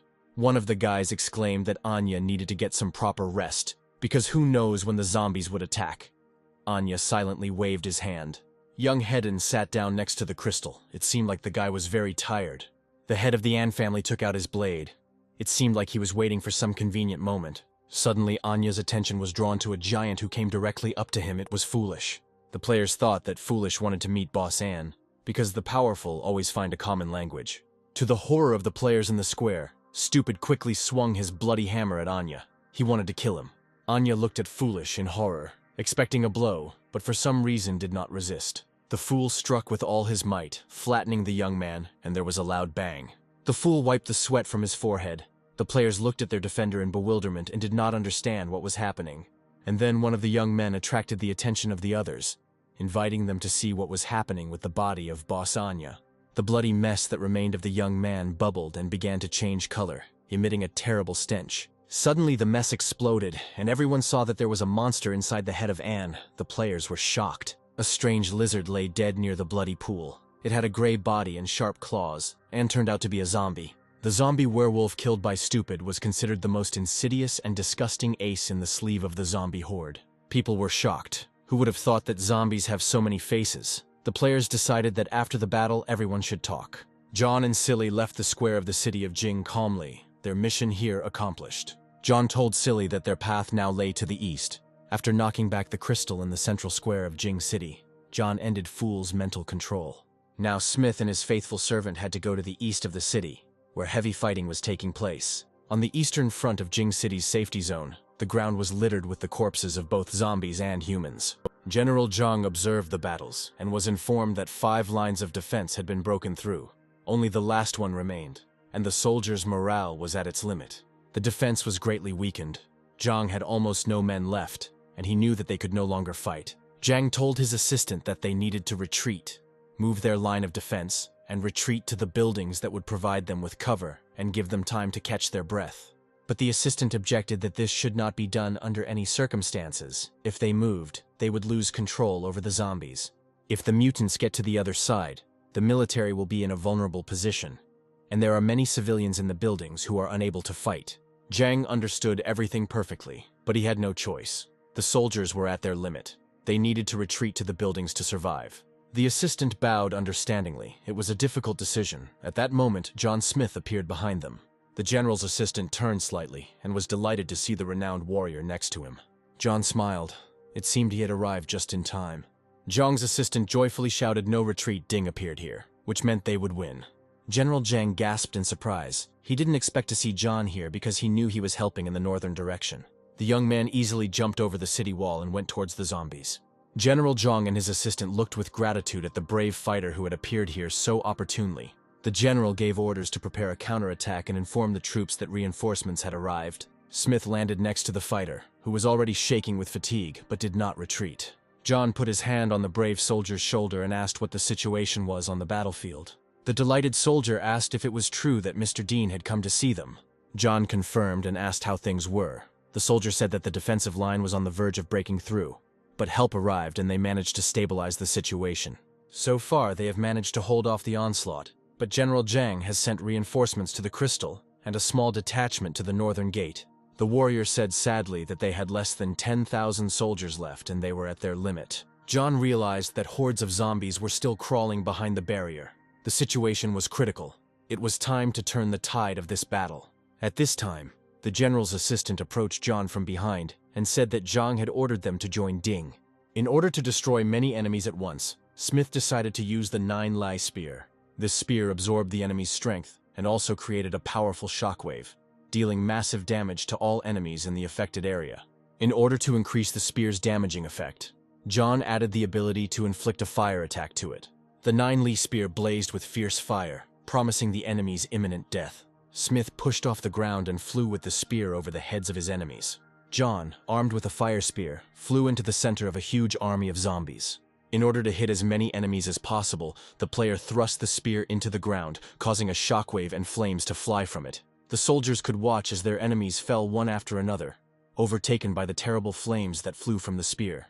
The fire destroyed every single attacker who was within sight of the spear. The zombies tried to escape, but they failed, frightened and burned. The mutants forgot about the occupation of the city. John pulled a flaming spear out of the ground. Flashes of fire and clouds of smoke flew around it, but there were no living zombies nearby. It was too early to relax. There were still many mutants in the area who dreamed of avenging their murdered relatives. Smith spun his spear, creating a wall of fire around himself. A huge flame erupted around the young man as he swung his spear, directing the fire straight at the approaching zombie warriors. The zombie giants running towards the city gates were instantly engulfed in flames. The monsters rushed about in search of salvation, but only spread the flames further and set others on fire. John carefully examined the battle formation of the zombies, spotted the leader, and threw a spear at him. The spear, having struck a high-level zombie, immediately absorbed its power. The leader of the zombie eastern front of the Jing City safe zone has been killed. A huge explosion indicated that the target had been hit, and John called his weapon back. Smith held the spear tightly. It was no longer burning, but only glowing slightly. Streams of energy surrounded the amazing fighter. The military personnel observing the battle were amazed they had never seen such effectiveness, and did not expect to see it. Armed with a spear, the young man ran to see if there were any living zombies left in the area. The system congratulated John on reaching level 29. With a spear on his shoulder, the young man walked around the battlefield near the eastern gate and finished off those zombies that still survived. After making sure that there were no more surviving mutants, John felt like he was out of place here. The soldiers whispered admiringly. They did not understand what to do to avoid feeling awkward, because the world had never seen such a battle. John opened the game panel. His strength, spirit, endurance, and agility stats, even without taking into account equipment, were breaking all records. The young man was surprised to find that a skill book had fallen out of the crowd of zombies and was picked up by the automatic collection trainer. His storage space was running out again, and his mental strength was not enough to feed the extra to the Julie Pearl. There was only the simplest way left, to temporarily disable auto-selection. Now the equipment of killed enemies remained on the battlefield. John walked towards General Zhang, who was waiting for him. The battle was over. The people had won. The general, standing at attention, thanked the soldier and said that if his help was needed, he was always at his service. Smith modestly replied that he was not worthy of thanks, and said that there were weapons and equipment left on the battlefield that they could use. The guy was tired that night and felt that he needed to rest. Hanging his head, he headed to his hotel. But John didn't make it to the hotel. He found an empty room and decided to stay there. That night, Smith received very valuable prizes for his battles, and he was interested in what kind of skill book he found on the battlefield. The young man closed his eyes and turned to his patron, asking the sacred Qilin to bless him with a powerful skill. The pages of the book glowed purple. The patron heard the young man. Smith opened the book. Purple light poured out from the pages onto him. He read the description of the skill and couldn't believe his eyes. The young man had no idea that this could happen, and that he would be the one lucky enough to master this amazing talent. The new skill was called Bloody Gaze. It could create an illusion in the enemy's mind. The owner of this skill was difficult to deceive. The Bloody Gaze allowed the player to recognize illusions and mirages. John understood the advantage of Qilin's blessing. Now he needs to take Qilin to all important matters. With him, you can move mountains. The system asked the player if he wanted to learn the Bloody Gaze skill, and the young man answered in the affirmative. The boy felt his eyes begin to burn, as if Qilin had scorched them with his electric discharges. John's eyes were very sore and burning, but through the fog he could see that he was enveloped in the purple glow of the Qilin. Gritting his teeth and clutching his head with his hands, the young man endured the pain. Mastering the skill was not as easy as expected. Drops of blood appeared on the floor at John's feet, which had run from his eyes during the transformation. The system congratulated the player on successfully learning the skill. John looked at his hands. They were covered in blood, as was his face. Extending his bloody hand, the young man was surprised to find that his blood had changed and began to glow. Looking around, the young man exclaimed that his vision seemed to have been upgraded from 360 to 1080 pixels. The young man immersed himself in studying the skill book. He wanted to know every little detail about the talent he had received. The Bloody Gaze activates X-ray vision. The guy began to carefully examine the objects around him. To John's great delight, a faint glow now emanated from his eyes, much like the glow of the Qilin. Thanks to X-ray vision, the boy was surprised to see General Zhang walking towards him. I wonder why he came back so early. The game announced that 15 minutes after the end of the zombie wave, a vote for a counterattack would begin. John hurried to remove the Pearl of Julie, which had been illuminating the room for him all this time, before the general arrived. Covering his face with a mask, John walked towards the general, who was hurrying towards him. Zhang was as gloomy as a thundercloud. He could not get along or come to an agreement with government officials. John opened the door and went out to the general. The military man thanked John and said that if it weren't for him, the consequences would have been terrible. Zhang was a grateful and fair man, and he bowed deeply to John for everything he and Silly had done during the zombie outbreak. John repeated that there was no need to thank him, and asked if Zhang knew at least 4 of the top 10 in the merit ranking. The general said that he knows almost everyone.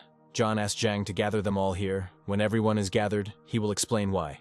The leaders of the raiding lived nearby, but the general was afraid to attract unnecessary attention by gathering so many strong players in one place. Soon, General Zhang brought 10 of the most distinguished people of the city. John spoke to them. The talk was about the recent zombie invasion. The young man said that they knew for sure that there were overlords behind every wave of zombies. The general was surprised. He was sure that this was the work of people and that there were no zombie masters. Smith continued that, in addition to the Lee family, the overlords were also guilty of this massacre, and he had an idea of how to present the Lee family with a gift. The players started making noise. Everyone was interested in how John was planning to take revenge. Many had lost loved ones. Everyone wanted to pay back the guilty. John reported that once the zombie wave ends, a counterattack will be activated in the game.